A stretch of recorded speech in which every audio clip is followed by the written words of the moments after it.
friends, get some more people to watch, or come watch me on YouTube. Getting Doug with High at 1:15 tomorrow is when we go live, Pacific time. Fuck right. Yeah, well, here we go. Comedians, they sign up for the chance to do 60 seconds. Guys, you know your time's up when you hear the sound of a kitty.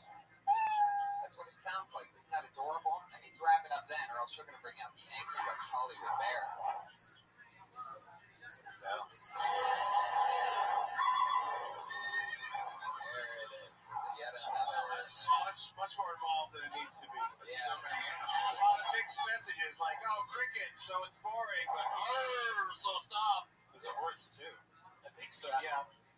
Gets a little longer every week. There's a puppy that goes back to the GoDaddy puppy.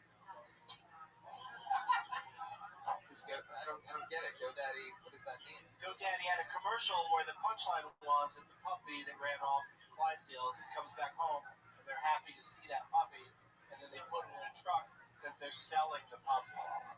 And then animal activists got angry at this commercial and insisted that it not show in the Super Bowl. So guess what? It didn't show during the Super Bowl because the punchline was a fucking dark, funny twist that some people didn't like for their own personal reasons. And now more people saw it on the internet than anyone would have ever saw on the Super Bowl, probably. No, but Rabbi, you would have seen more people on the Super Bowl. But yeah, but you're right. Like it is a bit of an apples and oranges situation. They still got some publicity for sure, and that commercial showed on a lot of I saw it when they told about how it got pulled from the Super Bowl. That's just amazing. This world where free speech supposedly reigns, satiric commercial gets pulled from the Super Bowl. I bet you it got pulled, and I bet they didn't have to pay the $15 billion for the commercial, and almost the same amount of people, if not more, saw it. No, I bet the NFL and what network was it on this year? NBC, the Blacklist. That's what played after it. I bet you they wouldn't fucking give in for a second. Like they just say, "Fuck you, your commercial." I think they showed it. Did they show a replacement commercial? And what was it? Was it like an old GoDaddy commercial? A guy sitting at a desk. Yeah. All right. I didn't say describe yourself during the Super Bowl. This is the part of the show where the comedians actually come up and do 60 seconds, everybody. You ready to get this thing started or what? And we talk to them. It's crazy. Your first comedian tonight doing 60 seconds. We know this guy. We love this guy. We're supposed to try to stop them from talking, right? We're supposed to yell over the entire thing. No, Doug. You've done this show 6 times. I don't get it. This is my impression of you when you play the games on Doug Loves Movies. I do that on Doug Loves Movies. You're right. How does this work again? Every time. Game is What's going on? Game. The final game that you have is it's loopy. It's so hard. It's like people that are high would never figure it out. It sort of is, man. That's a crazy game. All right, here we go. Watch Doug Loves Movies, please, everybody. I love that show. Check out the one I did in Sacramento. That was a lot of fun. That was super fun. Amy Adams. And the Boys to Men references throughout the whole thing. This guy, great young comic from Chicago. We've met him a couple months ago. Artist, funny guy. It's Ian Ellis, everybody. First one out of the bucket.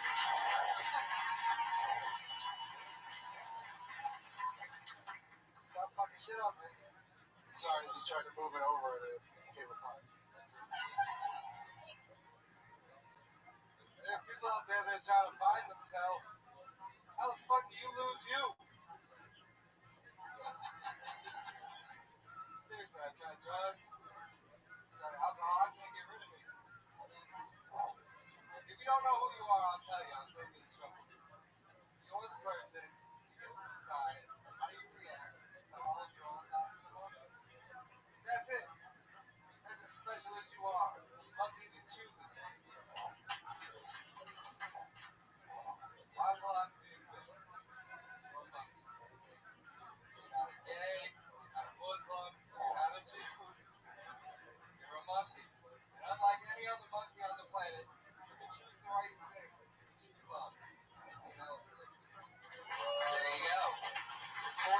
seconds from Ian Ellis.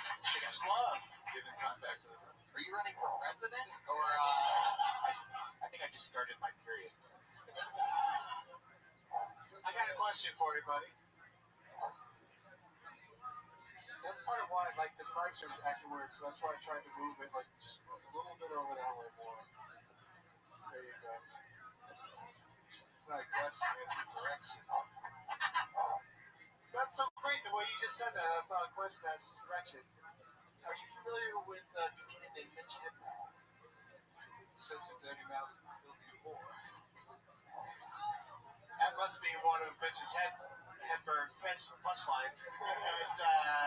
That'd be weird if you just said that to me.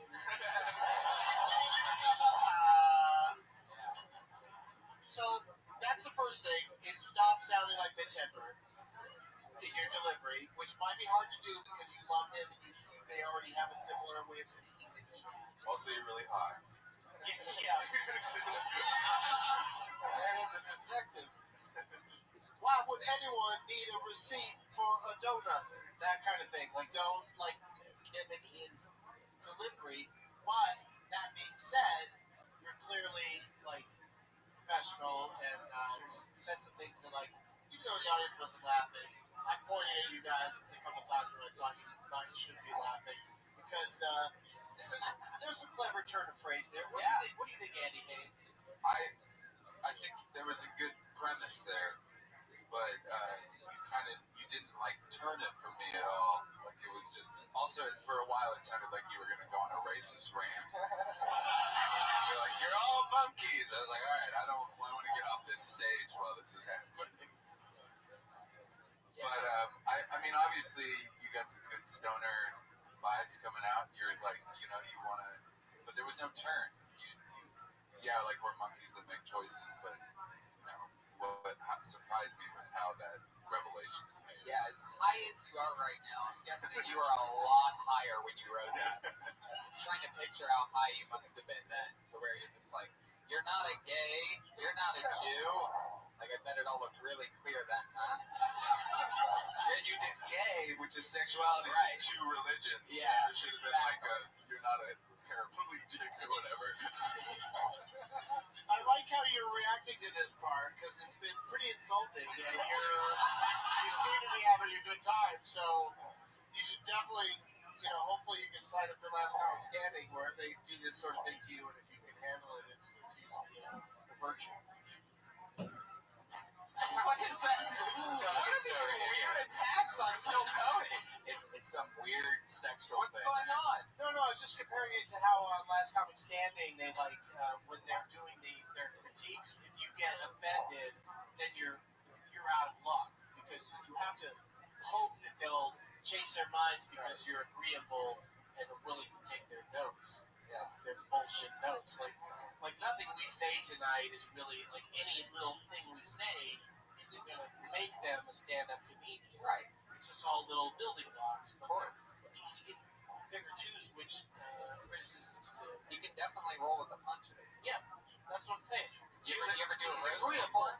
He's agreeable, which could work out in the comedy world because that's part of clubs will book you because you are not a pain in the ass to have around. Well, you can't feel anything, so that's probably. Do you listen to your own sets? I mean, do you listen to the podcast now? Do you How do listen you know to? he's high? Do you listen to? I'm just saying, it might be his personality. Are you high on marijuana right now? Okay, good. All right. Just wanted to double check. Now attack. So when you listen to it, do you ever listen to it sober? And when you listen to it sober, are you like, what the fuck am I talking about? Or are you like, yeah, that's so crazy? I should try that sometime. I should listen to it when I'm sober. But what do you think? Yeah, do you critique yourself or listen to yourself at all? When it's That's what my podcast is I put out Wait, you have a podcast? I put out 7 minutes. What's your podcast called? Listen at podbean.com. Yeah, just blur it out and slur it out as much as possible. No one knows what you just said. IanEllis.podbean.com. Oh my God, what a complicated fucking name for his thing. Well, it's that easy to Look get for to. Ian Ellis on iTunes. Yeah, there you go. Hey, Hey, check out my podcast. It's at sheandflagandflowers.com/classify. Ian, what's the big twist on your podcast? What do you do that's different? Yeah, you gotta have a big twist these days. I'm not saying you would have to have a big twist. I'm leading into yet another funny topic, Doug. Thank you. I put out a new 7 minutes of stand-up every week. And I put a beat under it, so it's like releasing a comedy mixtape. You put music behind the new 7 minutes of stand-up that you write every week? Yeah. It's a 7-minute podcast. Why don't you have music under your set at a performance like tonight, for instance? If I could find some musicians. Wait, what musician are doing on your fucking podcast? Is it you? I go out and I record my sets, and then I put music under it like a mixtape. Yeah. So bring that music. You want me to take the fucking boombox with me? You can play it on your phone. Who the fuck needs a boombox? What are you talking about? You still using the boombox method, man? I did not know that You posting podcasts through your fucking boombox? auditioners on this show have so much to learn about how, like, I'm fucking old and I couldn't pull this shit off. You're a young man. He's got a microphone that Yeah. records to a wax cylinder, and then he puts a boombox next to that, and then he plays his iPhone with his set on, right? He edits with 2 cassettes. And like doing a cassette player, you just But that sounds really interesting to have like beats under whatever the fuck you were saying tonight. So I say go for it. I say make that happen. You know what I mean? Follow your artistic urges. Fuck yeah, Andy. Anything else for Ian? What do you think? Are you ever not high? Yeah, so it's crazy. A few weeks ago, he was on the show. He got pulled out of the bucket again. And he was stoned as fuck. He couldn't even talk. He just kept doing that little, like, giant 3-year-old giggle that he does. I come to this show to have fun, so I'm under. I love it. Well, we have fun with you, too. Thanks, Ian Ellis. There you go. He doesn't like Mondays. Comes out, start his week off in a nice way. I love it. Ian Ellis. He's not trying to further his career or do anything, learn anything. He's just having fun. Just having a nice time. Getting high. Hey, dude, we're all just monkeys. I don't know. I think monkeys can make decisions. And I also think that Right? They can't eat every banana. They gotta be choosy. You know? Monkeys can do sign language. also there's some gay monkeys. And that's a choice.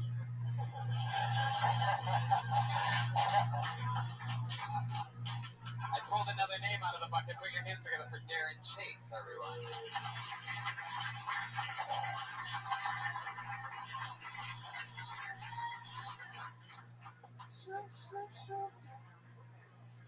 I just turned 31 recently, which is not that old, but it's old enough for music I liked as a kid.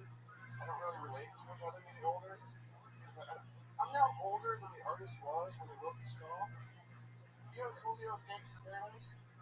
There's a lyric in there where Coolio goes, I'm 23 now, whoa, did you see 24? The way things are going, I don't know. Now we all know. You made it. Not only did he make me older than 24, he made me older than his own reality show and cookbook. Yeah, it's called Cooking with Coolio. Can't discredit some of the Gangsta's Paradise we was doing 20 years ago. You could have kept it real. Could have called it Cooking with Crack with Coolio. Yes, I'm a hamburger traditionalist. I don't know if you guys know what I mean. I think a hamburger should have only mustard was a ketchup. I was like, why is he going into another This has got to be close to time, and it's gone well. Let's start something else. Contest it, how? Like I already thought of something for the cookbook minute. How's it go? This is what I do to other comedians. I go into it after the set and I go, well, how'd that one day go? Because I think I have something. Coolio, he has a reality show. Yes. And a cookbook. Yo. That's what you say. He's got Coolio. He's got a reality show and a cookbook, yo. Okay. And then it's not a huge laugh. It's not a huge laugh. It's just a grace note. It's just a little piece. And then what's the next part? You could call it cooking crack. Oh. Just add another O. Yeah, but that's what I thought of. It's just I love it. I liked it. I thought it was, you could have more fun with it. Right. I was trying to make it happen. Some of that awesome topical Coolio humor that we all have been craving for. A lot of people have been writing, like, I want more Coolio jokes. They write into this podcast and they say, I'm surprised none of these, they write letters with their hands. You're making things up now.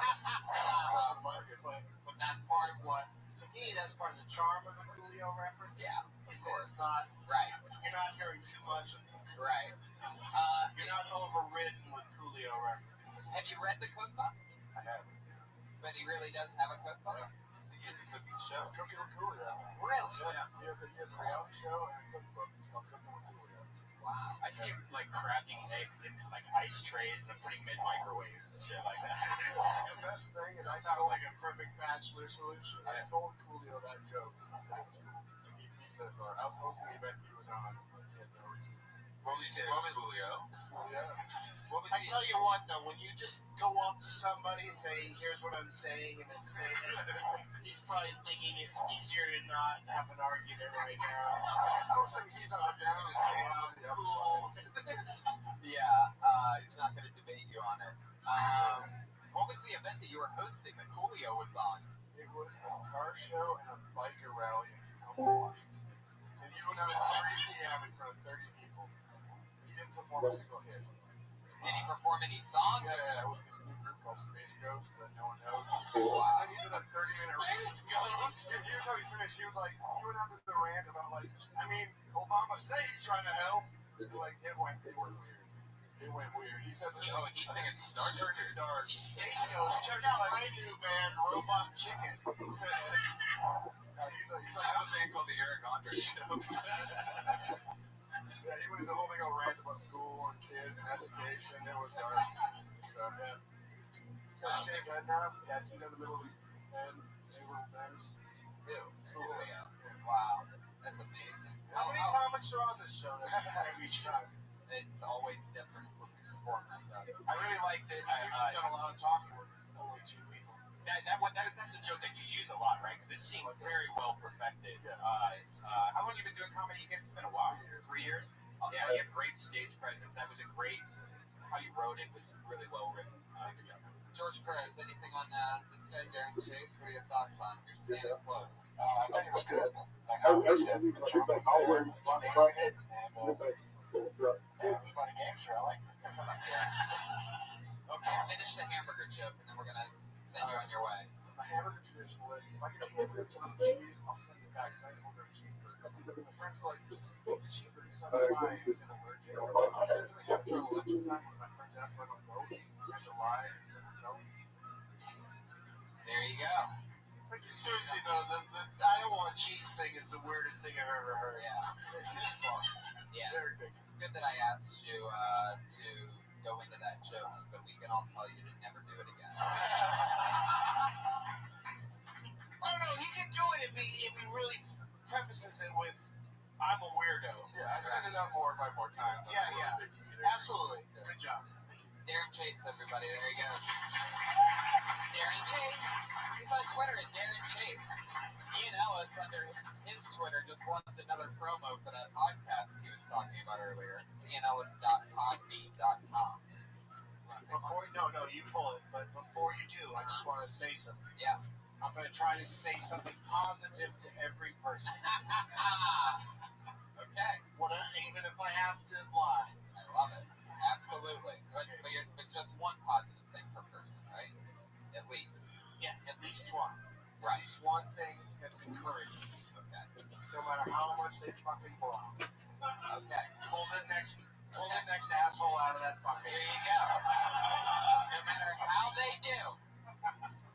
Somebody. It's the worst setup for comedy. This looks like a new name to me. Oh, a new name! Put your hands together for Kate Holloway, everybody. All right.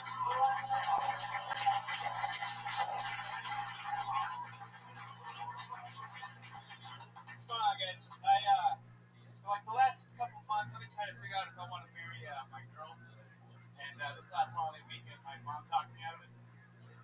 She didn't mean to. I'm over at the house. I asked her some marriage advice. This is her advice. She's like, honey, any good marriage is where the wife has all the control. And the husband thinks is on the Jesus Christ. I realized Dad is sitting right there. Did you notice how he didn't say shit? I was like, whoa. I don't want to be in a loveless marriage. Anybody in one of those?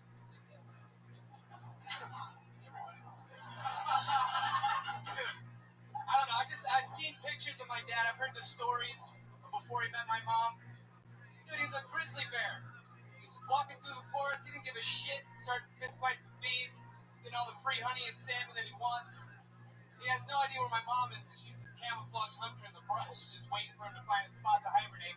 And when he finally finds it, like, this might be alright, there's a fucking darkness bag, and he goes down.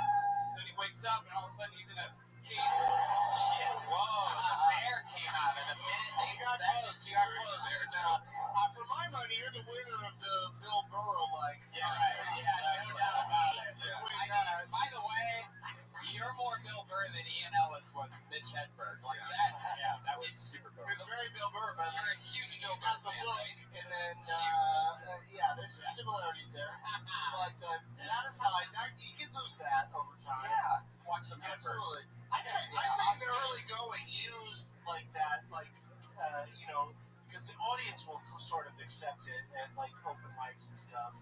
They'll be like, "Oh, this feels familiar, so we like this." So I don't necessarily think it's a thing you need to drop right away. Yeah, you gotta stop watching his stand-up if you want to. Yeah. Just try to be less like him. You gotta take But the posters. a little bit of it gets some audience respect, I think. You gotta take the posters off the ceiling above your bed of Bill Burr, and That's super weird that you suggest. Yes, posters of Bill Burr.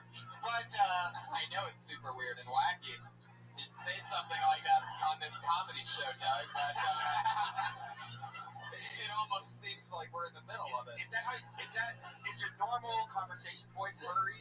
I mean, or are you like is it blurry? Actually, Right. when I first started, I got a lot of Brian Regan was like my guy. The reason I started, and I showed somebody. You got rid of that. There was no. I showed somebody a video of Regan. I'm such a huge fan. He goes, "Wow, he sounds a lot like you." So over time, I'm just like my influences have been, and then I'm just like weeding them out slowly. Those are going to exist, but the important part is like writing original jokes, which those felt like those were, and just sort of getting comfortable. And like sometimes the audience needs a little bit of that because it's comforting because they recognize the cadence. So I'm not completely against it. Definitely I brought it up so that you would maybe lose it in some way. I think if you do it, But how don't long be you too been in conscious. stand-up? 6 years. 6 years. Wow. Where at? Seattle, Washington. Wow. How do you like that? It's all right. How long you in town for? No, I moved here Wow. How long ago? 3 weeks. Congratulations. Bold ass move. Yeah. I wouldn't recommend to anybody to do stand up in LA unless they were like already at like a full. But that being said, there really are no rules. You can still make it. Why did I laugh at the end of that? It's so funny. You can totally still make it, dude. But I mean, it's absolutely true because that's what happened to me. Is I came here. I started stand-up comedy in LA. And that's one thing that I regret about my career is that I didn't sort of work up to having enough material to show up in LA, sort of make a good impression immediately, instead of having to kind of convince people of the guy that they didn't think was that great because he was just starting out as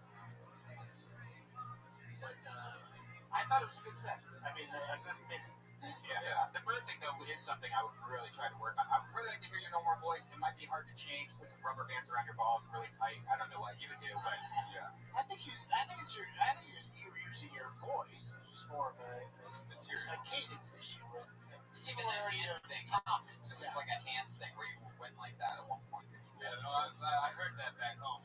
So I But see, just talking just now, if I wasn't looking, I'd be like, did Bill Burr just walk in? Yeah. Like, it's natural for him. So Trust me, that's what I'm putting on this podcast, is that when I put it out there in the cosmos, it's going to say Bill Burr was on this episode, just so that, you know, the people... You got to watch out the comedy room. Bill Burr to come in and do this. One of the worst things is people over talking like Doug Benson. But the other thing is that comics. I did what? Comedians often attack other comics for stealing their essence. That's been used a lot, which is one of the funniest essence. That's bullshit. There is a lot of essence, though. Like, you watch Bill's last special, right? Yeah. That's what I'm talking about. Like, Yeah, just when you walk down here, you look like you were in black and white. you gotta... I could tell that you just watched Bill's new special. Are you recently? Yeah. Right. Do you do a But lot it of road happens. stuff? Sorry. But it happens to a lot of people. Like, if I hang out with one of my good pals, Brody Stevens, like, there's sometimes where I'll have lunch with Brody, and then all of a sudden we're at the same comedy club that night. Something the next day, it's like you're around Brody for 24 hours or more. All of a sudden, you're like, you gotta go for it. Positive energy. You got it. Reseda. But the thing is, I've been to the Comedy Store. Believe in yourself. it's funny that Brian Regan came up, because I did a week with Brian Regan, and at the end of the week, he's one of the most, like, has his own personality thing going on in comics of all time. And he said to me after working with me for a week, I caught myself during my set doing some Bensonisms. And I was just like blown away. And like, first of all, he's a fucking liar. He just has his own thing. But it was still nice of him to say that even entered his mind. You know, like, it's really, you do pick up on things. So be conscious of stepping away from Bill Burr, record your sets, and just try to step away a little bit. But like, I don't think you have to step away entirely, because he's got a delivery that works. But also, do you do the road a lot? Yes. You should make sure to go back home a lot. You know what I mean? I'm from Seattle. There's so many rooms up there. Oh yeah. You don't want to fail like this in front of everybody constantly in LA, because they have memories. You know what I mean? So you gotta go fail somewhere else and then come back and surprise everybody with openings. Yeah. I think I said that earlier, but much nicer. Yeah, did you say your one nice thing, right? What's your home club? Started It's dead now. It was Jiggles for a little while. It was a strip club. I think it's Those assholes really just drive by one letter on the side. That won't cost much. Let's just turn the G upside down. Name Holloway, thank you. Thank you. Good luck to you. It's on Twitter at Kane Holloway. Get it. There's great ideas. Yeah, I don't know. I sort of feel like that's the thing about this show, is that if somebody does have musicians and stuff like that, they've done some work. And homeworks, they're inspired by somebody. Yeah. It's not like things somebody Sure. What's the word? It is weird that they use certain comics that told you that temporary like stand low, it's always a certain comics, and like you don't see somebody like, this is really good comic. Well, give me the balls to do props at this point, then they'd say that. But yeah, you're right. Like, it's a different thing. I always get excited when people don't leave their Twitter. They usually think that they're like balls to the wall. Anything can happen. It's not saying they're illiterate. But it seems like a safe name. Okay. So we'll see what happens with their Amish. Cindy, this is written in pencil. First Amish comic on Kill Tony, ladies and Put gentlemen. your hands together for Tom Howard, everyone. Let's see what happens. Amish? Here he is. Tom Howard.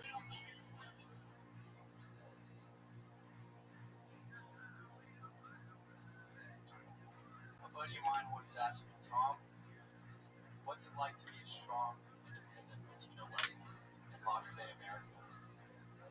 And I said, Kyle, I think you should lay off the acid.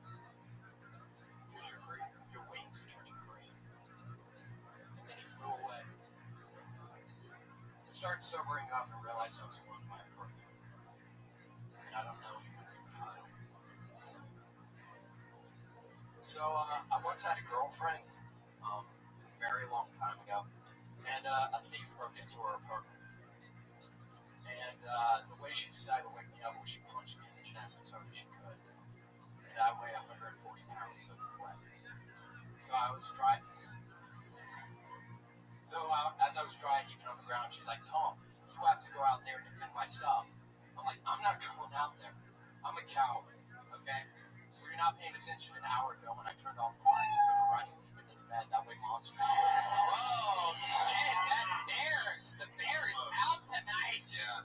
Some nights we go a whole podcast without ever hearing the bear. For months we haven't heard the Right, the bear, double dare tonight. People trying to finish Trying this to shit. get their stuff in. That's it. It's gonna be weekend. I got Crazy lost. Yeah, it's a crazy weekend. I remember the last Grammy weekend show we had. There was like 7 West Hollywood bears at once. Did you really do acid? Was it like that? That was like the first time. The second time I gave it up because I was at Future Fest. And, Ooh, what's Future Fest? it's this band. It's this like dubstep. It's this dubstep festival in like the Midwest. And Why? I'm surprised I haven't heard of You this. should have opened with that, by the way. Why does what somebody weighs soaking wet come up so often? Like, does soaking wet add that much weight to, like, oh, it's most weight I could possibly weigh because I was soaking wet. yeah, There way was more maybe an ounce or two of water on the edges of my skin and hair. But other than that, I thought it was a good set. You're just sneaking in those one compliments. son of a bitch. I said I'd say I something. tried to say something nice, and it was a good set, but yes. The soaking wet thing is interesting that still is an expression. Right, I mean, it's a weird expression, like soaking wet with like all your clothes on. Yeah, you should be Then like, pull them oh, I all weighed over. this much with a fucking suit on, or whatever. Maybe not even carrying a barbell that weighed 10 pounds. But saying right. I was this weight soaking wet is just like, well, why? What's your point? Yeah. Well, in what situation do you get on a scale soaking wet? In your clothes. You're Jumped in the pool in his clothes, and then he was like, now I'll be more. Yeah, but you bring up the clothes would have weighed more than the wetness. And you said you don't weigh 140 soaking wet? I weigh about 140. Right. See, we already fixed it. Next time you say it, I weigh 140-ish. And we did. He said ish and soaking wet? Kick her out. You're an idiot. What the fuck? You know that first joke that was like, he did say that thing that he did not say. That's what you just yelled out. Because you look like you weigh more than 140. I forget what part of the joke that is. It's when he's defending his girlfriend's stuff. How long have you been doing comedy? July. You're very new. Is this one of your first jokes that you wrote? The first joke? Was it one of the first ones you wrote? Yeah, about. It seems like something that I think a lot of new comics write the exact same thing, where it's a trick, where it's like, oh, it's not, the person's not really there. So I'm asking, you know, like that little trick. I honestly would throw it away and find something interesting about your life and add some tags to it. You can find a tag from that joke and throw it in. That joke is so old and used, like, yo, trickaroo. A lot of people use that acid joke at the very beginning, but you know, you can use this acid joke as a gateway drug to better jokes. And I think, and you can only really do that by dropping the acid joke first and starting with more new stuff. Drop the acid joke. We did it again. Tom, so where are you from? Ohio. Wow, look at that. Columbus. Oh shit, what part of Columbus? Grove City. How did you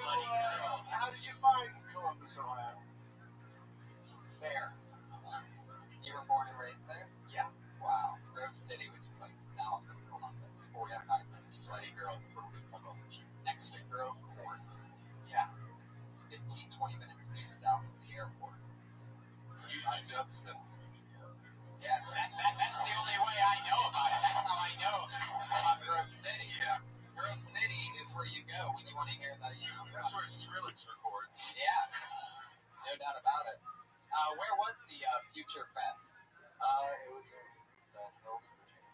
The Hills of Virginia, yeah, I think. But you went there. A lot of acid. Wow. Back in your day, how long ago was this day? Like 3 years ago. Wow. What a memory. Do you still listen to dubstep? Not really. Once I dropped the acid, it kind of lost its appeal. Once you dropping acid? Dropping acid. Now, we used to call Grove City Grove Tucky because it was kind of like, like this. Yeah, it's a wide. Did you, Kind of conservative. yeah, did you grow up very religious? Farm boy? Kind of. I mean, my dad was an atheist, and my mom just she never really. So You say that like he was an atheist for a living. My dad was an atheist. My mom was a homemaker. What did your dad do for work? he works in. What was it? He didn't believe it was. What did he do for work? What did he do for work? Eating cooler? Very boring. Interesting. How long have you been in LA? October. You live here now. October. Well, welcome. Yeah. We're all Thank Ohio people over here, so you're automatically welcome into our club. Right. You're in the top secret group. I think you got everything you need except for jokes. It's true. I'm saying he's fine, like, Right. Yeah. I agree. just keep doing it. And the jokes will come. Don't go too positive with him. Yeah, I mean, you're new, man. And you're new. Right now, it's just getting used to being on stage, honestly. Find a story that you tell people, your friends, find some jokes and put it in. Just make it a real story about yourself growing up in Ohio or Kentucky or whatever. Talking to your friends is a great thing. Do you have friends? Yes, I have friends. No, that's cool. It's just You're gonna be great. just joke around and try to write down the good ones. I'd rather hear what actually happened on acid. You know what I mean? You're the real shit. Like, yeah. Like, Well, that kind of did happen. okay, well, then other things that happened on acid. More exciting, funnier things. Okay. Actually. Yeah, don't make it kind of. If you're on acid, go ahead and talk. Yeah, I think you're gonna do great. You have a good look. That's what I said. You have a Dexter look. Great taste in I music. didn't say Dexter look. I don't think he's a serial killer. No, he's talking about on the board for it. Yeah. Oh, that Dexter. You guys are out of control. You're not on Twitter. They don't have Twitter in that part of Ohio. Get on Twitter! I didn't get What the smart fuck is wrong with you? Get a fucking Twitter. Are you on Facebook? Just until like the last few months. Yeah. Wow, what the fuck, man? What do you do? There's something weird There's about something you. you're not telling us, man. You moved to LA to keep it Ohio? I don't. Are you Tom from MySpace? I think it's Tom from MySpace. You're the guy that rode the horse. You seem like one of those guys that maybe like right before you came out to LA, you killed your parents. Right. But I feel like nobody even checks in on them. Like they're just still rotting in the house, and you're out chasing your career in LA while your parents' corpses rot. Am I close to right on Very that? close. Did you say I nailed it. I nailed it. Tom Howard, everybody. Good job, Tom. There he goes. stick with it, Tom? You can find Tom on MySpace, myspace.com/ Maybe that's why he's not on Twitter. He's that Tom. From He's got a MySpace. hot Friendster account. The next comedian goes by the name of Kyle McFadden, everybody. Here we go. Kyle. Kyle McFadden. Yeah. Kyle McFadden, everybody. So I actually am Kill Tony's first Amish comic.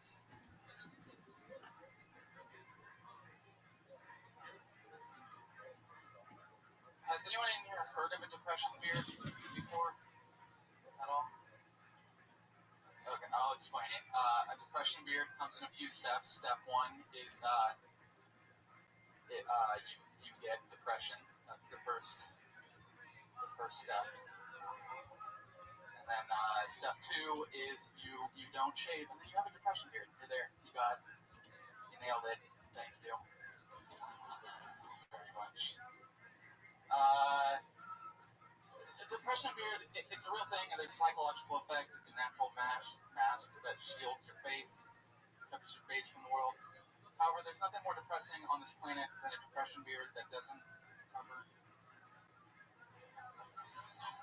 your face. All I'm saying is I never asked for the ginger ham Lincoln. This is where I'm at. Fuck yeah! There you go. That's a real. That's what a lot of people say is impossible to do on this show. But that's how you do it. Kyle McFadden. Yeah, I didn't laugh at anything you said, but I like you. I like you. I mean, I feel like a minute wasn't enough for what's going on with you. Yeah, I think you were the first guy tonight that had just a very clear, original voice. You seem like yourself up there. Yeah, it was like a mission statement. Yeah. And you were just staying in the moment. You were just using actual timing instead of rushing, trying to get a minute and 10 seconds of material out in a minute like everybody else seems to try to do. It seems like you took your time and did 59 seconds worth of material. It's really hard to Right. at my pace to get a joke out. Well, there you go. You did it. Now, you didn't compromise your pace. You were like, you know what? So what if I only get 2/3 of a joke in? I'm confident with my delivery. That's a good thing. And when you slowly said there's nothing more depressing than a depression beard that doesn't cover your, like you said, face, I right? didn't even say it tonight. Sometimes I have to. I thought, and I was laughing before you even said it, but then you didn't even end up saying It it. doesn't even cover your Depression. Frown. That's all he had to say. I thought he was going to say frown because I think It it's doesn't funny. matter. Everyone can Oh, write their own frowns, punchline. Right. No, I know. But Frown is well, worse. not He's going to go with frown. Yeah. Go with frown. yeah, it's a no-brainer. Is this a real depression, or do you battle with depression? I battle with anxiety. I just switch it for the day. When does the anxiety hit you the most? Right now. Really? It's so weird, man. Like I don't get it here, but I'm just the weirdest. And like if I get out there, like in a real place, like a Rite Aid or fucking anything, like where it's just like, no, I'm not like safe at all. It gets rock hard. Well, I get a giant boner. You get such a boner filling a prescription My at Rite Aid. My depression beard grows out immediately, like in Teen Wolf and Weevil step. yeah, Teen Wolf stuff. Speaking of Teen Wolves, Speaking of Teen is Wolf, this like are you committed to this look, uh, or do you ever change it? I'm willing to change it, but this is Real Nick Davis. where I'm at. No one's I watching like that him. answer. I'm just saying because as a comedian, when you walk out on stage, it's very simple and obvious to do jokes about your appearance, Oh yeah. and ignoring your appearance tends to be Hot like chip. it becomes the elephant in the room if you don't do a joke about it. So I'm just bringing it up just out of curiosity. Not that I think you should change one way or the other, but fucking get a haircut. whoa, I was joking at the end. Hot I had shit. to throw a joke in at the end because that was just a fucking speech. But Here's what you should do, young you man. never know. Maybe it's worse underneath the hair. Who knows what's under there? You might have cauliflower earring shit. Like No. weights. Yeah, he might be from Finger cut. Okay, cool. mixed martial arts and have cauliflower ear. That's what he wears. Looks like a mixed It's martial very arts that guy to way. me. He seems like an ex-wrestler, so that would make sense. Yeah. What do you do for work? I do nothing. Wow. All right. What does sounds that like mean? sounds like somebody's a porn star. Yeah, you're lying to us. You're off the dole. You're just getting what do you call it? Uninsurance. Uninsurance. Are you getting? What are you getting? Unemployment. It's the British. Yeah, on the dole. Yeah. I saved up a bunch of money before moving here. Oh, move from where? San Francisco. Did we cover that already? Last week. Oh shit. This is a big San Francisco. Why the style move from episode. San Francisco? I mean, why move from one expensive place to live to another expensive place? Because it is surprisingly way cheaper here. It really is. Yeah, like Okay. crazy All right. cheaper. I believe you. Yeah, San San Francisco is an expensive place to live. I hear that every time I go there. I shared a room with someone, and now I have my own room, and I pay $300 less. All right. But now you have to make that money. Less blood tax. Yes. So what are you gonna do? I'm going to see how long my money lasts, and then I'll Don't do that. Get a little shitty job. like Jamba Juice or something for a couple days or something. Yeah, like to spend all work your at money. Jamba Juice for 2 days and you'll totally be fine. Even 2 days every few days. It's gonna be a real game changer. Work a weed store. Work something that you like or buy every day. Well, and I just get a discount. I can do a few. I have a few gigs I can do up in San Francisco. Wait, why did you guess that he could work at a weed store? Because he looks like his face smoked weed. Did you smoke weed? I've never smoked weed. Wow. I knew it! You want to start tonight? I totally saw a straight edge, While you hippie looking motherfucker. let me just blow it in your mouth? Maybe. What kind of music do you listen to? Do you listen to I have the shittiest answer for this. I listen to all music. I'm not invested enough to be like jaded to be like, that's crap. what do you listen to? You seem like if you were in the back of a cab, you would get mad if they played the Eagles. I forgot my slippers at home. Mumford and Sons. What are you invested in? Movies and stand-up. Okay. That's my favorite ones. Well, I mean, as somebody, I have depression, and I'll tell you this: it's not going to help you much if you aren't invested in things, right? Yeah. Because you got to have shit to talk about. Which I think the depression shit was great. Yeah. But that's just like a lot of people come here and they're dirtbags. They come to LA and they're dirtbags, and they're like, "Why is not more happening for me?" And it's because you're a dirtbag. Yeah. I don't want to work with dirtbags. So, but you had a great set. I'm not trying to besmirch you. Yeah. Whoa. Sorry, I'm from the By cast. the way, Just say, listen, dirtbag. 92 episodes of Kill Tony, it took for besmirched to be said. Sorry, I'm getting ready for the SATs. So. I can't believe it's never been said. Kyle, I love your style. It was good to, it was good to And see you also, he loves to rhyme. I love doing green That was tile. actually a complete coincidence. Kyle, I like your You style. don't mean to pile. See Get on. See you in a little while. Say Kyle. Oh! Kyle Madden, everybody. There he goes.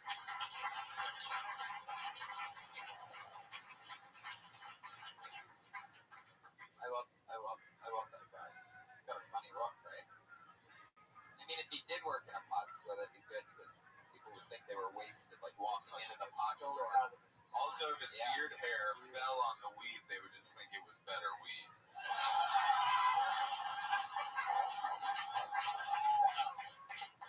Fucking bravo. I love it. Guys, this is the part of our show where our two regulars go up. We have two young comedians who have been doing a brand new minute ever since they started stand-up here on Kill Tony. What's going on over there? Josh, He's fucking malfunctioning because the lady's gonna come on stage. Somebody called Tony and started. getting excited over there. Yeah, boner alert. Tony's anxious. This is a horrible introduction for them, by the way. No, it's great. And Yeah. so they do a brand new minute every week, unlike the people who you saw tonight who sometimes get up and sometimes they don't, sometimes it's the first time. So these two do a new minute every single week. Going up first tonight, you know her as the Florida Dropout, everybody. Started here on Kill Tony, has been doing a new minute ever since for a year and a half. Put your hands together for it. It's Kimberly Compton, everybody.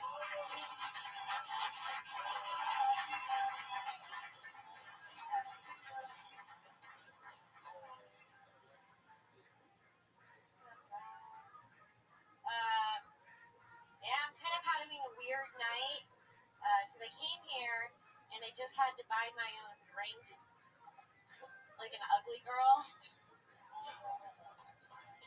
What's going on? I've been noticing some things. Like, have you ever noticed that only really ugly guys ask for hugs? Like, you walk by and you try not to make too much eye contact because they always turn on and like, I can't get a hug. That's like the ugly guy anthem. That's like what they say. Like, look around. None of the hot guys are hugging, you know? Girls are hugging them. What I'm saying is, everyone stop asking me for a hug. That's it. Wow. 52 seconds. Oh, wow. Nicely under the amount of time, but seriously, Richard Trek. Kim, I talked to you earlier, and you were like, I don't have anything for tonight, and that's so amazing. That's one of my favorite weeks that you've had in months. Thank That was you. really great. Congratulations. Thank you. Well, yeah, I was just sitting out front with Edie, and I was like, I have no idea what I'm going to talk about still. She's like, just talk about something. She's like, and then we started talking about how whenever I come here, I see the same people every night. I'm here a few days a week, and I always have to give them a hug. What's Because the I'm a girl, and I'm like, I don't have to hug you every time. You guys don't hug each other every No, time. that's a trick that we use just to feel your boobs. No, I against our know, I chest. get it. I know. you should throw out the fist bump right away. I do, and you know what? We talked about how sometimes we'll high five, and then guys will do that thing where they'll like, you know what I'm talking about? Like They'll like clasp your hand and to your vagina. yeah, you guys are fucking weird. You gotta talk about that. You should flag that guy. Put those guys on blast if they're doing that. Let them do that. Can you get them tangled? They should have to report it like when you meet them, like that's what they do. Like the law says that I have to tell you that I am a hand grabber on high fives. Yeah. I'm that creep. You should start wearing a baby Bjorn. It's not. It's like what you hold the baby in on your chest. Nobody will want to hug you. You can use the baby from American Sniper. And, I can't risk killing your child just to get in really tight. to feel those memories. Those are boobs for the idiots. But it's really an issue, the hugging thing. Yeah. I feel like it Yeah, needs to be I'd talked say about. try to stop doing it. Yeah, no, I try. I don't want to fucking hug Well, everyone. what animals are forcing a hug? Everyone is always like, let me give a hug. And you can't be like, no, I don't want to hug you, smelly weirdo. That's Bye. the whole. I hope at least one smelly weirdo's in this room right now getting the hint. I know. Like, you please. shouldn't have to hug people every fucking day. You're do. asking Kim for a hug. She doesn't want the hug, right? But I go up to people and I'll be like, yeah, you know, and I'll hug someone. So if I want to hug you, I'm hugging you. What if I do like a back hug from behind? I hug Right. you. Ew. Okay. What is that? What does that even mean? If I can hug you, bend somebody over or something? Oh my god! I hug you around the waist. I'd rather you eat more pork tenderloin than say anything like that. No, don't do it, please. That's the sound of Brian eating pork tenderloin for you podcast listeners out there. Whenever a woman on this panel, does she have to put up with this every single week? From Brian, yes, but Brian's the only woman on this panel who understands what you're going through. But great job. yeah, Thank you. Yeah. totally. Fuck yeah. What else? Anything else crazy? I tried to wrap it up right there. Why are you trying to wrap it up, Doug? Because nobody else was. It's You know, haven't you watched American Idol? People take turns wrapping it up. Welcome to Doug Loves Kill Tony. There she goes, Kimberly Congdon, everybody. She's on Twitter. Yay! Great job. I could use another whatever I was drinking. Check out that ass. Josh. Did you say check out that ass as she walked away? Your final comedian of the They have night. to put up with. The only other regular. She writes another new minute every single week. Usually about something like small that you can find in your kitchen and blows it up into a whole big thing. But she's got her own very cool style. Put your hands together for her. It's Sarah Wineshank, everybody.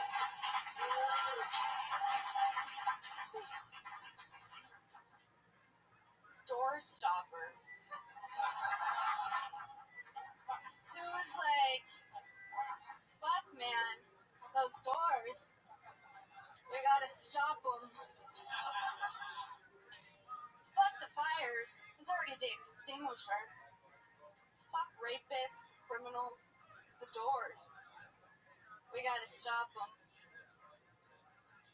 There's something bizarre about that because I feel like whoever invented the door stopper was like, you know what's an underserved population? Doors. There aren't enough accessories for the door. There's the lock, the key, the latch. But what's stopping them? And then they're like, oh, what could I use? What could I test? Door stopper. And I've got some springs around, a little piece of rubber. I want to make something happen. Okay. Fuck yeah. Door stoppers, instant classic. Oh, Josh! Come on! What the fuck? I'm the guest. He's such a bad producer. What? He just walked up and poured water. He was like, it was almost like it was a great emergency. Like I might have died if he hadn't gotten in here. I'm so anxious. He's done that before. Almost. He's done that before. He poured a shot of tequila on me one day. Just literally just Did the exact same thing. I appreciate that enthusiasm, but the thing I wanted to say Yeah, amazing on about the that door performance was to be introduced. Like, here's someone coming out to do a set. They usually find minutia, like to be described so specifically before you come on doesn't generally happen in stand-up comedy. And then he said that, and you came out with door stoppers. Like, it was amazing. Yeah. Like, you set her up, and then she fucking dumped it. So that's all I have to say. The way I look at it is, when since they're writing a new minute each week, like, anything that I can do to sort of, since it's just a minute, get the audience in the mind frame of what they sort of maybe expect, then that's how it will work in a longer set when they already know that she's established. Like, Well, you had to guess. What if you said, oh, she does these minute things, and then the first thing she said, let's talk about the UN. Yeah. Like, suddenly you fucked her with the intro, but she's a pro, and she switched it up. 92 episodes, and I guarantee you there's no way UN's coming from Warren Shank. I know it too well. Maybe mayonnaise or like the dustpan. Anyway, I just wish you would have talked about the noise a door stopper makes. When you get the spring Yeah. you can stretch out the front more and stuff like that. That fire extinguisher thing, you lost me for a second. There's more about and I moved the back to the front on that too. So everything with the door stop's great. It's another new minute. And then was that person Congratulations. angry? Slamming doors? Right. There already is a door stopper. We know There's this. something about also like a door stopper's there so that you don't have a handle-shaped hole in your wall. Oh, yeah. Correct. There's something. Like a And was somebody talking about the doors and was just like, you know what? We need a door stop. Knob's been working double duty. Yeah. Yeah. Yeah. The rationalizing the Yeah. entire thing. Anyway, no matter what, it's another great new minute. I'm tired of Val Kilmer. We need a door stopper. Good job. Sarah Wine Shanks on Twitter at Princess Shank. Kimberly Condon's at Kimberly Condon. Those are the Kill Tony regulars. Guys, we did it again. The three of us are all going to be on the 311 cruise to Jamaica. That's right. Us and 311. Three of us on this panel. I wish Brian could go because he would certainly fit in with that situation. Yeah. But yeah, the 311 cruise from Miami to Jamaica. Yeah. Yeah, are you going to be on it? Or now that I look at you, are you Jamaican? I think he was just clapping for Jamaica. Aren't you Haitian? You just like islands. All right, cool. He just likes clapping. He just likes loud clapping whenever the opportunity presents Doug itself. Benson on Twitter, guys. Give it up for Doug Yeah, Benson. Doug Benson on Twitter. Thank you. George Perez was the Patriot. What do you want me to promote? George Perez is George P. Comedy. George P. Comedy on Twitter. Andy Haynes. I am Andy Haynes. I'm Andy Haynes on Twitter. All right, guys. Live audience, thank you so much. We love you. Thanks for being here. Shout out to Cameron Gray, rapper extraordinaire. Yeah. On TMZ this Check him week. out on TMZ. Blue Kanye's Line, at Josh Martin Comic, at Elise Lane, Stuart Thompson. Yeah.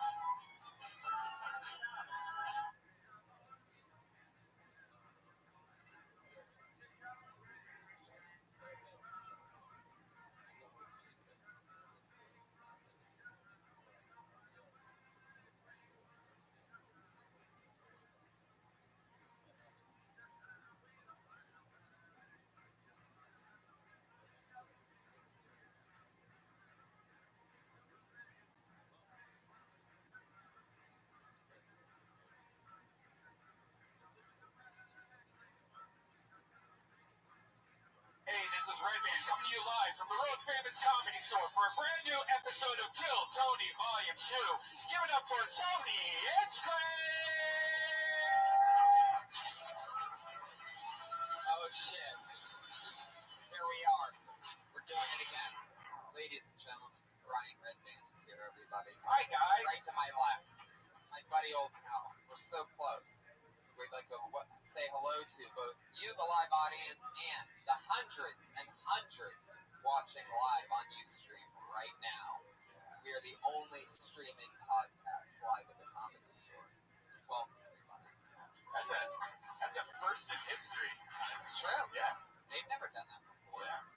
This is like technology being the oldest building in the world. Very rare that both Wi-Fi signals and asbestos exist in the exact same room, but we're doing it. Guys, welcome to Kill Tony. We're gonna have a lot of fun tonight. It's fucking crazy here. Very excited. Our only sponsor is here. She's Elise Lane. She's right over there. Gourmet chef Elise Lane for all your catering needs.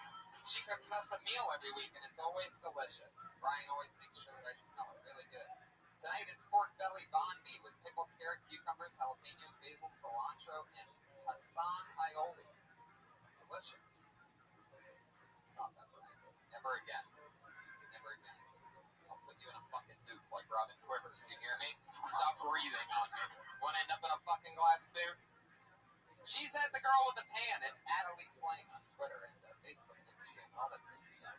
We got her work recently. She's now Russell Peters' full-time gourmet chef. So you might be wondering, I don't get it. Why does this idiot have a chef on as a sponsor? Think about it. Gourmet food every single Monday. It's always delicious. We love you, Elise Lane. Guys, let's jump right into it. Every week we have a brand new Patriot that comes and keeps us safe. It's always a very, very funny comedian friend of mine, and it's always just fun to have an extra pal on board the crazy shit. Put your hands together for tonight's Patriot. It's the second or third time doing one of my favorite people. We met on a Geico commercial shoot that we shot with the Caveman about 4 years ago, and we've been friends ever since. One of the funniest comedians in my best pal, Ryan Mervis. Everybody. Fuck yeah. I love this look.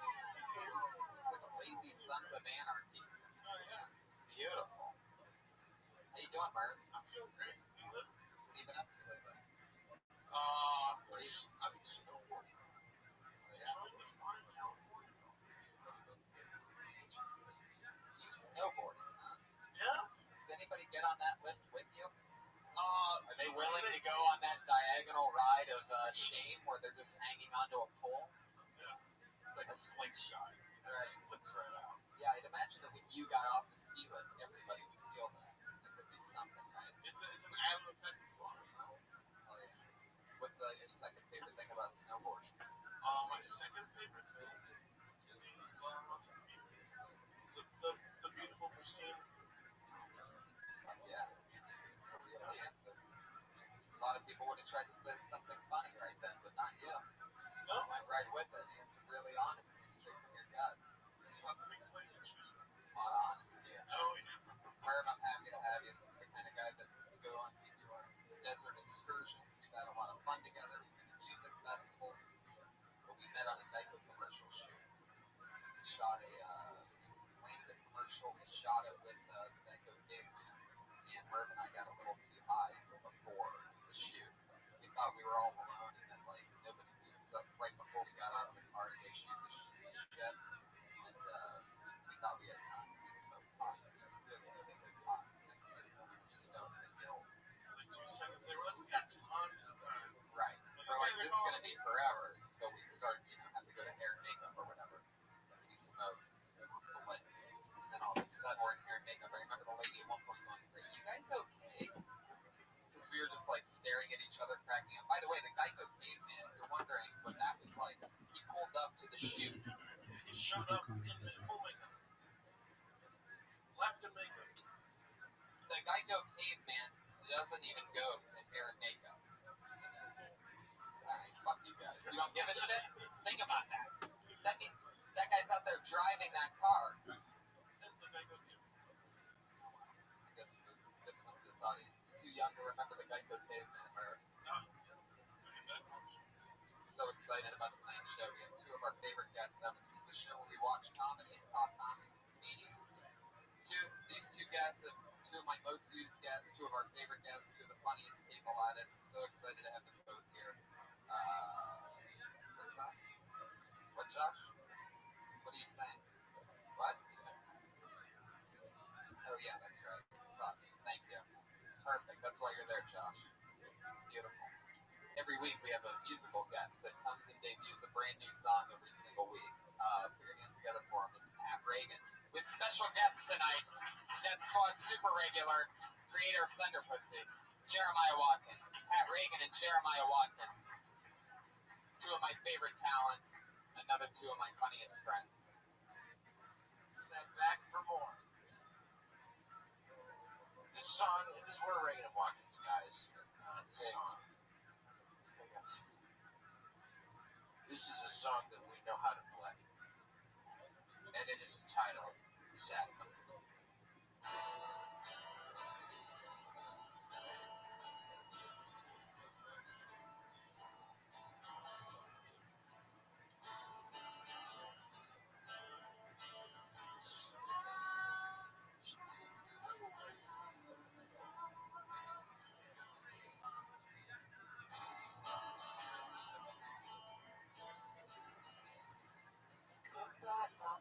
Look down at my paws, look inside myself. I have so many flaws. I'm a sad puppy. Sad puppy. Lying here just waiting for my life to end. Can't even get a plea to be my one and only friend. I'm too depressed to chase the cat, too gloomy to play fetch. I can chop my balls off. I needed those for sex. I'm a sad puppy. Sad puppy. Hike up my leash a little more. I don't wanna breathe. Hike up my leash a little more. I don't wanna breathe. In a dog's dream, I watch you there through the window and I stare. You wear nothing but you wear it so well. You walk by my house every day. You're a beautiful lady, dog that I would die for and lay with and make puppies with. Make puppies with my bottom bitch. In a dog's dream.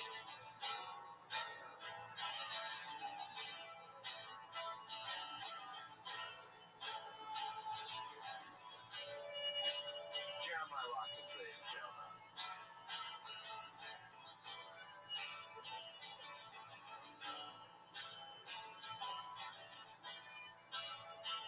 These are the only two notes he knows.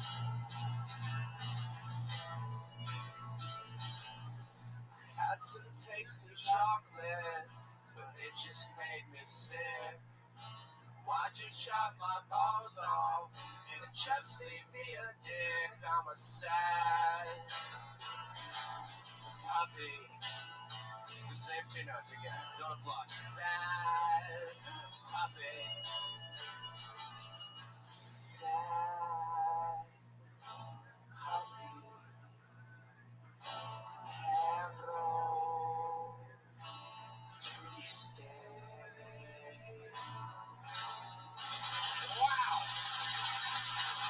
Unbelievable. Fucking complete awesomeness. Pat Reagan and Jeremiah Watkins, ladies and gentlemen, one more time.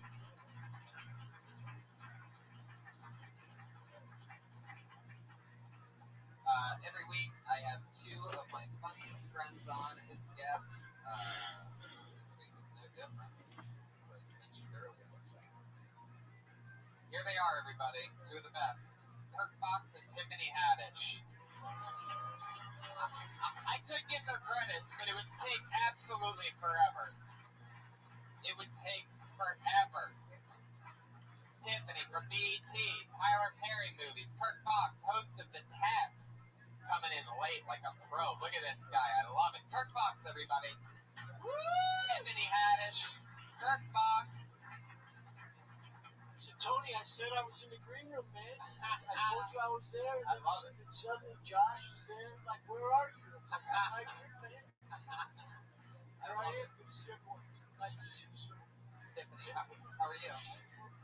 You know, I'm trying to come on your show. You're trying to come on my show? Yeah, I was trying to get on your show. You seem like you would have been perfect. I know, right? I'm like, tell me the truth. Tell me the truth. Is she? We'll be right back. That's what it would have been. That would have been my go-to. I love it. Well, Tiffany, you can do it anytime you want. See our cameras and stage is still set up. Get you out there. Okay, cool. How you doing? We have a little casting couch left over, is what you're It's saying? more of an easy chair. Yeah. I just sit there and they dance in front of me. I'd love to see you on that show. That'd be perfect. What have you been up to? I just shot a pilot with Gerard Carmichael. Nice. Yeah, The NBC one? Yeah, the NBC Oh, one. I'm so glad you're Yeah. on. Yeah, me too. I'm glad too. I hope it gets picked up so I can have a regular job because I want to comb my hair. Yeah, you have a great hair look this time around. Every time I see you, it's different hair. It's either Predator. This is like a Predator? Well, last time you had a Predator. What the fuck is Predator? Predator Oh, hair. I have braids. Oh, braids. Predator brains. Predator got braids. Is this all you? Yeah, you did. Is this all you? This is part of. You can slam your head into a wall. I know. I don't even need a pillow. It's so comfy. Oh my god. That's a calm down version of it, right? Like when you first got that, it was a little bit more It crazier. was super big. Yeah, Yeah. like every picture, there's people like it looked like that. Does it get bigger when you're mad? Sure. Lizard, isn't there a lizard that puffs up? Yeah, the bearded dragon. I am that. No, I'm a unicorn. I'm so glad you guys are here because you're two of my favorite salmons. Both here, like I said, they're 6 or 7 times. Two of my most used guests. Our chemistry is so much fun. Every week, the Iron Patriot has a question for our guests on the show. So you're the Iron Patriot today? Oh, yeah. Aren't they supposed to be in some gear? Or I something? should None of it fits me, Greg. He can't fit me. honestly, the gloves don't even fit Mervis. His hands are so fat that he can't fit into the gloves of the. So large. Oh yeah. Large, sure. Is that what we're calling it? They had trouble at Camelot. Who's in Camelot? Yeah. More like Camelot. Look at this one. Camelot? There it is. What's your question for our guests? I'll go with Jim. Yes. I have a question. What was your biggest, I feel, He was one of the most fast. I know. Are you intimidated by the hair? I'm intimidated by the hair. But you got a gang of hair too. Your chin looks like the top of my head. No one's ever said that. No, What was the biggest thing you had to overcome as a female friend? the biggest thing that I had to overcome as a female comedian Yeah. is not thinking of myself as a female comedian, just thinking of myself as a comedian. I like it. Oh, that is With some good pussy. What do you got for Kirk? great. You've done a lot of different, choreography, you've hosted shows and then stand-up. Yes, I have. Thank you so much. Of all the different tricks you have in your bag, There are no tricks. This is just who I am. Rephrase that. of all the attributes you carry as Kirk, That's better. What would you like to know? what's your favorite thing to do out of all of your entertainment? It doesn't really matter what I'm doing. I just want to be present and honest and love the opportunity and know that I can be dead now. So enjoy every moment, So right? right now, this is it. And I think every comedian tonight, when they go on stage, they should treat it like it might be their last time on stage. Yeah. And really respect the chance to go out strong. And if you take it and you die on the way home, people will remember that you take your last set of comments. So that's the theme tonight. Believe in what you're selling. And two, get your questions together before you come out and say Over 30 comedians signed up for the chance to do 1 minute on tonight's show. All the names are in a bucket. Comedians, you know your 60 seconds is up when you hear the sound of a kitty. That's what it sounds like. That means wrap it up then, or else you're going to bring out the angry West Hollywood mayor.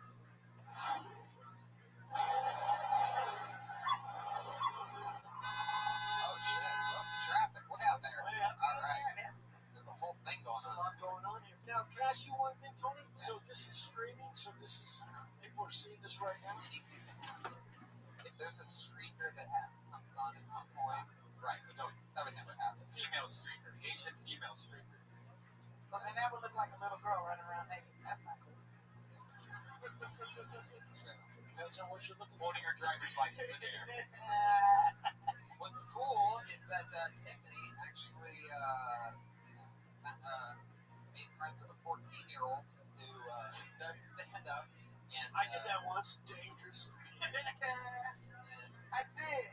so if he wants to go up, Yeah, I want so you guys to since see there's me give him a since chance. there's normally I tell everybody who wants a special spot no, but since there's a very strict 21 and 21 and over rule here at the Comedy Store, people think the license laws, you can only like come on at a specific time and perform. So we set that for right now. So ladies and gentlemen, you want to bring him up?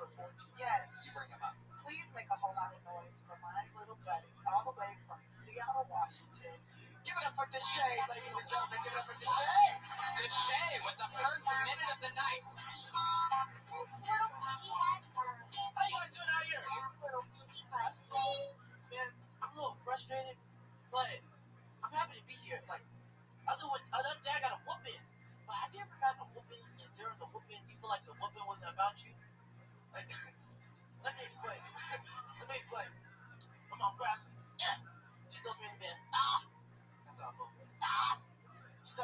She starts tearing me up. Boy, did I tell you stop playing around? Okay, I was playing around, but then she started saying things that made me realize like the whooping wasn't even about me. Boy, did I tell you I ain't got the money? Mom, what money? On the other hand, my dad, it never was, because I think all dads are just lazy and you guys don't want to get off the couch. My dad just stays on the couch and just listens to stuff throughout the whole day while he's watching this. Yo, better not be on my Xbox! You got that little big thing with your belt? Don't make me get my belt! But you guys don't get up. Don't make me get my belt! Hey guys, my name's Shay. Yeah, Deshay. Deshay. So cool. So Deshay, Hey, stay up there. Deshay, Thanks, you get to talk to us now. That's so cool. I love your style, man. How long have you been doing stand-up for? Wow. Were you 13 when you started? Oh my God. I did his birthday party. That's amazing. Wow. Wow. I was not twerking like the 13-year-olds were. We're not going to talk about that. Did she do the Mark there? No. They don't even know nothing about that. Shut up. Did you hire He was a respectable woman. her to twerk? Did I hire her to twerk? No, we didn't hire me to No, it was a bonus. It was just some light. It always is, my man. They was playing good music. Your stage confidence is ridiculous. Yeah, you I seem mean, so you, smart. you just owned every open micer in this room. Well, I don't know about that. But I mean, relax, Brian. Just stage presence for being so young. Your stage You're presence. 14, you're don't 14, insult but you have the everybody. stage presence of a 15. Yeah. Yeah. It sounds like marketing to me because you seem way too smart for 14. I feel like you're just like a small 27-year-old that It's just the next website. I wish I could tell the ladies that. Like, I don't know how. How did you feel up there? Up here, yeah, I'm good. Just, I don't really get nervous. It's just when I feel people. Now, did you feel that you were talking with us or at us? I feel like I was talking with people. I was looking at the story all the time. That's what I always do. To say comedy with my friends. I used to be. Wow. Just fucking doing shit. Will you hire us? You brought this guy out first. Will you please hire us in 7 months when you're head of show business? He's a great writer. He can set up your podcasts and your websites and stuff. He does great improv and Did you kidnap him? no, I didn't kidnap him, but Is this your boy? maybe my boy now, like, I'm gonna go ahead and make him my I feel like going out and finding a hot 14-year-old and just marketing it. He's gonna be a star though. So you're getting beaten at home though? Is this? I mean, we might as well talk about it. We can help you. Is this a cry for help? Listen, I want to tell people what's happening to me, but I just got to mask it as a joke. Did your dad yell at you like that? Huh? Did your dad yell at you that aggressively with the belt? He told me to say Told you to say You know what no. you should do is you should bring a 45-year-old home tonight to just talk. So you can say, listen, I met this comic that killed Tony. I just brought him home. He wants to see your belt. He wants to see the belt. How much material would you say that you have? Like, how long of a show do you think you can do? Wow. It's amazing. I know. That's all you needed, 14. I just started. Yeah, and he's really good, you guys. But what's great is, what's really I mean, especially after 10 minutes at your age, you'll grow out of it. I mean, in 10 minutes, that shit won't even fit you. You got 6 months, so don't get too much unless you have the older brothers. Yeah. Yeah, use some of his. Do you like tigers? Because he got a tiger on his shirt. Oh, are those your pajamas? Did you sneak out of fucking bed? God damn it. What I love is that you came out and you performed and you put on a great show, but now during this part, you're still yourself. It's right there in the pocket. Like, it's very impressive. Keep your mind, stay sharp through it all. You're probably going to be a really big star, so don't go all You will be a big star. Don't go all Michael Jackson on us, all right? Don't change colors. Can I make one? I will stay as dark as I Can I can. make do the one? Bieber Can I shit. make one suggestion? Just at some point, when you go out on stage, at some point, do your jokes when you're talking to us right now. With that kind of strength, if you came out and just chilled, the room would freak the fuck out. If you came out just like that and said, I'm having a bad day, I got my ass kicked. My mom, she hits me hard. You just fucking start mirroring it, and you have that poise. You will destroy because you were so animated and moving around so much that you lose some of the laughter. So if you could just kind of slow it down and take in the laughter, because you said you were talking with them, but you weren't. You were just attacking them. And you know that, right? You were doing a goddamn monologue, but it's funny. So imagine just slowing it down and feeling it. Because you say you have 10 minutes of material, I bet you have 20. Just Yeah, say slow down. Boom. On your first joke, you explained how you think your mom was taking things out on you, and then you kind of repeated it again when she was actually spanking you. You should listen to that in what you said tonight. Try to find it so you're not over-explaining. Right. Or just be like my mom whips me, like she was whipping me, and I think she's taking it out on. You can just do it while. And here's a good tag while you're in there. When she's whipping you, have her at one point say your dad's name. Yeah. No, That is perfect. No, and then you're like, wait, mom, did you just? That's dad. You know, Spirit, he has the same name as me too. Oh, that's what That's this is coming kind from. of sense. Yeah, there's something to that also. Now he has the street name, so. Stone. No. You should call him by that. That's a good name. Why did they call him Snow? Because he's from Game of Thrones, he's the best. No, because he moves a lot of cocaine. He might be white. You don't yell at me with your hair. That fucking scared me. Maybe just like the skate bird. Come on. I think it's My last name's Frost. Whoa. I just guessed that. I don't know for sure. He just said that friends called him, so I don't know. You can find out. You can sit him down, take off your belt, beat it out. I've asked him for 3 years straight. He won't tell me. Like, he gets around it. He tries to. I just fall. Does he don't want to tell you that he's still named Coco? There you You're go. funny. You're funny, kid. Deshaun. Shane. Deshaun. Yeah. All right.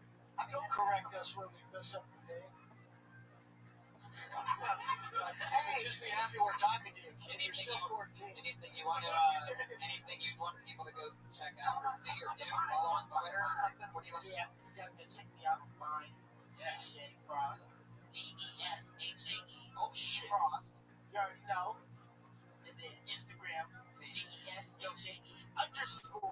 In 2 years, you can see him driving the streets of Hollywood. Yes. Oh yeah. I can't drive though. Oh, in 2 years, I said. I know. I can't.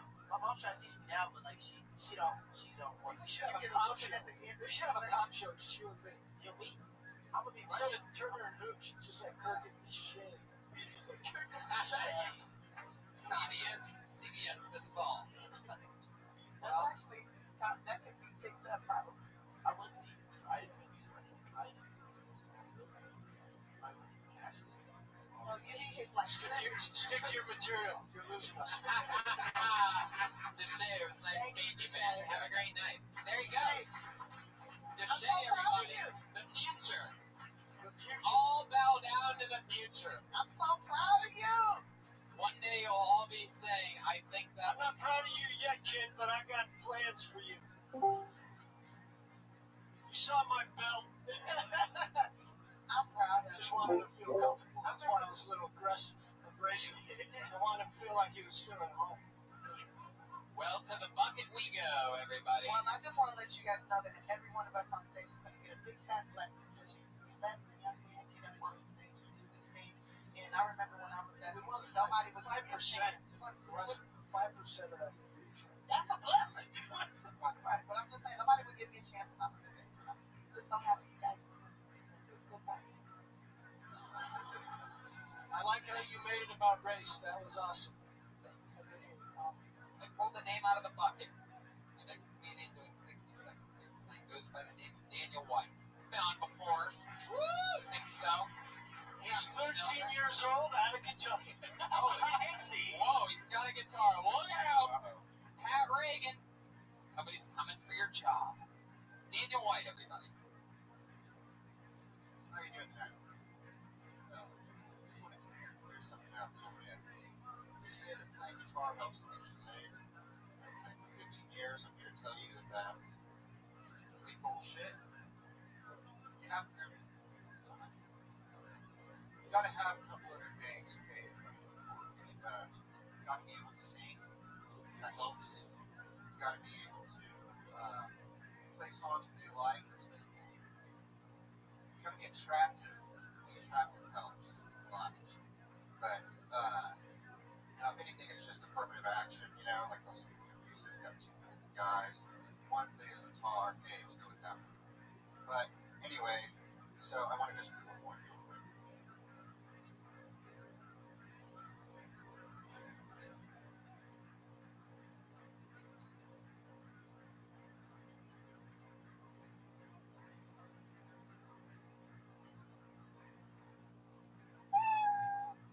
Who wants to fuck? Fuck yeah. Daniel White. I would have been more apt if he used his tongue. To play the guitar. Yeah. Because it's I can show you. Jesus. This guy just came in his pants over here. the way Come you on, said I that can made me know even more dry.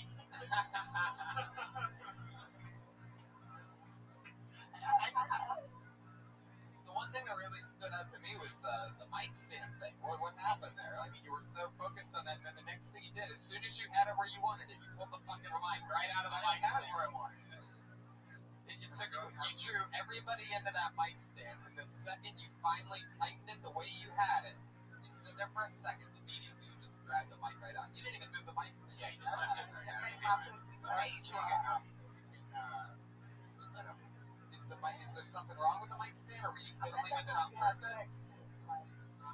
That's a whole part of the Is this game. where you like it? Right here, right here. You know what? Fuck it, I'm gonna leave it right there. Like, what the fuck? I mean, turning away from me? basically what Tony's saying is you peaked at the mic stand. The mic stand thing had me drawn in for something. I was hoping that there was going to be a payoff there, but it was all for nothing, huh? Whoa. Don't turn on the mic stand. Jesus. It's just a mic It's stand. not the mic stand's fault. Trust me, the mic stand doesn't want to be here either. I don't think the mic stand's what threw it off its tracks. The mic stand's fine. That was nerves. He was just obsessed. He don't know how to work that. What I was going to say, because when you tighten the Let's mic ask him, stand, how long you been doing comedy? we have been doing it for about 4.5 months. Yeah, see, you don't even understand the concept of mic stands. He hasn't touched enough mic Well, stands to can know how to I work make it. one suggestion?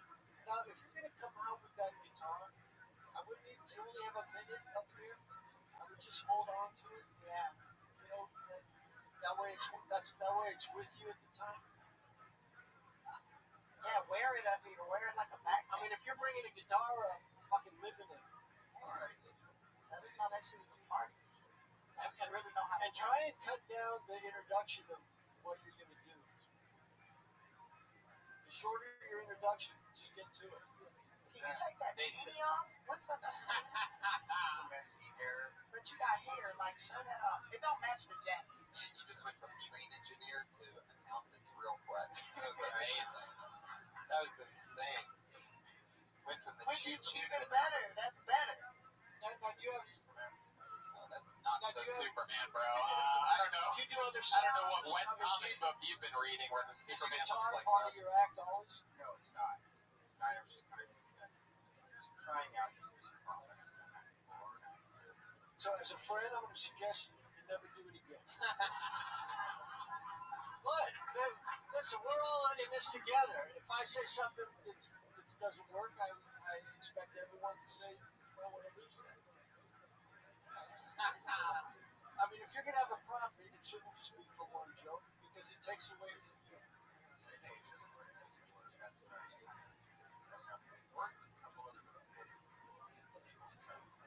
Maybe you were pushing through it that time. It felt like a really Or maybe you could save it and just do it for your friends. Do you carry that guitar around to just do that one joke?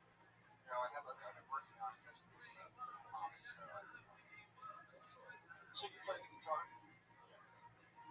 Did you really never get laid?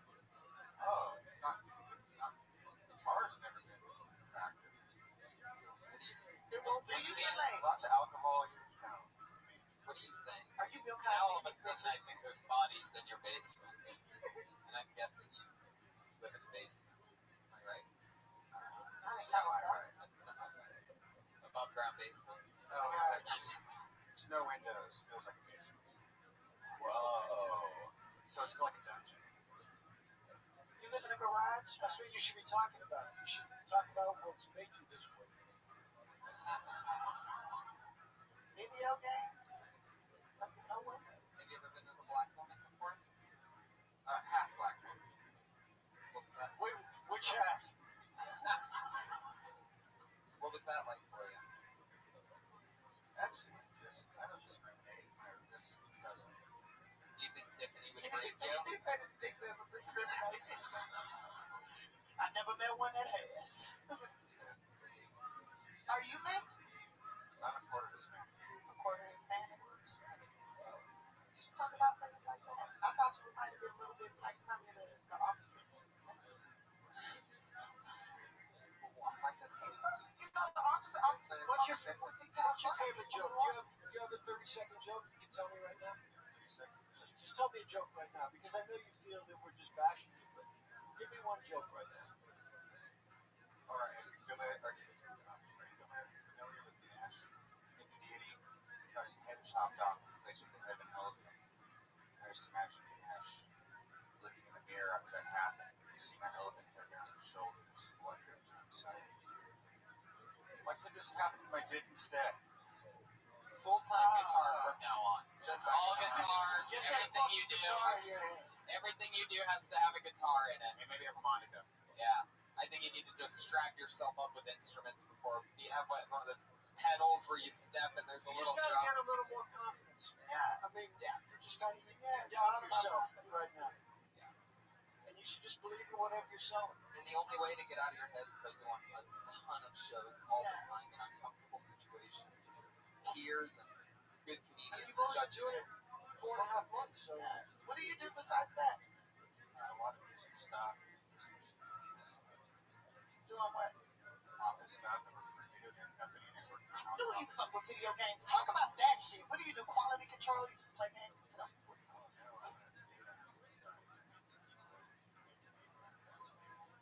That you got in the hard that's stuff. it. Talk about that because Have if you you ever can been make with a that black woman phone, before? Or the fact that you work for a video game company, which is awesome and cool, but you work for like the most boring part of the video game company. Yeah. Accounting department. so you just gotta do the first joke. Work on that. Boom. There you are. Daniel White. Nice to meet you, Daniel. He's on Twitter at Dano Comedy. Send Wow, Dano that mic set works great now. Yes. Merv, what'd you think of Dano? You ever go on stage with a guitar before? I went on stage with mandolin one time, and What'd you do?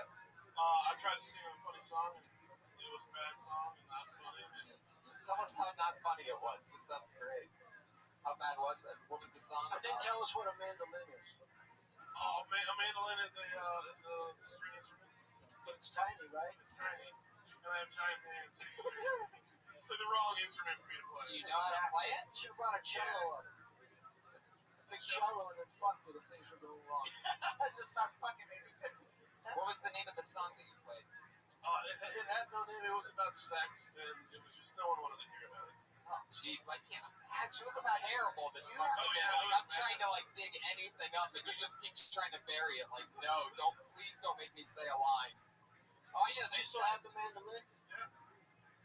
I pulled another name out of the bucket, guys. This guy's been on a few times. He studies brain science neurosurgery at the University of Southern California. Oh, maybe I know. His name is Ori Amir, everybody. Here he is.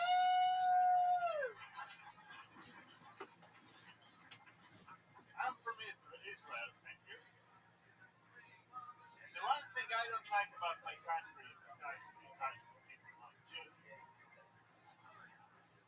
just like Hollywood, but so they didn't accept my love for Jesus Christ, which is what they did.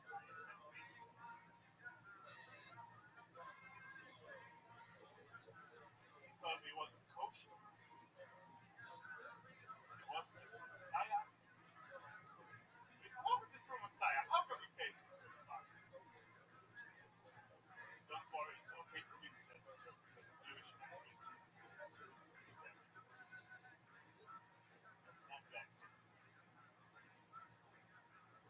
My point is, I can say this crazy shit because I'm a foreigner. You would assume it must be normal in my country.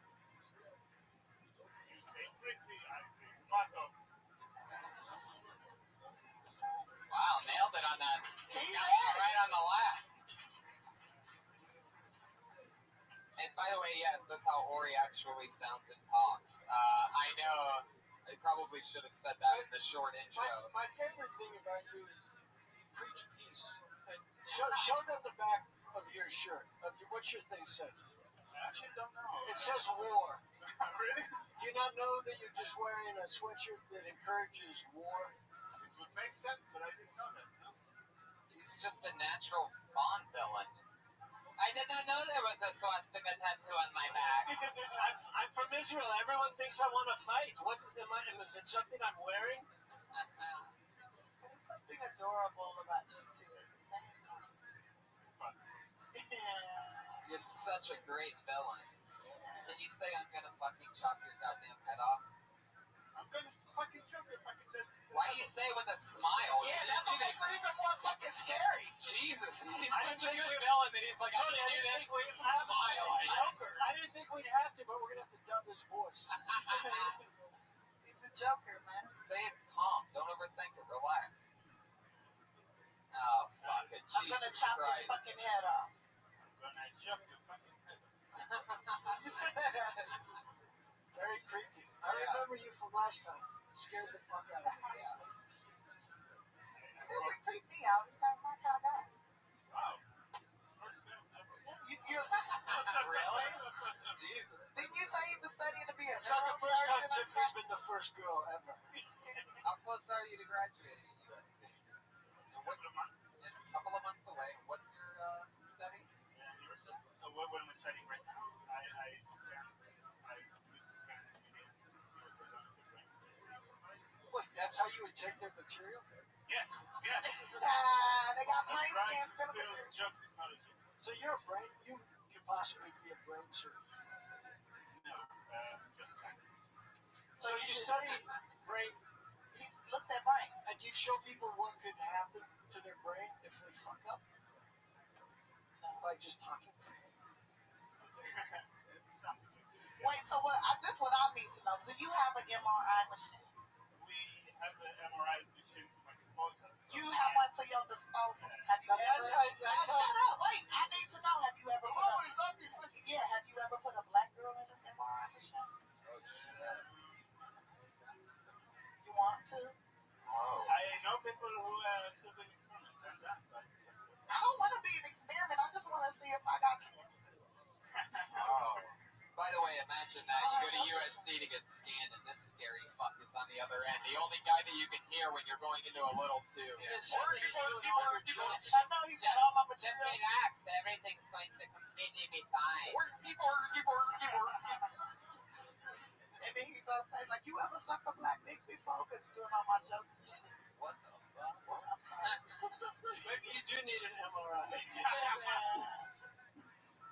You might have hair cancer. But, Well, an MRI, I just want to be in one of those machines one time. I want to try it. It costs too much money to just do it on the fly. I was like, man, It's better to have a professional do it. I got all my dental work done by students at USC. I have access to an MRI machine if you really need it. I can slide you through. I was almost a doctor.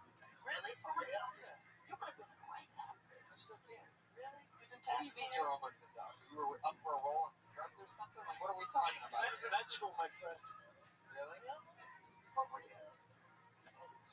I got this cane. So do I. I have an ache. Maybe we can kill two birds. Let's do it. I love it. Obamacare, hard at work. People just go into anybody with any classes that they may have taken. Like, I am really sick. Can you check this thing out? That's what it's come to. What did you find? MRI machines are expensive. yes, they're $1 million Tesla.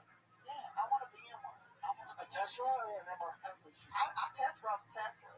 Test drove a Tesla. That was nice. I'm gonna get one of those too. I think you're funny.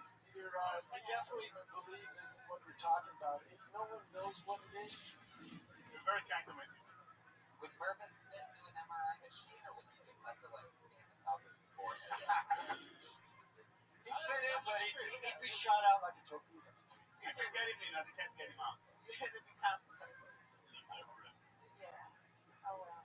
I think it's Well, great. I don't even know what the joke was, but it had a great ending. You say, I say creative. Something like that, right? No, you say creepy. Right. I said creepy. I'd open with that. Yeah, that was a good opening. It's actually not creepy. They know you're creepy. Immediately. As soon as you get there. No, it's a gift you and I both have.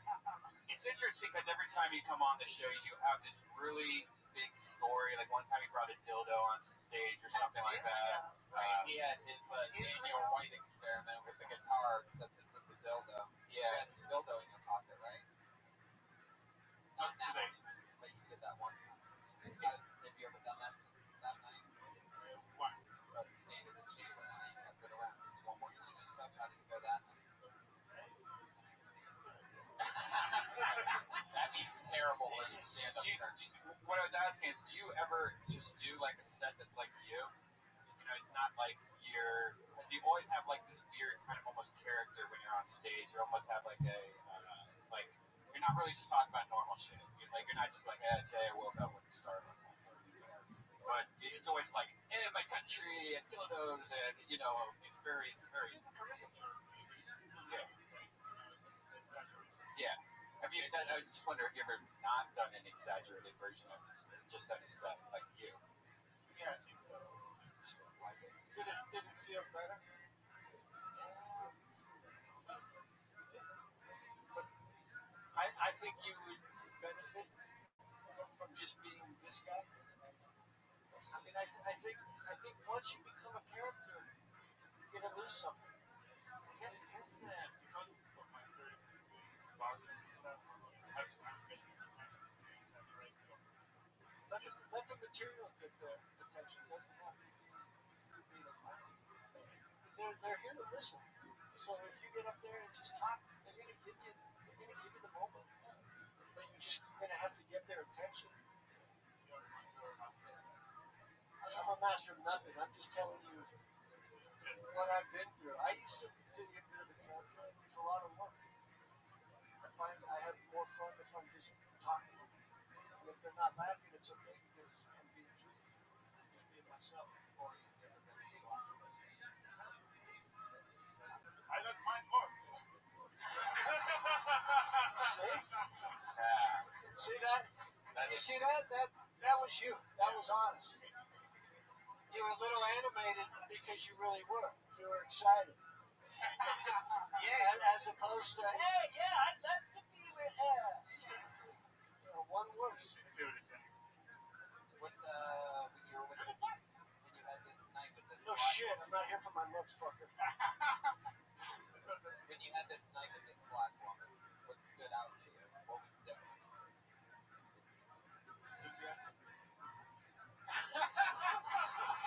Yours or hers? Yours or hers? Paris. Black She women, was very enthused. but she like, you gonna make me come, motherfucker. She was like very. Maybe she was trying to get away. Trying to get out of the MRI machine. One thing, but. She had so much movement. It was crazy. I had to hold her down. What kind of movement are you talking about? Did you like describe it in any way? Yeah, probably. Public movement, kind of? Perfect. Oh, okay. Perfect movement? Pelvis. Oh, Pelvic. Only in Israel do they use the word pelvic. Where did you find or meet or buy this girl? At USC, huh? Were you At USC? Yes. Yeah. now? Were you That's in South Central. were you a character or were you this charming gentleman with the twinkle? I reflect a tall white comic. I With a mustache. think I'm self-awareness. I'm not sure what it was. Human. Did she hit on you or you hit on her? But to wrap it up, the point I'm making is you got laid because you were just being you. So if you want to fuck the audience, you're gonna have to be yourself. Yeah. It's true. Yeah, it's weird when you do that other character. It's uncomfortable sitting because a lot of us know you kind of do. So it throws us out what you're actually saying a little bit.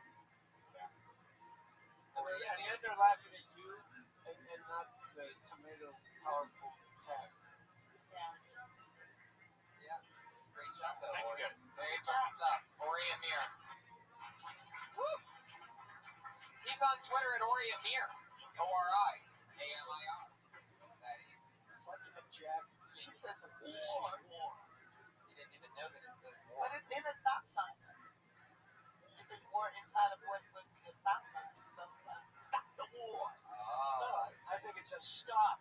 War. Let's fight. Do not pass without fighting. Do not roll through the stop. Fight, motherfucker. This is Israel. Hilarious. We're getting together. This looks like a new name. Regan Talley, everybody. Woo! Regan Talley.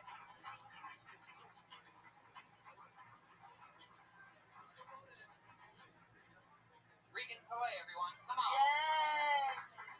Hey, it's Reagan.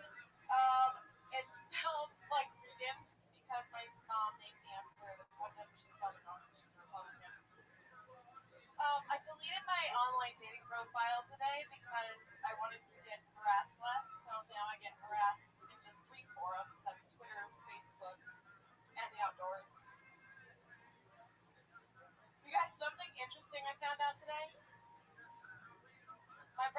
engaged to my ex-husband's sister. Next to the fuck we go.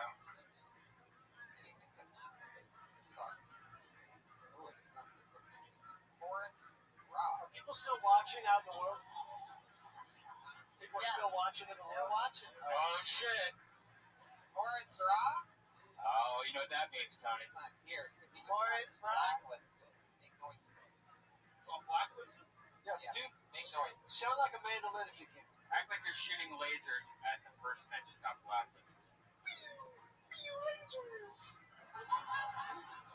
That would have worked if you didn't say lasers. You had us. It's sort of like the laser. I think I did it better when I was patriotic. Patriotic. Yeah, I was patriotic, and that's what I call it. I know that's a black country. Patriotic. Put your hands together for the next name that I pulled out. It is Maurice Love. Ooh, Maurice shit. Love. Oh. Oh shit, what's about to come up here? Sounds Maurice sexy. Love. Maurice Love. There he is.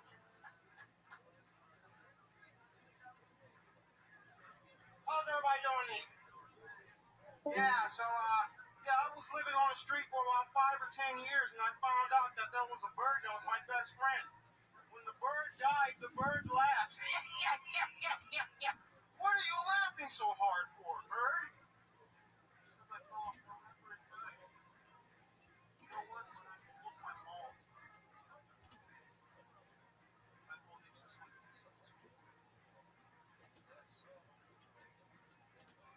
Anyway, so, up in the forest, I noticed that I had some red ants, and I didn't know what to do about these fruit flies. What are fish nuggets? Okay, yeah.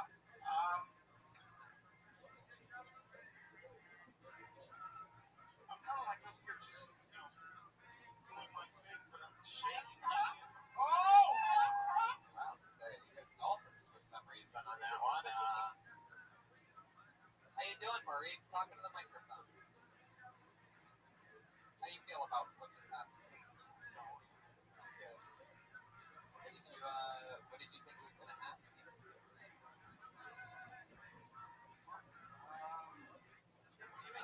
Mic stand's coming back in the storyline, huh? This mic stand's demanding attention. It's really, That's what they say until you tighten it, and then it's back to like every other mic stand. well, it's working out for me. It's for sport. Was that real material that you just did? Was that like written down, or what was that? It's actually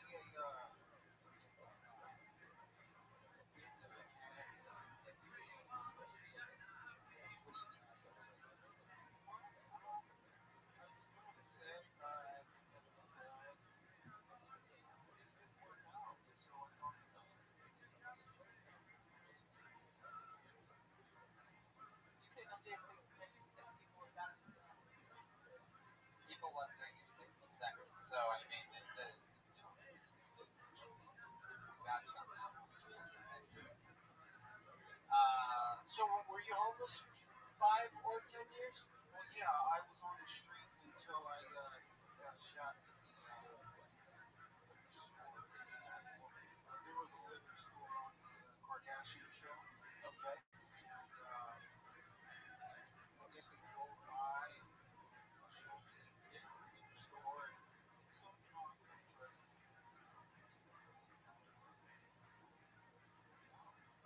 What worked out? 60 minutes. Are you still on the streets? No, actually, I'm not on the streets anymore.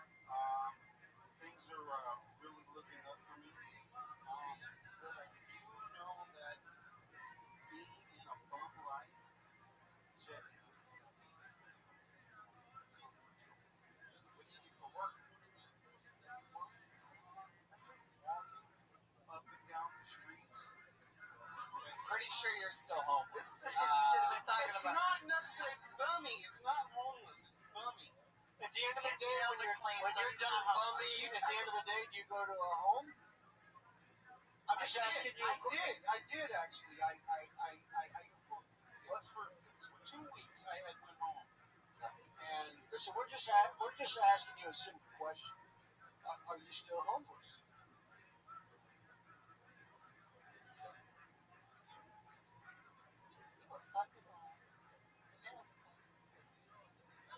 Yeah, you have brand new shoes on. Yeah, the brand new hat. Your hat has And you have leather on your sweater. sapphire, baby. Okay. So you know the key to comedy is honesty.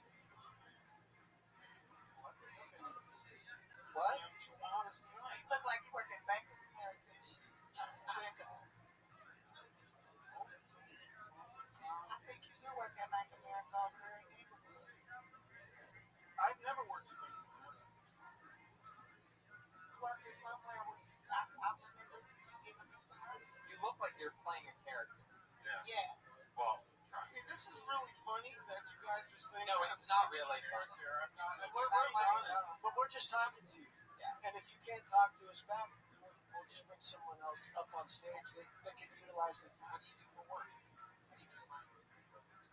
Besides, walking up and down the street, What are you doing when you're walking up and down the street? Are you selling something? no, I don't. Are you speaking to anyone? Yeah, well, I do a little bit of different characters. Do most of these characters ask for spare change? Well, no, characters of stars and characters of, so you're a costume guy. Yeah. you can say something. Well, we're just trying to get the answer. I mean, we're just trying to talk to you. Do you wear a costume? Which one? Oh my God. I feel like I'm on a bad day. You're a bad It's day. like, it's over. Oh my God. You're This is out. why I only date white men now. Maurice, you're out. Maurice, you didn't utilize the time valuable. It was valuable time up here. We could have helped you and talked about your jokes. Well, they're tripping on that. I thought that I put on a good joke. Well, then we could have talked about it. I think he did your hope. High highs and low lows here on Your Filter. joke was that you were a bum. And is that funny? Usually, when they say on those jokes, How long you been doing comedy? 11 years. Okay, so you know better. Like, you know the audience, you know better. You've been doing it 10 or 11 years. Like, That's how long you been homeless. His audience was birds. Maurice, I can't figure you out. I wish you the best of luck. Have a good night. Maurice, love. I don't like that shit. I'm just trying to play with our intelligence. What's left of it? Everybody has so much You more. might be mentally ill though. We just talk shit to somebody. Yeah. He's fine. Yeah, he's normal. His nails is all manicure. He got girlfriend. Tiny Kermit Frog. He knows a bird. He's got a shit together. We know this name. Decided to bring this guy up. We're going to get up with bricks and bullets. Yeah. Yeah! Bricks and bullets. I know a lot about that shit. Here he is, everybody. Bricks and bullets.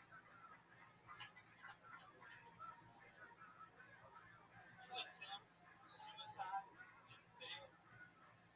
All that means is God has demonstrated. How does it feel? Like, transform what?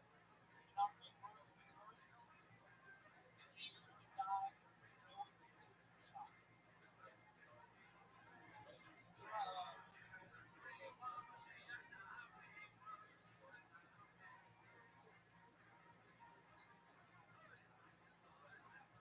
It's all right. Isn't suicide just like a really, really big abortion? Minus your mother's guilt? That's all I got. Bricks and bullets. I love it. Bricks and bullets. Man, that was so funny. You really lost it so hard. We could almost all see it. You were really trying to picture it. You were trying to picture suicide. You got it back. I thought you were good. Yeah. Yeah. You have a really funny take on it.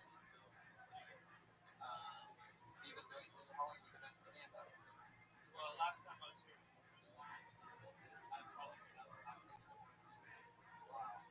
about some stuff that's not suicide based? Oh yeah, absolutely. I tend to laugh.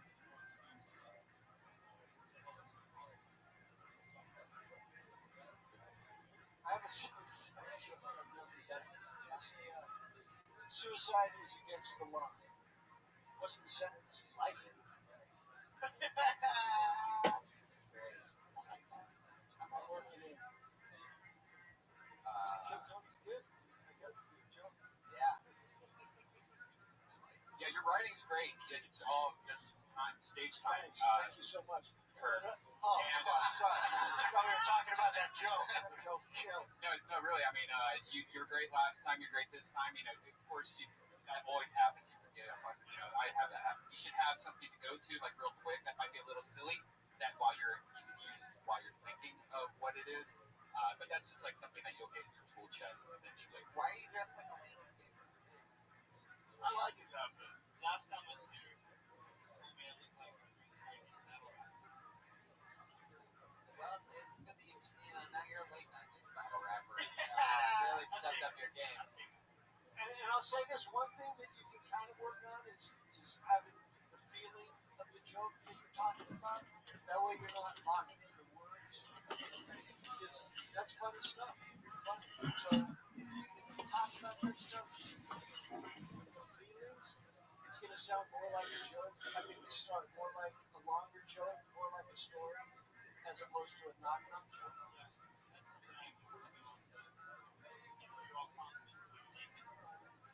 But that's great. But that's why we're here. We're all just trying to get it. But you can string those three jokes together, so it'll seem like one joke. It's all right. Stretch it out, break it down, think of a note, think of different things. What else would you do? How would you do it? Comedy buzz. Try to stay in that pocket, write out a whole thing about it. That's all you have right now in suicide? Is that true? yeah, no, You can stretch all that out. The whole trick to writing is just asking yourself those questions. How would you do it? What would you do? How would that feel? And you weave them together. Yeah. A lot of my stuff used to just be a one-liner, and then I connect with three one-liners. Suddenly it's a longer story.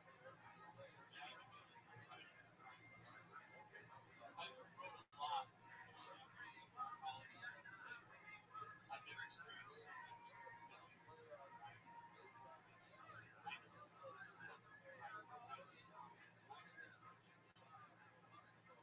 But I'll tell you something. There's no failure ever in writing. If you're writing, you're creating something. You're stretching that brain. And you have to write things to see that this doesn't work, but then you can build onto it. You can never look at anything you're doing creatively as failure, ever. Years from now, you're going to look at this writing also that you might have not liked or used. You're going to be amazed at how much funny stuff that you'll find in it. And you'll use it later in life.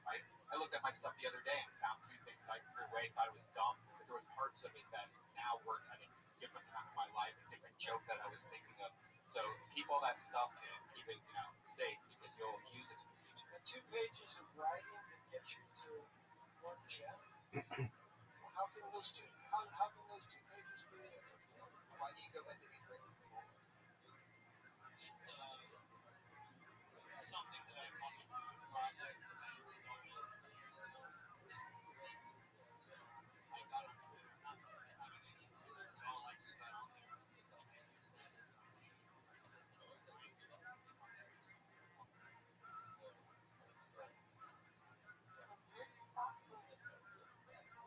What's your real name? I know. Yeah. Jeff's a little less aggressive and Just who you are. Just be who you are. I thought he was gonna come up here with some 8 Mile type shit. I've never seen him before. But you know what I mean?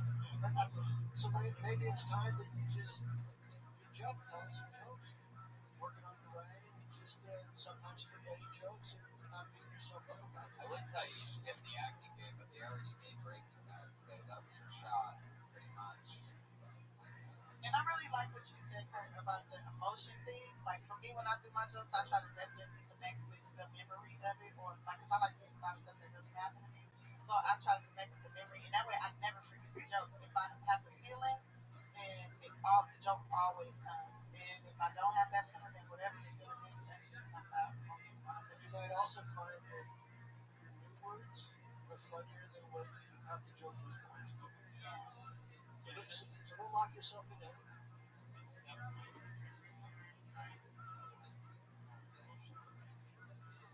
All the best writers write a ton of garbage. A ton of garbage. They've been drafted. People end up seeing of anything. Movie, a book of anything. So the 11th draft. So plus everything else that they write is dog shit garbage. Everybody writes dog shit. So now that you know that Stephen King and every great writes diggity dog shit at times, it shouldn't be that big of a problem. There's no such thing as writer's block, by the way. Good job, Jeff. Psychological. Yeah, Jeff, what's your last name? Are you like a wanted criminal or something? Jeff, what? Okay, bricks and bullets, everybody. There he goes. Jeff Carruthers, Jeff man. Carruthers. Jeff Carruthers. Yes, I love it. Character from the show. Did you hear what happened to Jeff Carruthers? Yeah, he killed himself after the show. Yeah, he did a. You know what It he was a said? cry for help. He did Let me 4 say that suicide reminded jokes. me of my They blew childhood. his brains out of the parking lot. Jeff was talking about writing. We're talking about writing. It was the perfect time for this part of the show where our two regulars write and perform a brand new minute every single week. Come on stage. They've been doing this since the beginning of the show. It's so much fun to have them here every week. Doing new, fun, crazy stuff. Performing with minute first this week, University of Florida dropout. Started here on this show. He's been doing comedy in LA in every episode of this show ever since we began together. Very funny. Kimberly Condon, everybody. Kimberly!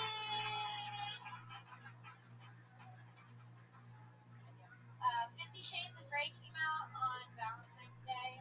That was like a really big thing. Everybody was excited about that. I don't really get it, you know? It's about a girl who graduates college, she gets a job under some guy who's really sexy and rich and just fucks her all the time. I think it's super realistic because nobody gets a job out of college, you know? I hate when girls say that they don't get along with other girls. We've all had that comment, like, I don't get along with other guys. It's like, well, that's because you're a cunt. You don't get along with 50% of people. Like, really, bitch, the only people you get along with want to fuck you. That says something about you. I'm dating a guy, but we're in a big fight right now, and I've decided to punish him by not having sex with him anymore. But I have to stop because I'm tired of blowing him. It's like, this is pretty good than you. Fuck yeah, there you go. And then you met Kimberly Condon. I love that. You totally agreed with her. It's so hard that she got the classic Tiffany Haddish. Everybody don't get that. Everybody don't get the but that's true. That's true what you said. I like that too. I like that. But yeah, it's really talking about somebody who doesn't get along with other people. It's better for her. If you don't get along with other girls, you're just bad. Or I think the classic lesbians, to be honest with you, come before as Whoa! Holy shit! Yikes. Wow! I don't like bitches that don't like bitches. Is there any women in this room right now, by round of applause, that only get along with guys and don't get along with other women? That I part. had a feeling nobody would respond. Right? Are those overalls or do you just have an extension of pants? You know what? Actually, they're overalls that you turn into pants, and you took the overall part off. Overall, I'd say that was a pretty good decision. Why Yeah. did you get that noise? With that first joke, you said it was realistic. You should have said it was unrealistic. Yeah. Oh, that's what I meant to say. I messed up. I meant to say so unrealistic. Nobody gets a job out of college. Now it's You gotta just get to it. If you're gonna do it, it's 22 or 23 seconds until you fix it. Yeah, but how do you explain all of that? I don't think you need You just say, everybody knows about 50 Shades of Grey. All you say is, can you believe, I watched 50 Shades of Grey. Look at this shit. blah blah blah, unrealistic. I just couldn't Just a white everybody's excited about 50 Shades of Grey. The most unrealistic part of the entire Bobby blog is that she got a job out of That's white girl yeah, powers. that's all that it is. If you're not gonna talk more about that part of it or something, then it's probably not worth it. Yeah. Or you should talk about how they look like they don't know how to fuck. But I think that line is actually the setup, and then I think you could build a whole joke around that as the setup. If you use it as the setup instead of a punch, I think you can dive into that Or world. yeah, you can go all into the workplace and stuff. And just, try to where, get jobs. I mean, I'll let you change me. what is she going to be doing in 10 years? I mean, how is she going to be in 5 years? Talk about arthritis, just act out. The bruises Her and hips are shit. still out. Unless you just don't want to spend that much time on a joke that's got an expiration date of a week. Right. I've totally doubled in and think more about the 50% people, women that say they only like guys. Because I hear that. I hear that a lot. And all those females, they drink a lot, they smoke a lot, they always dress like, they try to dress better than you. Their cell phones are always cracked. Yeah, always crack cell phones. They always arguing with dudes. There you go. That's it. Talk about those people. Break it down. They always got a lot of eye makeup on too. They always, Glitter eye makeup. Yeah, and I hate All of this. There you go. Kimberly Condon. She did it again. Another new minute. Who's on Twitter at Kimberly Condon? Final comedian of the night, and the only other regular that writes a new minute every week. Super newsy, wacky. Always takes a small inanimate object and seems to stretch it out and talk about it, make it funny. Bring it together for the stylings. Great Sarah Weinshank, everybody. Sarah! Encyclopedias. In the 90s, you had encyclopedias. You were really someone. That was a badge of scholarly honor. You were upper middle class then. Because if you didn't have encyclopedias, life was just harder. You were to write a book report or study something, you'd have to carry around 2 books instead of just looking it up online. If you were a dude and you had encyclopedias in the 90s, the world was at your fingertips. Bitches would want to fuck you. Because they wouldn't have to go to the library anymore. They would just come over. Can I borrow K? Encyclopedias are bullshit. Nobody just peruses casually through an encyclopedia. Is that it? No, go on.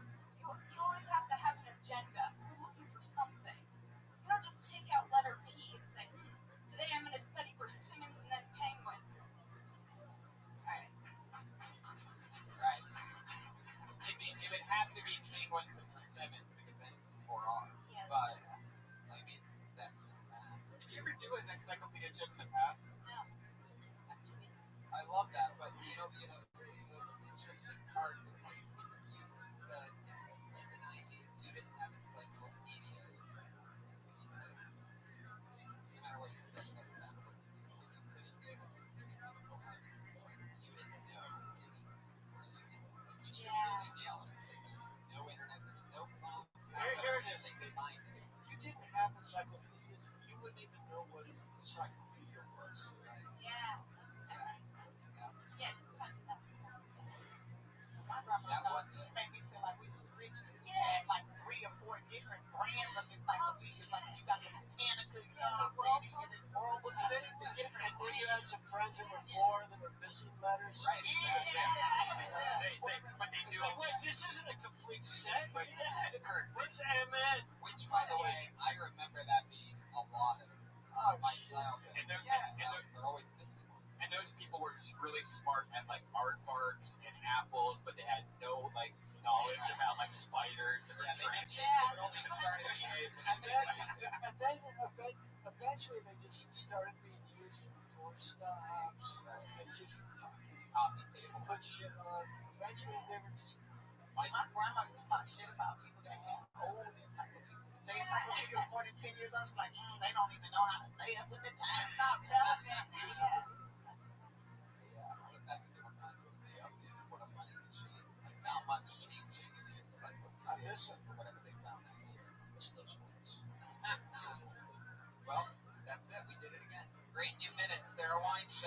She's on Twitter at Princess Shank.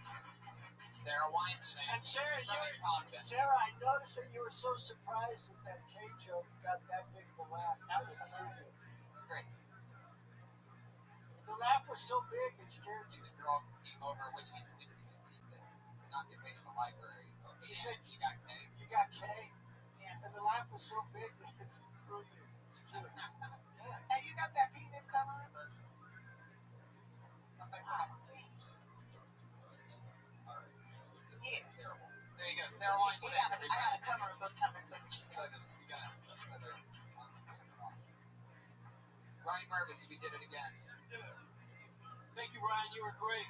Where can people find you? I just felt safe. I felt like you had our backs and some shit with you. Like if someone came in here, just a Viking, fucking them up.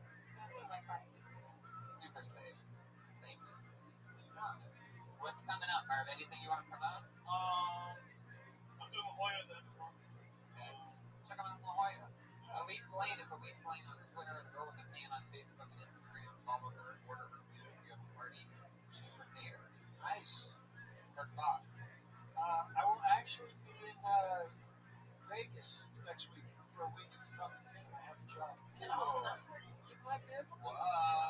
And I'm doing one night in Kentucky on Friday. Really? Yeah, I'm getting out of the world, man. I'm getting out of my bubble. Heck yeah. I got good fried chicken. Boom. Nailed it. Yeah. Live audience, make some noise for yourselves. We had a lot of highs and lows tonight, people. Daniel White, Ori Amir, Greg and Calais, Morris Robb, Maurice Love, Bricks and Bullens, and Deshae Frost. That was a blast. 14-year-old sensation. Thank you to you, live audience. Follow me on Twitter to Episode 100 of Kill Tony is in the main room of the Comedy Store, April 13th, 2015. It will sell out.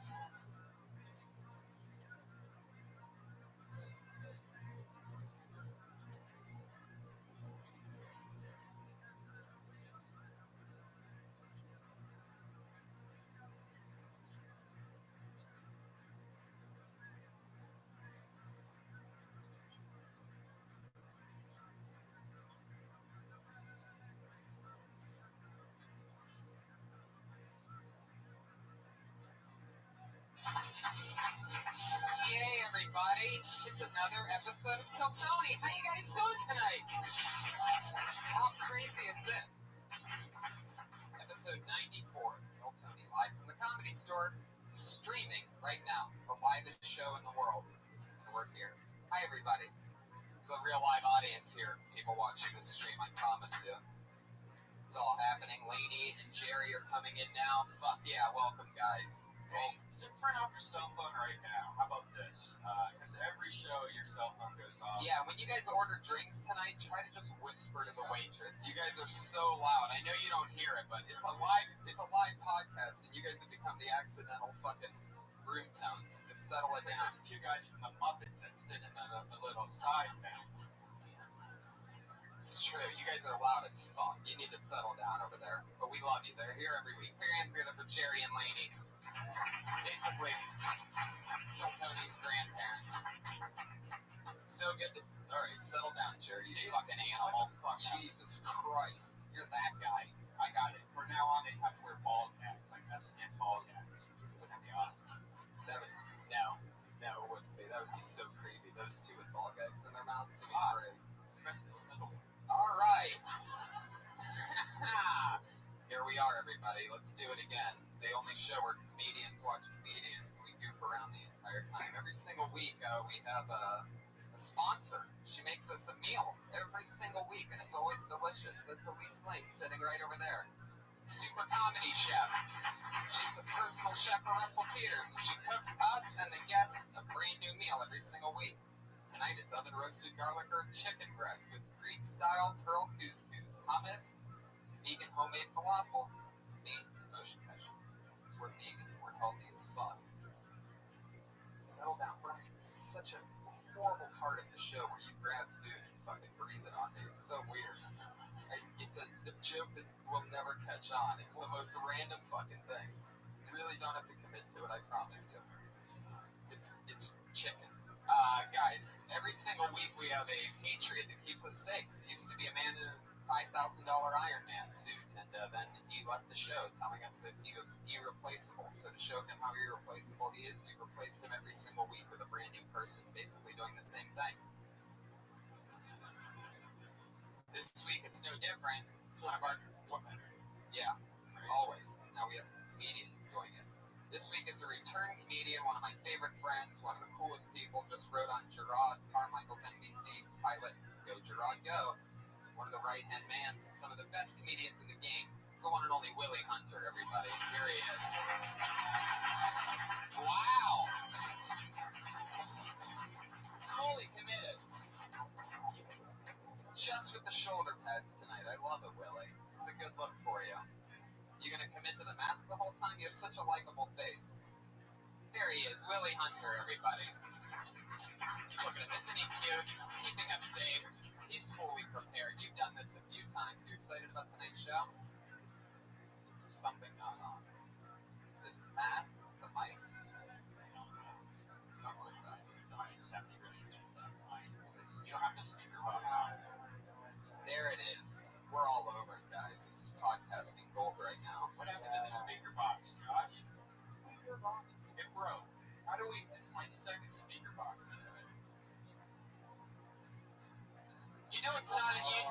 You know the podcast isn't crushing when you hear a dog bark at the Comedy Store. Let's just throw that out there right now. That I'm aware that the show has started a little bit slowly. We're all fully aware of that. Let me just acknowledge it so we can move on to the next part of the show. Willie, you're excited about our guests, right? We don't do that on this show. Just say yes and we move on. Yes, I'm excited. Me too. It's another two of our favorite friends. They've done this show a couple times before and they are back again. Another two of the best for you, everybody. It's Moshe Kasher and Jeffrey Ross. Live and in the flesh. Can you believe it? Here they come, because I'm sure Josh Martin is all over it. Hell yeah, perfect. Jeff Ross bringing 2 meals. Oh yeah. Rocking it. Got the lunchbox, the food, Moshe Kasher's in the house, coffee. It was a long show. I wanted to carve up. I love it. Welcome back, guys. Moshe, how are you? Good. I'm still thinking about Jeff carving up. This is carved down right now. You all right? What'd you do with your falafel? Falafel that was getting. You already eat it? I felt like it was anti-Semitic to offer a Jew falafel, so I went the other way. Did what? I put it in my ass. Oh, perfect. Sort of Department of Homeland Security stuff. I love that. Every single week, our Patriot asks your questions to the guests. Go ahead. What's your? Have these guys right? They have a week to prepare. Is Tom Brady ashamed to show his face? I see your head spinning right now. What are you thinking about? Yeah. You look like Jeff Goldblum's stand-in from The Fly. I guess my first You question. look like you're about to play football at Comic-Con.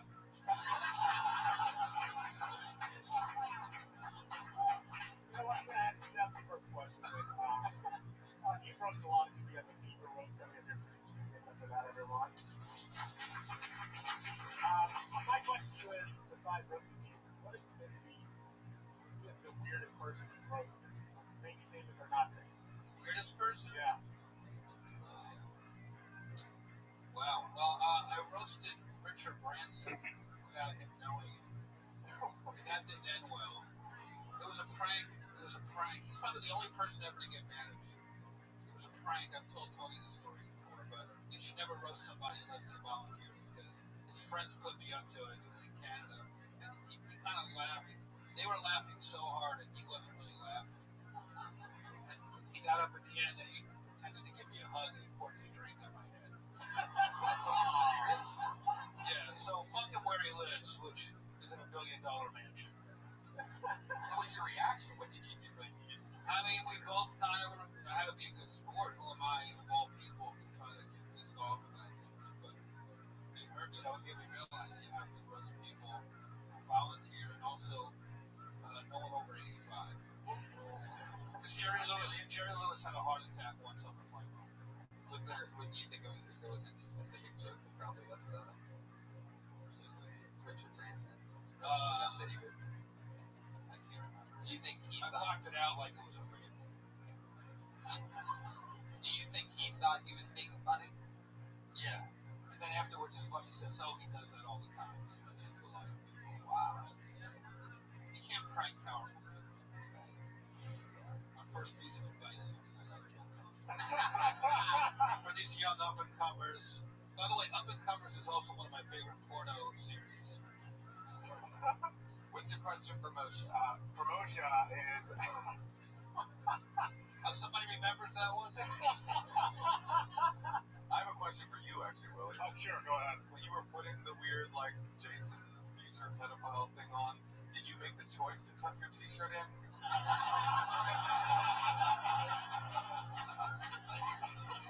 Or was it already pre-tucked and you just went with it? That was my first choice. Oh, cool. You thought that would add to the look? Yeah, that would, yeah. You know. Willie, how could you look like a child and a child molester at the same time?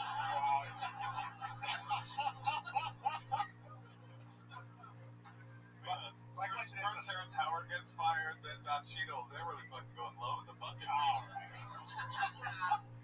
You recently, you post a lot of, like, hate mail again. You recently have one in Miami. Do you secretly love hate mail? It's got to be powerful to know that someone took time out of their day to write you something like that. Yeah, no, I like it. I'm into it. I listen to it. I have a section on my website that's for hate mail. And so if anybody out there wants to talk some shit, you know, you want to get schooled by a sort of foppish-looking hipster, well, I'm ready. I love that. So haters are welcome with you.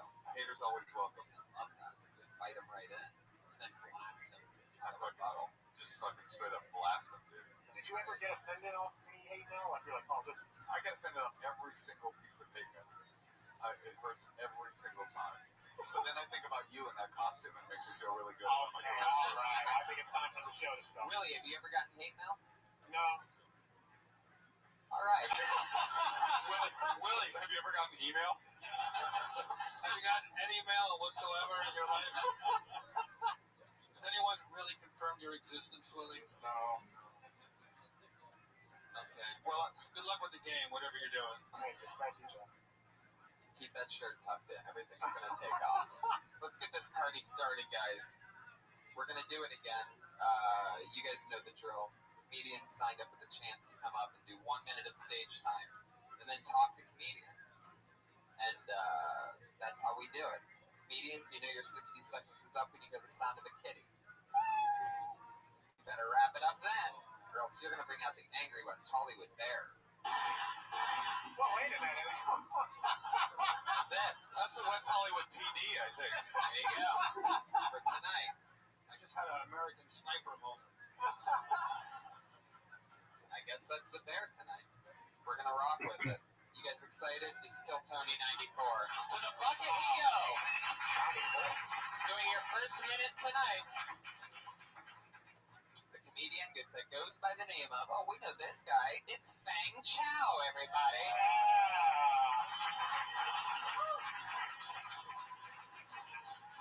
Sounds delicious. Wow. How are you guys doing? Good?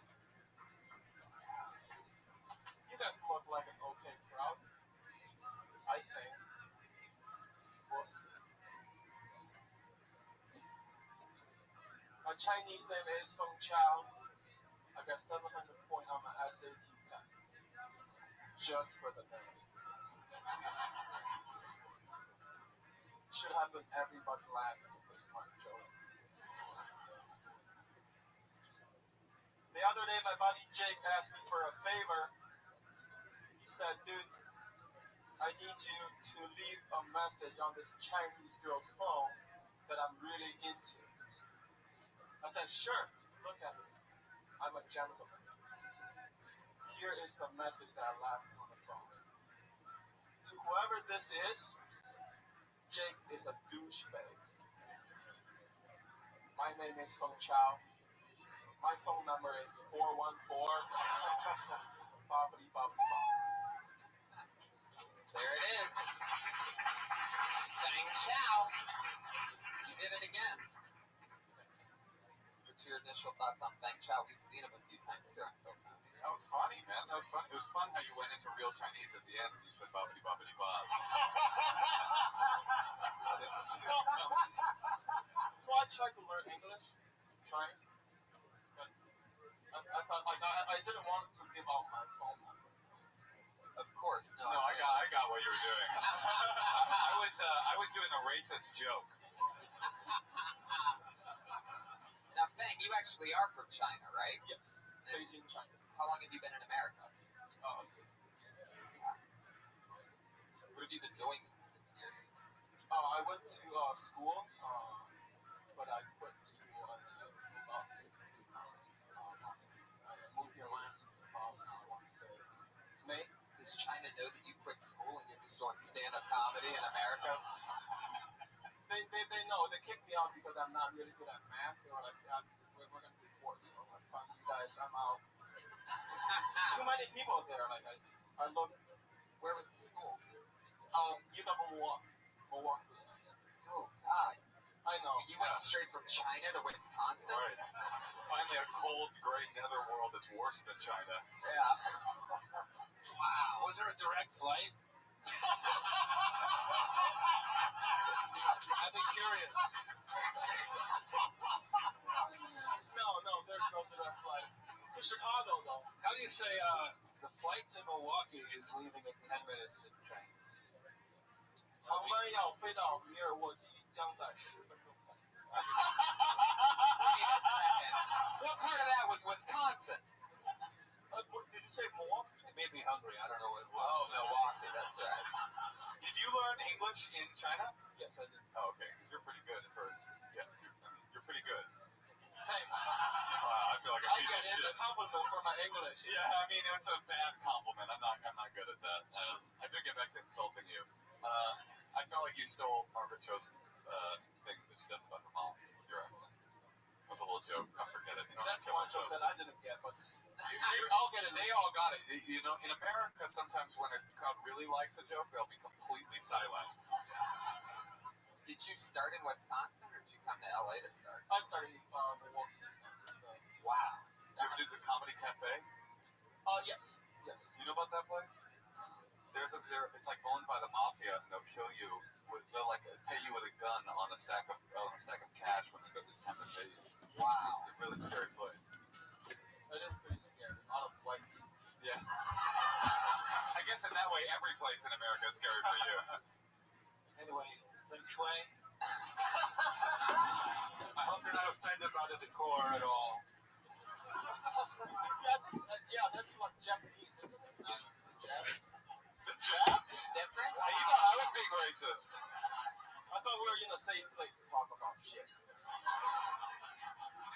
I thought you were great. I thought when you're up there, you could drop your arms, you could open up a little bit more. You seem nervous. You had a great opening joke. Just let's see you a little bit. You have an interesting worldview, I bet. So I think you're playing a little dumb for your act. I think you're a smarter guy than that. That's my only opinion. Thanks. Well, there's some notes in the wristband. You did it. Thank you very much. It means a lot to me. Like, I feel like it's an honor for me to taking all the jokes from you guys. Like, it's fun. I like it. What? Yeah. I'm making the jokes. Yeah. Don't buy Rosetta Stone, okay? I learned from it. It's not working out. So how long do you get to stay in America? Or how long were you supposed to stay in America? That's the question. My visa run out like about 5 years ago. So. Thank you for laughing. Thanks. Thank you guys. You guys are great. I mean, you have to be pretty concerned if we're being honest. I mean, do you really? It was a joke. I know, but like, you seem like somebody that's here illegally, knowing you. Wait, what do you mean? Just knowing him, he seems like he's not interested. What a douchebag. There you go. There you go. You nailed it, Feng. I thought you were funny, man. How do you make money? How do you survive out here? Do some translation between Mandarin, Chinese, and English. Is Is there a lot of work for that? Where are you mostly doing that at? Holy shit, you're a translator? I'm guessing casinos. No, online. I get a lot of assignments. Have these people never heard of Google Translate before? And they're just like... Or have they ever heard of a person that actually knows English? No, but it's easy for me, like, because I went to school for, like, I learned English for such a long time, and then Chinese is just my native language. And now I want to know comedy.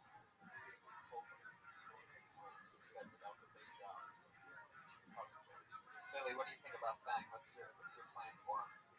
I have no plan for it, but I think it's good. Thank you.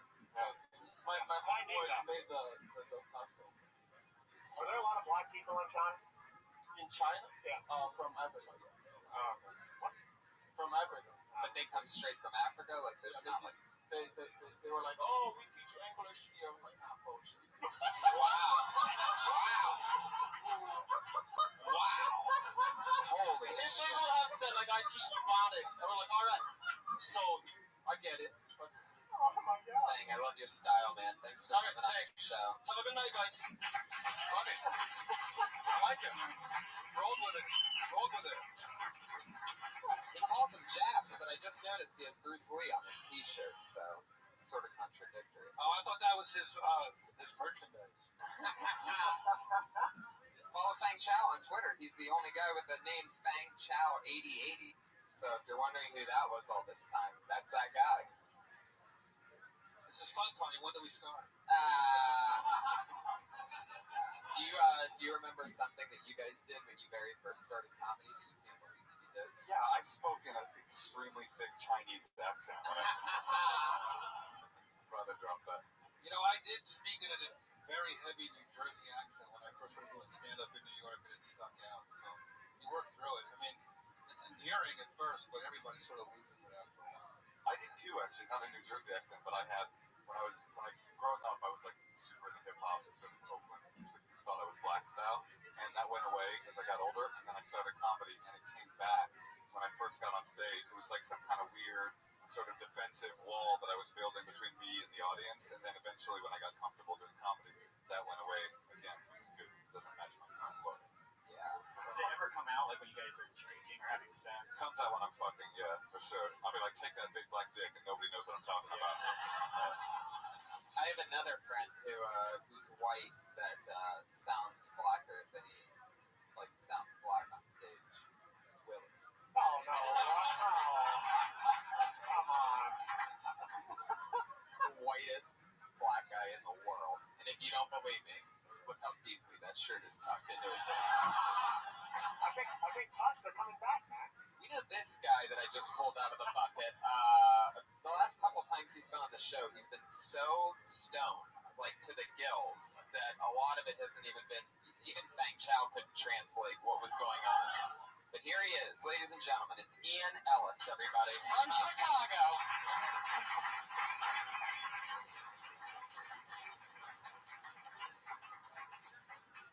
Hello. The Transformers, Blackish. I was on YouTube today. I wanted to know why countries hate us. Like a conversation Surrey wasn't ready to have. The number one reason is our decadence. You know who the most decadent people in the world are? Arabs with oil money. Jay-Z wishes he could ball so hard. We buy a lot of shit we don't need. They buy people. Not working at all. Number two reason, because we're a Christian country. Italy has 2 popes. They're 3 popes shy of forming mega pope. That's how the Inquisition got started.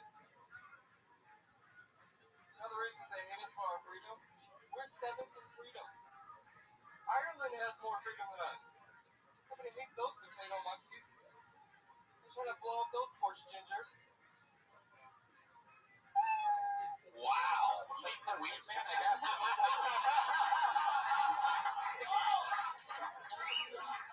This is you sobered up, and it turns out you're just an angry fuck. Yes! What did You just gave them weed for real? Yeah. called? The potato monkeys? Wow. That was wild, man. Did an Irish girl an Irish guy steal your girlfriend or something? Like what? How much do you have to hate Irish people to get the potato monkeys? Oh Jesus! You lost me at Hero.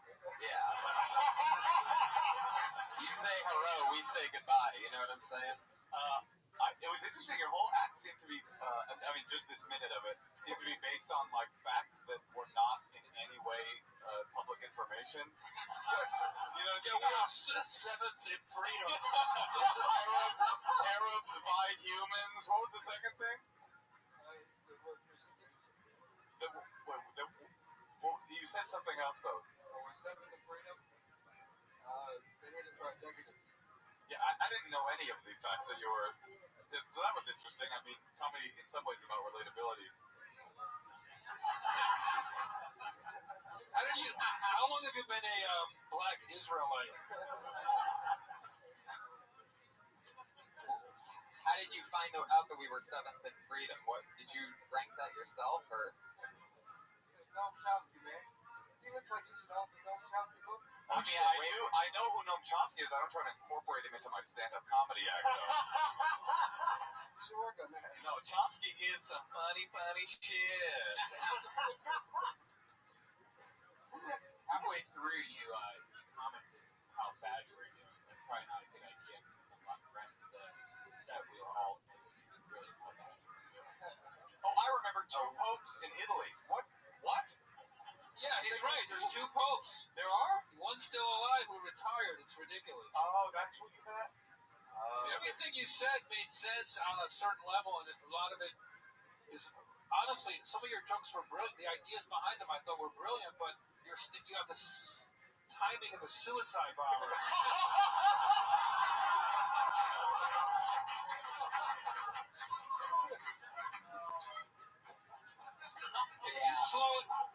If you slow it, what's your name? Ian. If you slow it down and just sort of relish those ideas a little bit, you'll be lethal.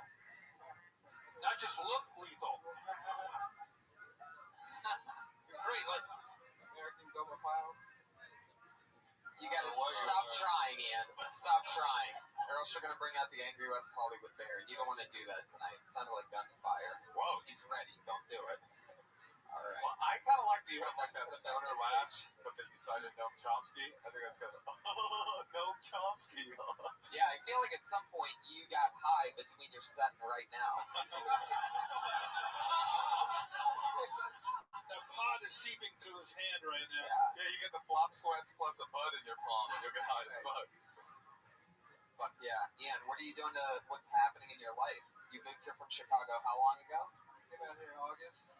How's that going for you? Got an apartment on the Sunset Strip. Great. Apartment on the Sunset Strip? Yeah, the Sunset Strip, huh?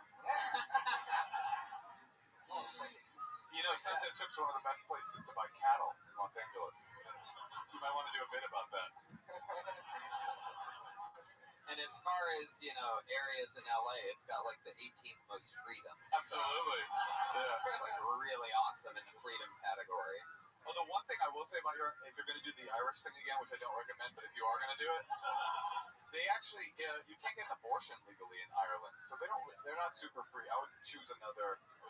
Oh, but you have to do all your racist I don't things. choose the facts.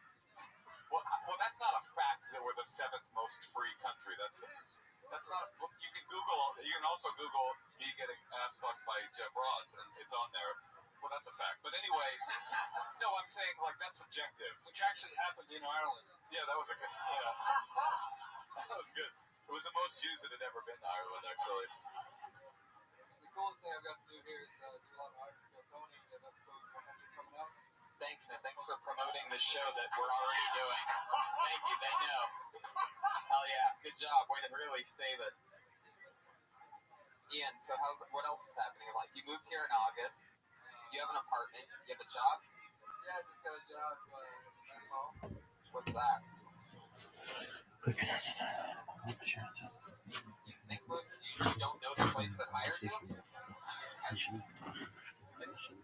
Can't lose this job, Ian.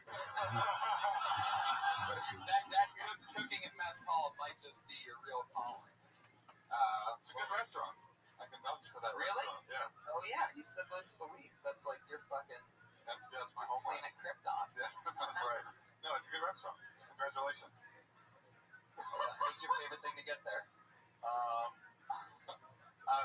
They have, I don't know, what do you mean? All right. I mean, you sounded like you really liked it. I mean, I didn't mean to put you on the spot. I always have like a favorite dish wherever I go. Yeah, And I was gonna try to figure out how to make a joke. I was gonna hope the potatoes were in it. Maybe they were made by a potato monkey. Like I was searching for anything. But instead, you said nothing. You could have even just made up a dish, and I would have ran with anything. But now it's like a whole thing. I'm sorry I did this to you, Tony. No, it's all good. Ian, good luck, buddy. Rock and roll. There he is. Ian Ellis. He tried to connect from the beginning. He said, hello, that was topical. We did Fang Chow up here. It's all happening. Follow Ian Ellis at Chicago Open Mic on Twitter. Let's go back to the bucket, everybody. I'm reading some of the live things on the stream. The live, what do they call those? Live comments. Live comments. I just turned into an 80-year-old host. What do they call those? This is another guy that we've seen on the show before. I believe he originally moved here from Montana a while ago. Put your hands together for Tyler Mesnarik, everybody.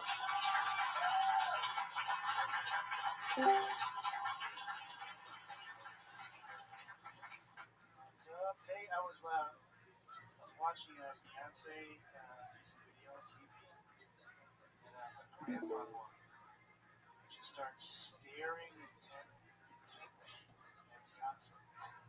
So then I get up to leave before he can say something racist, and I didn't make it. He just grabs me on the shoulder, spins me around, and he says, "Hey, who's that girl? She looks pretty good." You ever notice like 80-year-old men always touch their stomach and say creepy things? Yeah. He said, that's Beyonce. You know, we used to have magazines of girls like that back in the war. Magazines were called Tan. You know, because she's mulatto. Which, you know, as far as the racist things go, like mulatto's not that bad. Like, it doesn't sound as much like a racial slur as like a refreshing drink. You get a Starbucks, you know? Hey, what's up? Can I get a tall mulatto, please? Oh, actually, this is Wait a second. Okay, wait. I always love that. I want to hear the end of it, though, even though the bear came out. It's so close. Actually, go ahead. Actually, this mulatto's my grandfather. Can you put one more cream in it? He doesn't like when it's so dark. Okay, I think the bear saved you on that one. So, did your grandpa really say that? Yeah, you'd actually. So what did you really say when he said that? Did you laugh in his face? Like, what happened? He actually followed me, like, out of the room into another room and finished telling me about that. And I just kind of looked at him like, wow, that's crazy. And then I went back to what I was doing. It really, like, I don't know what you say to, like, an 80-year-old man when he says something like that.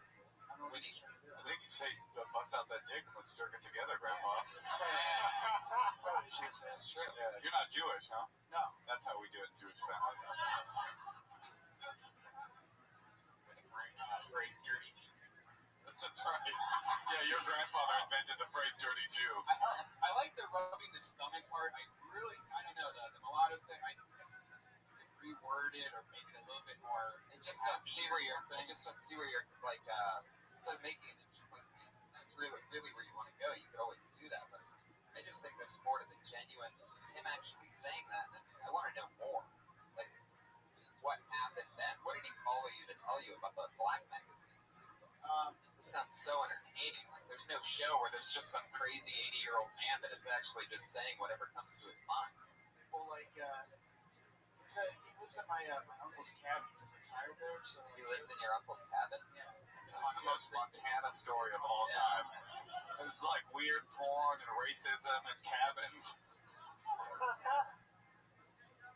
But, like, he sits there and he watches, like, the best... Oh, shit. God, look at that. Wow. Show the camera. Willie, how'd you get on the cover of this magazine? It's a great headshot, Willie. You should use that as your Twitter avatar.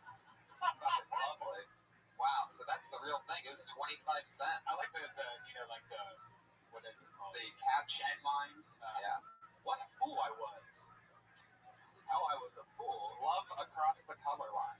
Oh, it's not a porn magazine? No, it's a gossip magazine? It's basically like 50 Shades of Black is what it seems like. It can't be a porn magazine with this person. Right, it's a gossip magazine is what it says. That's crazy. Your grandfather was essentially reading like Ebony magazine in 1920. You painted your grandfather to be this racist. He's a fucking progressive. Oh my god. By the looks of this magazine, I'm guessing your grandpa gets a boner when he sees a bottle of Aunt Jemima. So. Now that was racist, see? No, it's not. That lady looks like Aunt Jemima. I feel like anytime you say that, it's racist. Even if it's actually Aunt Jemima on the magazine. But yeah. So Tyler. Yeah. What other is that it as far as crazy stuff your grandpa says? Well, like he reads like Tom Clancy novels, and he watches like world's craziest water slides all the time. All the time? All the wow. Okay, I there's something there. I hung out with him because I only see him every once in a while. I hung out with him for like a day. He watched it for like 8 hours. Like, look at that one. That one's real crazy. Jesus. Does he ever go down water slides? Well, I found out like what it was. It was kind of like softcore porn a little bit because they only show like really hot girls doing the water slides. So it's a lot of close-ups of like boobs, butts. Do you know what pornography is? He's like, I'm pretty sure that gossip magazine and that water slide show was porn. Well, it fits in line with what my grandfather thinks pornography is. Right. Wow. Your grandpa watches hours and hours of girls going down water slides. It was a marathon, so maybe it was just a special occasion. Or if he does it all the time. It's amazing. But yeah. Mostly watches Fox News. Jeff Ross, what do you think about Tyler? I don't know, Brian's pulling up myfreecams.com. Oh, Jesus, Brian. Come on. He's streaming porn for no reason. Willie, what do you think about Tyler? I want to know more about your grandpa. This guy sounds like a... That's right. How old is he? He's like in his 70s. He's like 75 or something. Do you guys ever go out, like picnicking or something? He doesn't drink anymore. He joined the Navy because he like got a DUI, like 19, whatever. What a patriot. And he basically said like you can either go to war or you can go to jail. Sounds cool, your grandpa. Yeah. Fuck yeah. I wish he was here instead of you right now.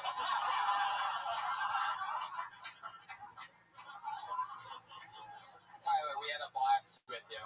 Thanks, Tyler. You have the, you have all the comedy flavor of a glass of water. And, we really like your style.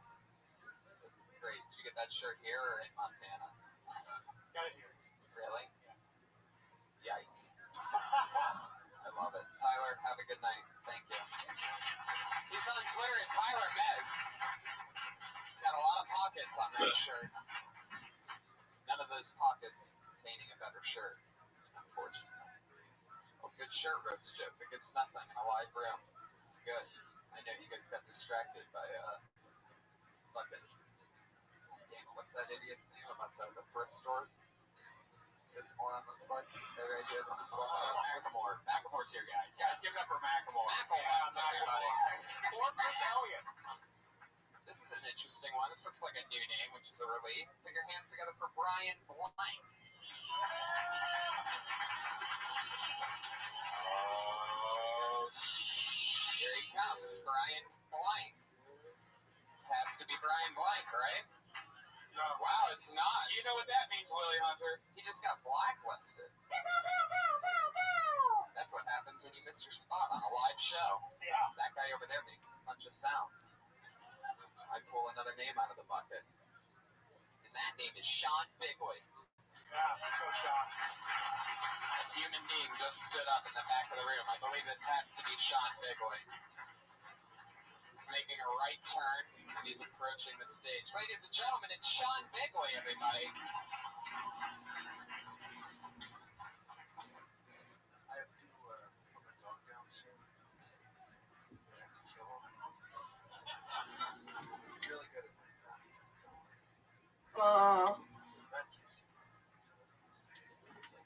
Yo, dog, how old are you?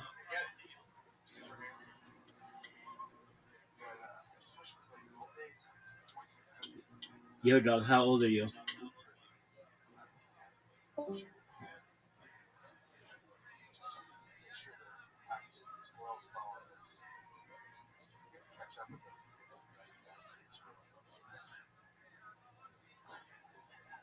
Is it normal to have to hold your breath inside?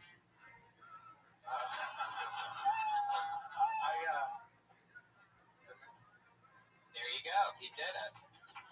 A lot of heavy breathing during that set. It's a long walk from the back of the belly room, huh? That 25-foot walk gets that heart pumping, huh? I like your style. You do not fit in the clothes that you're wearing. You know that? It's new.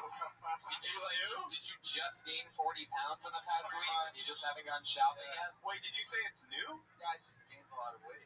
Oh, the weight is new. Because there's no excuse with that sweatshirt being new. I just don't want to buy new clothes while I'm still fat. Like, Right. It's skinny again. Yeah. No, it's Fat Kevin Christie, ladies and gentlemen. It's Kevin Crispy. Oh, shit. So, Brian, what's happening? Where are you from? Sean. Oh, yeah, that's right. Brian didn't show up. Sean, where are you from? From Philadelphia. 2 years ago. Fuck yeah. How long have you been talking about killing animals? Got sick about 6 months ago, so. Oh, that was a real story? Yeah, but he's got arthritis in his back leg, so he can't stand up much anymore. So I get better the first year. Yeah, sorry, guys. When your dog dies, how are you going to eat him?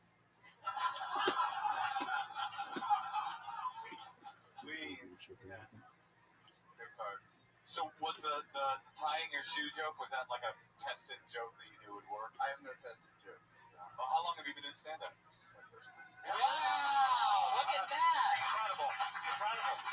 It's been a few weeks. That's one of my favorite things, is when you can get sprung on you. That's my favorite thing. That's so cool. First time on stage ever? Yeah, dude. Wow. Well, first bit of advice, don't call Jeff dude.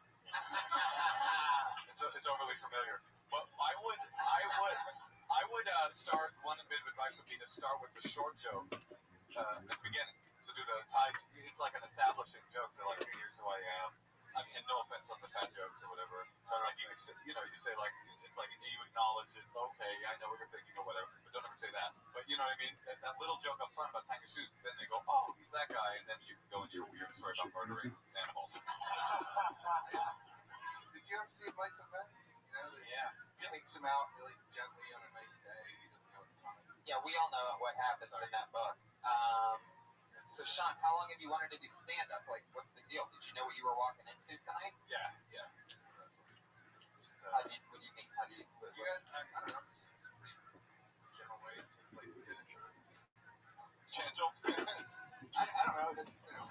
People have seen lately. Lately? I like that you seem like you knew your material, like especially for your first time. That joke kind of got lost up your head. Or whatever the fuck that was. I didn't really get that part at all. I think the whole idea of just killing your animal is pretty dark, especially since it's a real story. I don't know really where you're going with that. I might stick with like that one funny joke you're supposed to do a lot more of that kind of stuff, because unless you can find some funny about killing your dog, mice and men, that's a little dated. But that's dated. I think that you could get away. I think there was a funny joke in that story, which is that you say, I have to put my dog down. I think what you were trying to say is I have to put my dog down. I'm sorry, that's not what I meant. I meant I have to kill him. Like, right? Yeah, So it was kind like of a euphemism. Right. You mumbled right over that, and so you're talking about murdering a dog, and so you're going to want to stick that punchline. It's probably not going to work anyway. I mean, you know what I mean? It's like, Totally do. yeah. And especially when it comes to murdering dogs, you're just like, oh, this guy's going to kill his dog. What do you do for work?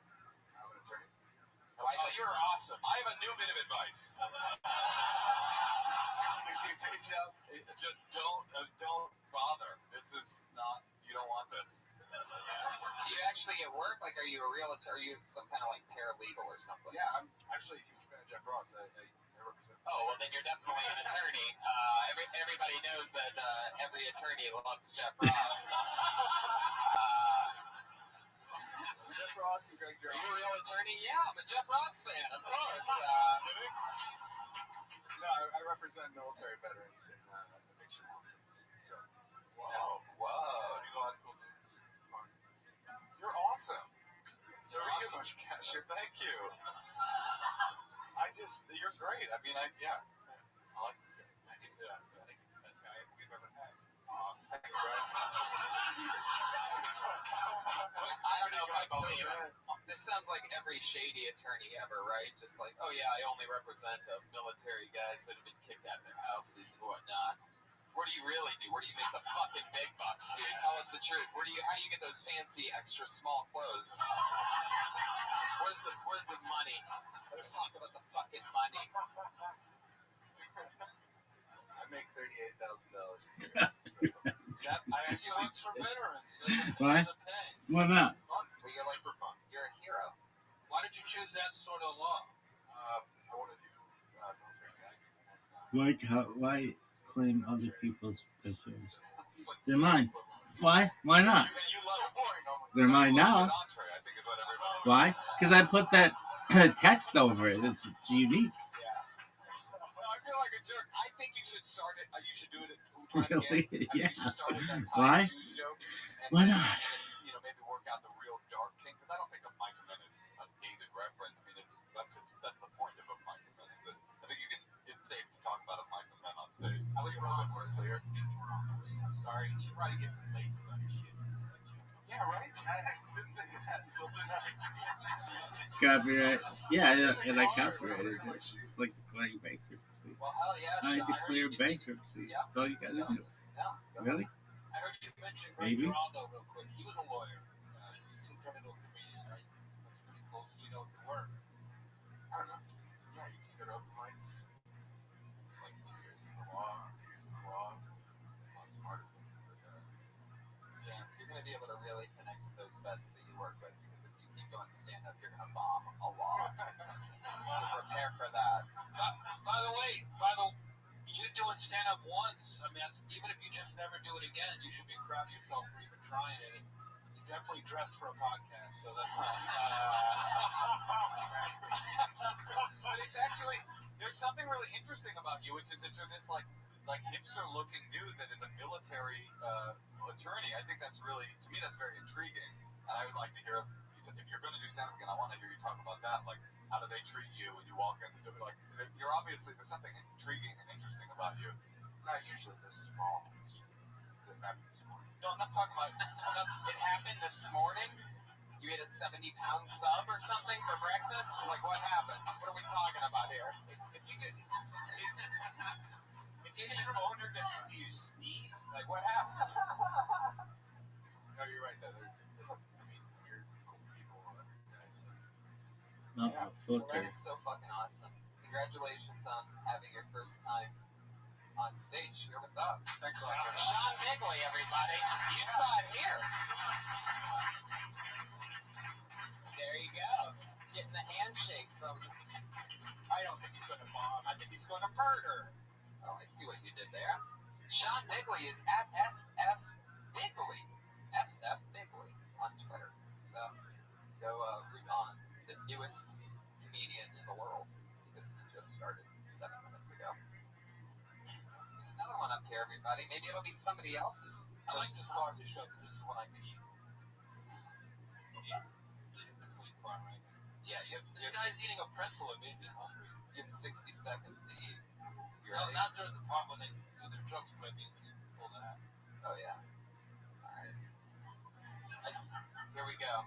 The next person coming up goes by the name of Faith Choice.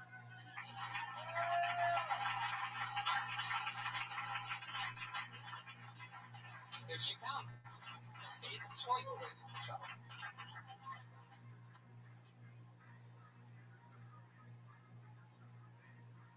So sometimes I want to have kids, but like most of the time I don't. Because I don't want to ruin my vagina. Like, I don't know if you can tell by looking at me, but I'm not even too comfortable with the fact that I Well, have 71.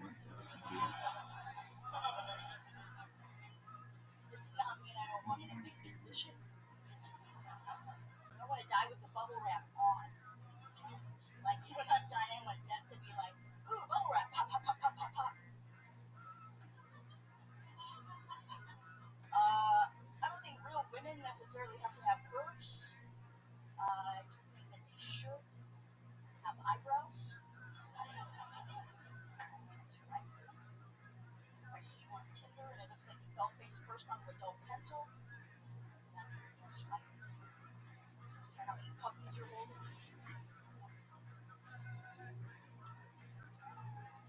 Fuck yeah, made the choice. Singular time, exactly. Excellent. Yeah. How long have you been doing comedy? Let me guess. Longer than I'd like to admit. Off and on. Alright, I got a different feedback. I just started it.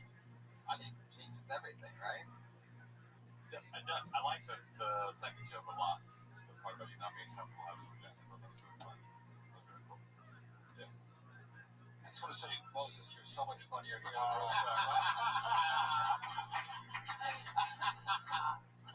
I didn't get the bubble wrap thing at all. Oh, yeah, I shouldn't have pulled it. What do you mean? You want to preserve your vagina? It's like right out of the box. Kind of, yeah. Fresh out of the box? Yeah. Oh, okay. It reminded me of like some kind of weird STD situation. I've been through that a lot, so that might be my baggage. Oh, you're talking about like razor bumps. Or I don't know what I just heard pop, pop, pop. At first I thought Two Live Crew. I don't know. You're blacker than I am. Thank you so much for saying that. I really appreciate that a lot. You made my night. You're the best comic here. Where are you from, Faith? LA. LA. Yeah, Long Beach. Yeah. Some great material. I really enjoyed it. Thanks. Why have you been so on and off for 6 or 7 years? Just like I used to have like 7 kids, so I just been like I like to keep jobs. What do you do for work? I did a lot of sales. I did a lot of customer service. What are you selling? Bullshit. I sold car warranties for a long time. Wow. Like on the phone. I sell a lot of stuff on the phone because I don't want to listen on the phone. So Oh, interesting. So you're just committed to that, just working over the phone. yeah, like not being aggressive, like being able to pass people. It's fun.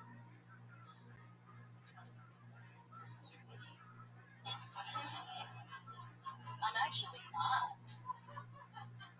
I gotta say though, I like the idea of that. The second joke was my favorite, and the idea of not. I don't want this is an offensive question, but you're not trans, right?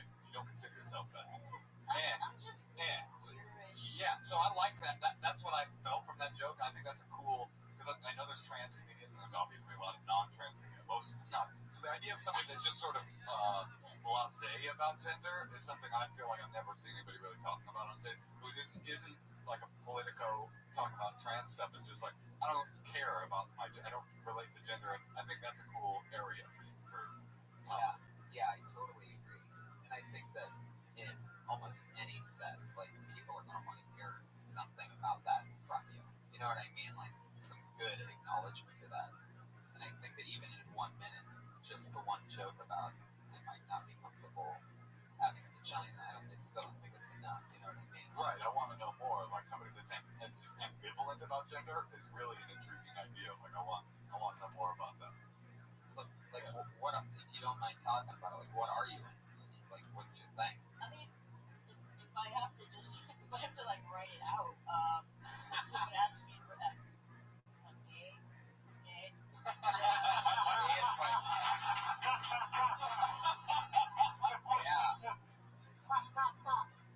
I don't know. I don't like calling myself a lesbian. Oh, now I get It it. just sounds. It's not Moses.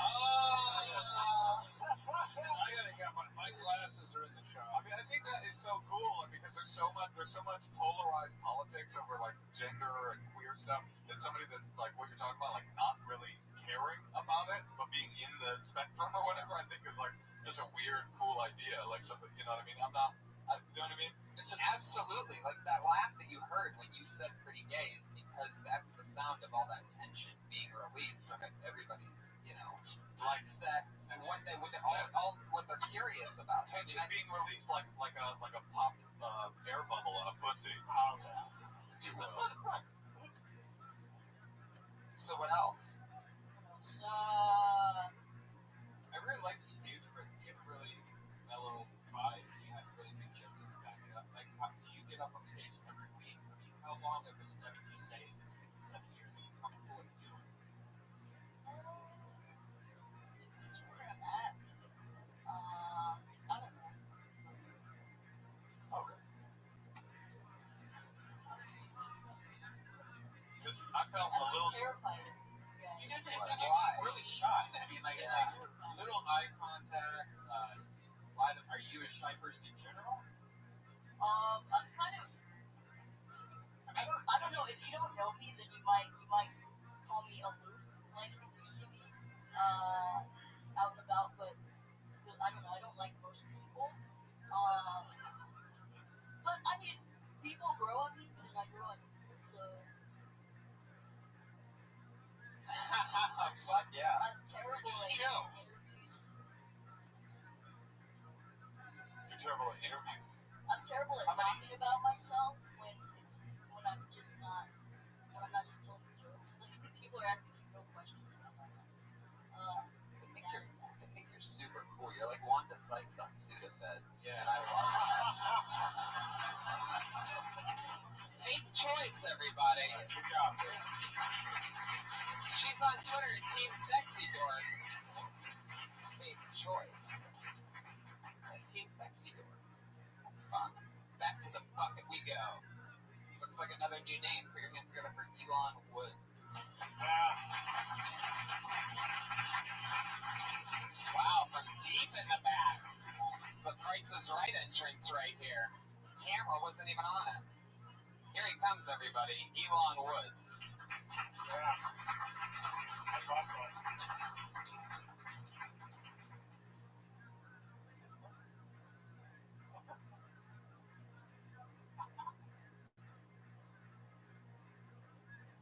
So now, 10 seconds ago. I suffer from dyslexia. So when I masturbate, I actually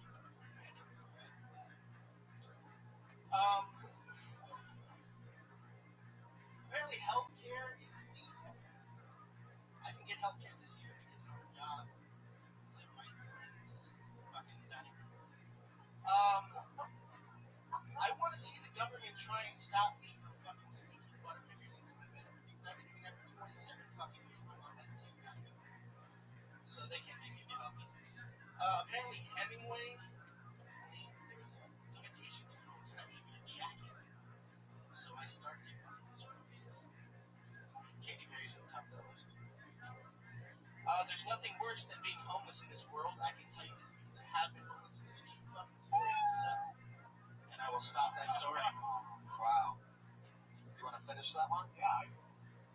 Alright, so as I want to see if this is the one that like wins everybody over. basically, I was homeless and I was contemplating robbing a bank.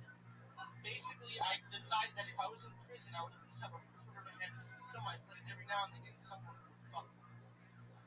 But when you're homeless, no one will fuck you except for life, and you will get tired of that giant fat dick in your face.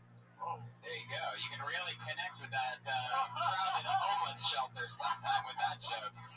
I had some other jokes I couldn't get into enough. I was I bet that's what happens when you only have 60 seconds to do jokes. I like that you have a mechanical pencil behind your ear.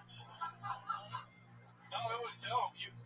No, don't do that. Please keep everything on. We want you as covered as we can be. Settle down, Elon. Bring the energy down a bit. I know your blood pressure is thumping right now. Just breathe in through the nose, out through the mouth. Everything's going to be okay. Yes, Brian. Belt is undone. No, it's not. It's just like this cool thing that he's got going on. What is it? Like, I like how you just sauntered up here. Like, you know what I mean? Like, you've been doing comedy for 40 years. Everybody here was fucking lucky to be seeing you. And you look over at Tony like, should I start now, bitch? Right. And then you just start like, all right, I'll start now, motherfucker. And then you just have nothing to say. I thought that was cool, I have honestly. something to say about you and your name. Oh, yeah? What about my name? My dad's best friend is Emotion. Uh-huh. They're not friends anymore, but he's still mine. But you're a Jew? I'm a Jew. I'm an Elon. A homeless Jew? I'm a... Holy Oh, fuck! no! Where's the fucking 800? It's called a wandering Jew. That last joke, though, right? Did you like it? I thought the last joke was good, the homeless joke. Yeah. It's not political. If it's true, it's not political at all. No, sorry, you're talking to this. I was talking to him. You're like Jonah Hill if he didn't have a funny bone in his body. Yeah. I've heard that, actually. Thank you. I never saw anybody do stand up like they're double parked.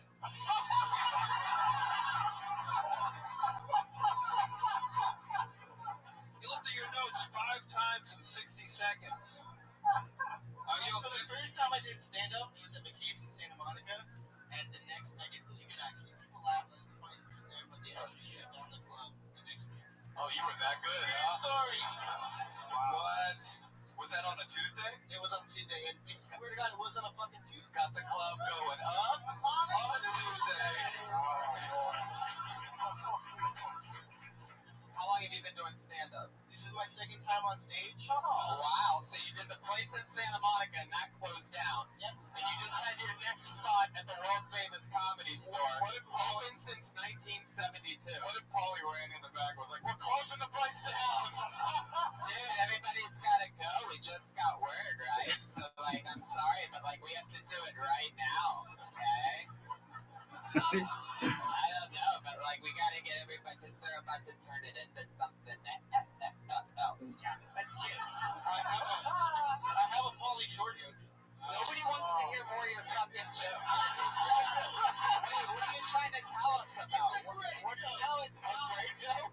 It's a great It's joke. a great joke? Who wrote it? Oh, okay, so let's talk some wait, what do you mean it's a great joke?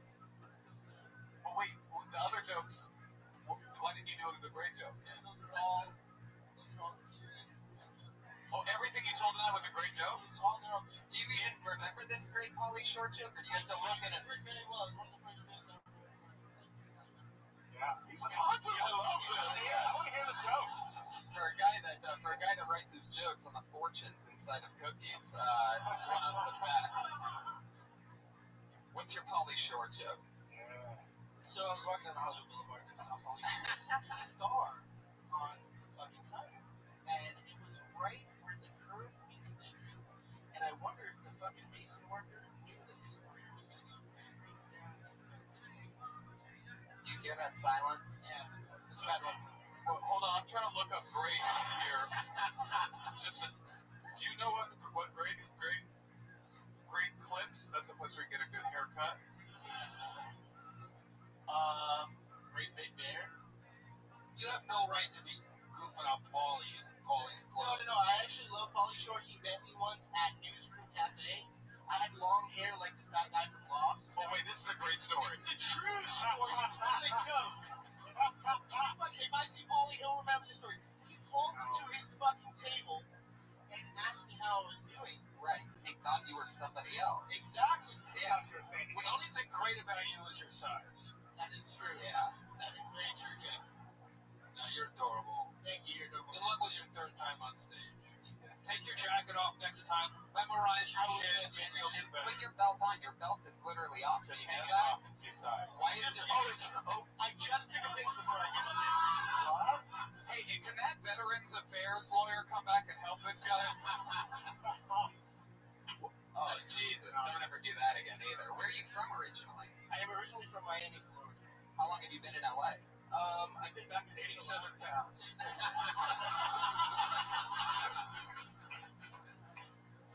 I've been here back and forth since I was like 15. My brother showed me a restaurant chain out here on the north, so I've been back and forth working for them and shit. I'm guessing food taster? Yeah. Wait, I have some real advice for you. Please. I would just take the ego down, like all of it. Sorry. No, it's okay. I mean, I don't care. It doesn't bother me. I hear you, but you're not there yet. Yeah. You've been doing comedy. You don't do comedy. You've never done comedy. Never. And so I would just say, be humble. Just tell your jokes. You know, the swagger, I thought it was charming on the way, but then when you did the thing where you were like, there's a great joke, I was just like, oh, okay. You've got a defense thing to do it. I completely agree with Moshe. Less ego and less egos. You gotta eat healthier. Some vegetables in that diet. Tony, Less maple syrup. I'm gonna take that to heart. Literally to my heart. I believe it. Fuck yeah. Elon Woods, everybody. There he goes. He's not on Twitter. There he goes. He's not on Twitter. It's the only thing I like about him. Can't afford Twitter. Close your belt, Elon. You're a very scary individual. Got a great joke. There you go. It's not on Twitter, by the way, so if you're looking for Elon, you're just going to have to find him on your local pedophile database. This looks like a new name for sure. Put your hands together for Christina Marie Leonard.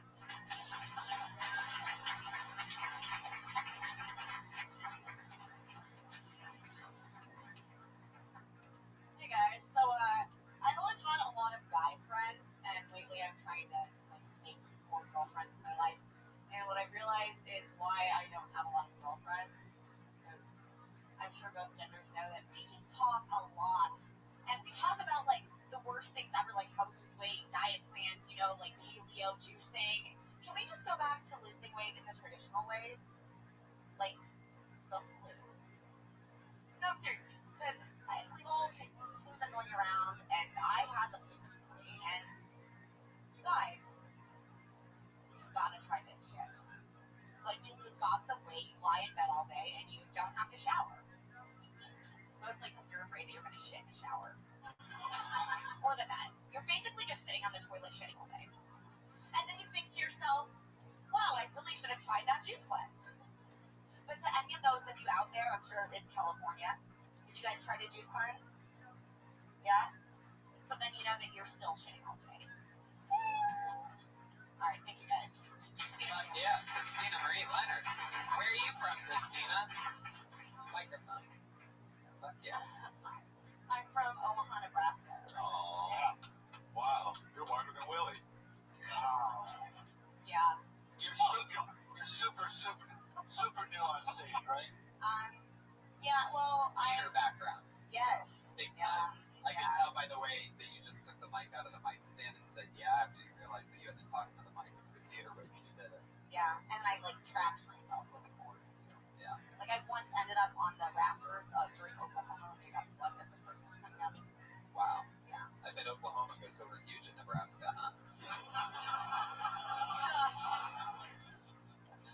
Except for when it's football. How long have you been on stand-up? About a year and a half, but I've really been focused on it for the past 6 months. That's cool. Is that all here in LA? Year and a half in LA? Yeah. How are you enjoying that? Yeah, I really like it. At first I was like, oh, I'll try this, and now I've fallen in love with it. Love that. Are you ticklish? Terribly. So Don't I have elbows, so if you tickle me, I'll kill you. Wow. Not on purpose. Jesus Christ, Brian. There you go. Every episode, there's a part. Yeah, coming up here, Elon Wooding all over the stage. Oh, my God. Well, you did a couple things. I'm gonna just give you some real feedback. You did a couple things that I just I are little pet peeves. Like you asked the audience a question and then you wait, you needed them to answer you before you continued. Then why do you think what good is them going? Yes, I've been on a juice cleanse. Finally, I can tell the rest of my joke. Just fucking tell the joke. You know what I mean? I hate those rhetorical questions. I hate, but also waiting for the answers. I don't get that. I did that for a long time, way longer than I should have. I used to always think, even when, my first year or two, when a couple good to great comedians told me, you don't need to ask questions. Even I was like, no, I think it's part of my thing. And, you know what I mean? I just try to fucking rationalize it. never ends with that until you just realize that mathematically just plow ahead and everybody will go on the trip with you. You have all the power. There's nothing ever funny in the question. Right. I've never seen the question being the funny part. And it never changes compared to the answer. You're going to say what you were going to say next anyway. The question thing is sort of new, so I'm happy to. Right. But that goes for like everything. You'll notice with other things. Do you guys know about this? It's like, either they do or they don't, so you might as well just move forward. The other thing I would say is you could have cut the entire first 30 seconds of your act where you're talking about the girlfriend. There was nothing there. You were just trying to get to the flu. Right. So why not just like start with how come everybody's dieting? How come we don't just what about the old way, the flu? And then now we're talking. Now I see the diarrhea dribbling down your leg, and I like it. You know what I mean? Now I'm on board comedically. I see you in the shower. It's a brown shower. I'm in. Thank you. Welcome. What do you like about LA that wasn't in Nebraska? Everything. Yeah, I tried to escape several times. Like I dropped out of college the first weekend of my senior year, and then I was broke, so I was like, I might as well. But it just the billboards. There's like entertainment here, not just a CVS. You know. And is stand-up your overall goal, or are you still doing a lot of acting and stuff? Both now. Yeah. That's fun. Yeah. And a little web series, or like just trying to beat it out. You sing too. I do sing a little bit. Yeah, alto. By the way, does Mike out of the stand like you were about to bring the house down? Are you going to sing for us tonight? I don't know. Yeah. Oh God. Yeah. Okay. All right. If you want me to sing, I'm not like a singer, but I'll sing for you. I'll do a little Chicago. Is that okay? Hey, I don't want to pull your leg or anything. Jeez. Yeah, I'm not a singer, but I'll sing Chicago. Come on, babe, why don't we paint the town? And all that jazz, I'm gonna rouge my knees and pull the stockings down. And all that jazz. Fuck yeah. Yeah, that's great. You're right, you're definitely not a singer. I warned you. But you're so ballsy, and thank you, and thanks for being part of the show tonight. Christina Marie Leonard, everybody. Guys, thanks for putting up with my singing. All right, this is the part of the show where every single week since its inception, we've had two comedians come up and they write and perform a brand new minute each week. These do not come out of the bucket. They are already, they do the same spot each week, so they're always preparing a new minute once a week, which is pretty crazy. And this week's no different. Going up first tonight, Florida dropout. She had her very first time on stage in this room, Anna Kiltony, just like you saw motherfucking Sean Bigley do tonight. And she's been doing it every single week since. A new minute tonight. Bring your hands together for Kimberly Condon, everybody.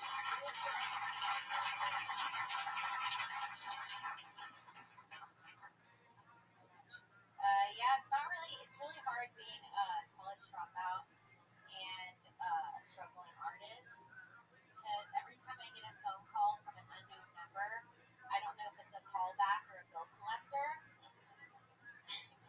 I never know if I should answer. I wish that any of my relationships were as committed as Sally Mae's. That bitch is persistent. She calls every morning. I feel like she's checking on me too throughout the day. And she even gets sneaky when I don't answer. They start changing the area code to where you're from. So you answer unexpectedly and you're like, damn, let me live. Like, I shouldn't have to be scared of answering my phone all the time. That's it. Fuck yeah, 50 seconds. I don't really know that Sally Mae thing. What is that? Well, it's just like student loans. Do you guys know what Sally Mae is? I know what Sally Mae is. Yeah. Wow. I did. Fuck yeah. I had a little idea for a joke in there, which they changed your home area code. Maybe it's like your dad, you're like, Dad? Yeah. Right? As opposed to just something, you're like, Dad? Or, like you've never met your dad. And you're like, no, it's Sally Mae calling. It's funny because I don't know my dad. Oh, that is funny that you don't know your dad. I find that hilarious. Yeah, there you go. That's how it happens. Oh, you're blacker than Willie. Oh, no! I am the blackest person in this room. All right? I love this runner we have on Willie right now.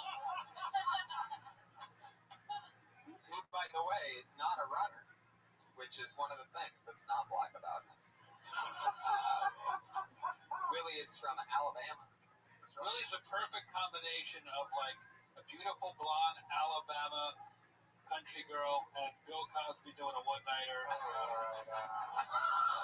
Yeah. In 1985, I'm guessing. Young Cosby. Raise the roofie, buddy. Raise the roofie. Kim. Willie! I'll never... The first time I met your mama.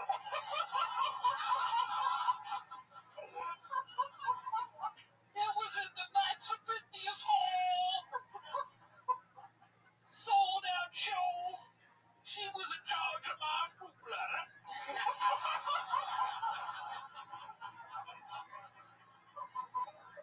She wanted some career advice.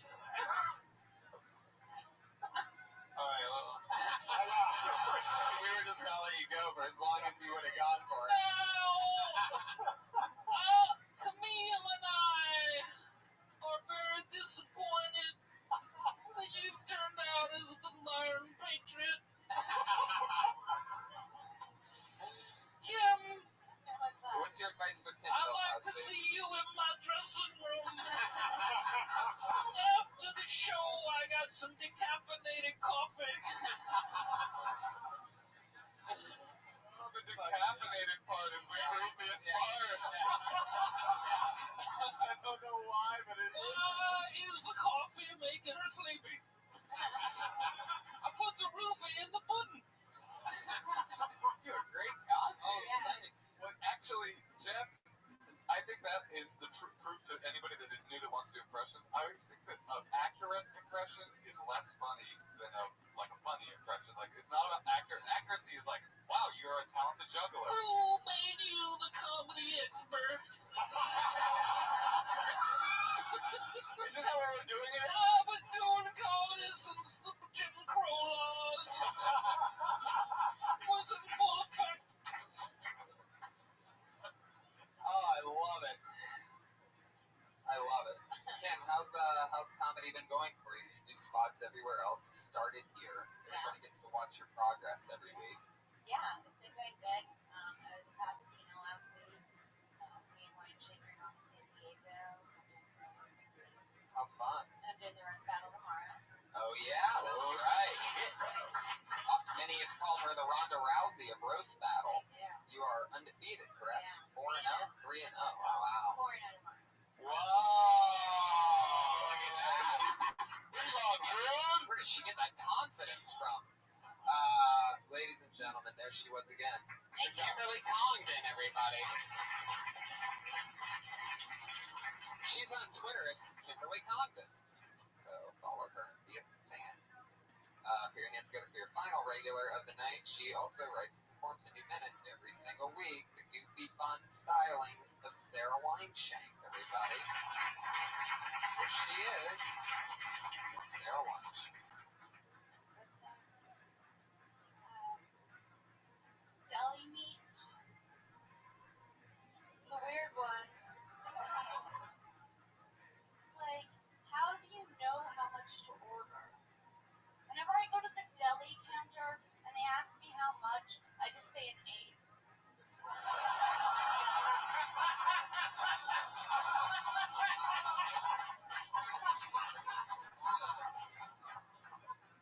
Yeah, can I get an 8 for that boar's head? Sausalito turkey. And it's the only place where you get a ticket, but the counter behind the deli doesn't match where you are on your ticket. It's like, I'm number 76, the counter says 4, and there's only one other person here. What the fuck is going on? I don't know how. Okay. You want to finish it? Nah, I'm good. Okay, perfect. Fuck yeah. I love that. Maybe one of your best sets you've ever had. That's a great joke. Really funny. You should chop it off though, right at the end of that eight. You don't need to do that other. The other part takes away from it. Or you Yeah. could tag it with something else. But either way, you know what I mean? Like, and 1/8 is I think it paints a great picture of exactly how much deli meat you're getting. If you're throwing a party, you ask maybe for a half ounce or, an ounce of. Yeah, or if you just want to sample, you just want to taste. It's the sweet taste. Get a sweet taste of that roast beef. Is this podcast just grooming people for sexual assault for you? Brian is, Not with this one. Why do you need break it? I thought we were friends. Sarah. What the hell were we talking about? Lunch meat. That's right. How's Spots Other Places been going for you?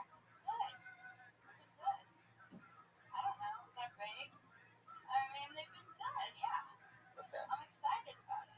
All right, cool. The ice house was good for me. Yeah. Where'd you destroy? I mean, did you see if it keeps it just fucking slaughter? Yeah, Jen.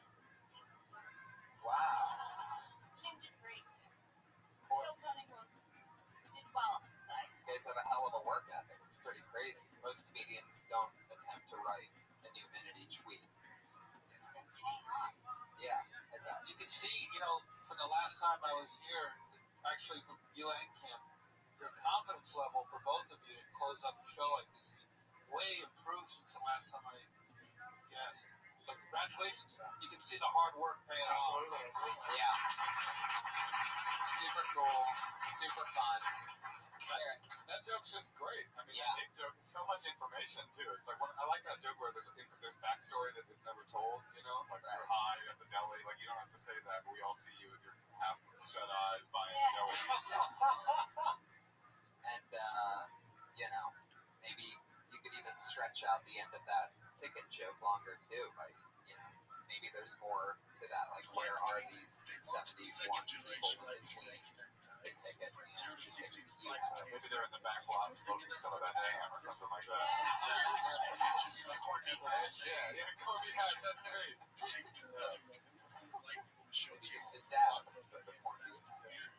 Well, Sarah Wineshank, so much fun. Another great new minute. Sarah Wineshank. She's on Twitter at Princess Shanks. All of her and Kimberly Condon. Two regulars with Phil Tony crushing lately. So much fun.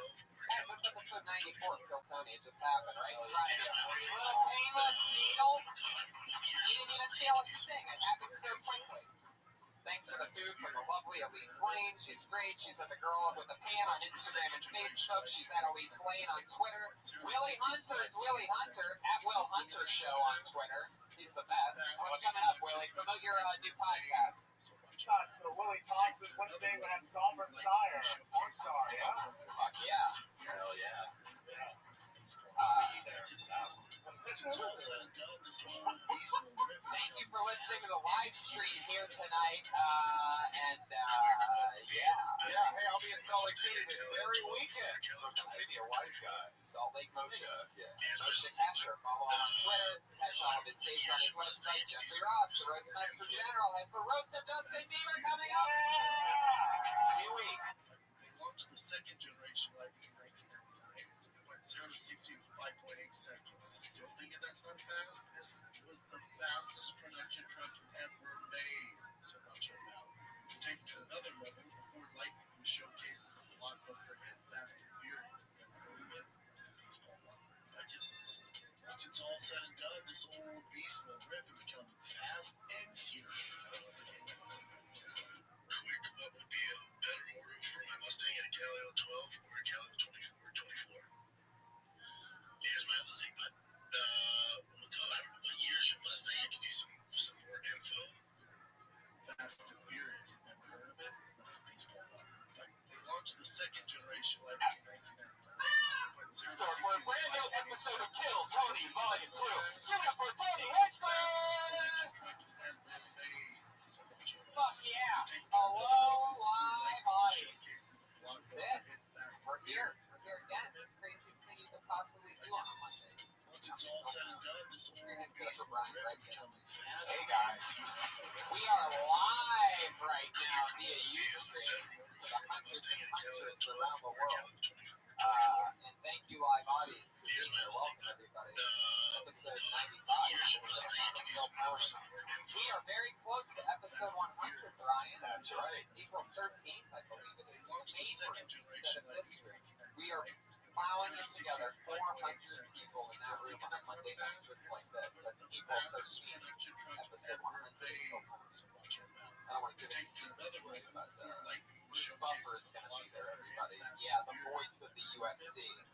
I'm not gonna tell you what parts in that show he's going to have. The guy who announces people's names for the UFC. I don't want to give anything away, but Bruce Buffer will not only be in attendance, but he will be part of that show. That's episode 1. Keep it going for Pat Reagan, live streaming, pre-show guru. So we're doing it that way from now on, Pat, where you just play that part, right? Okay, just making sure we're on the same page. Just making sure you're watching the show like a diehard fan right now and not ready for me to call you back up here. Pat Reagan, one more time, everybody. Our chef is our only sponsor. She cooks us a meal every Monday that's always delicious. She just got hired as Russell Peters' personal chef, comedian, millionaire extraordinaire Russell Peters. And there she is right there. It's Elise Lane, everybody. Wow. Tonight she made us seared salmon with sauteed zucchini, squash, and eggplant, pine nuts, and herbs, and it's going to be delicious.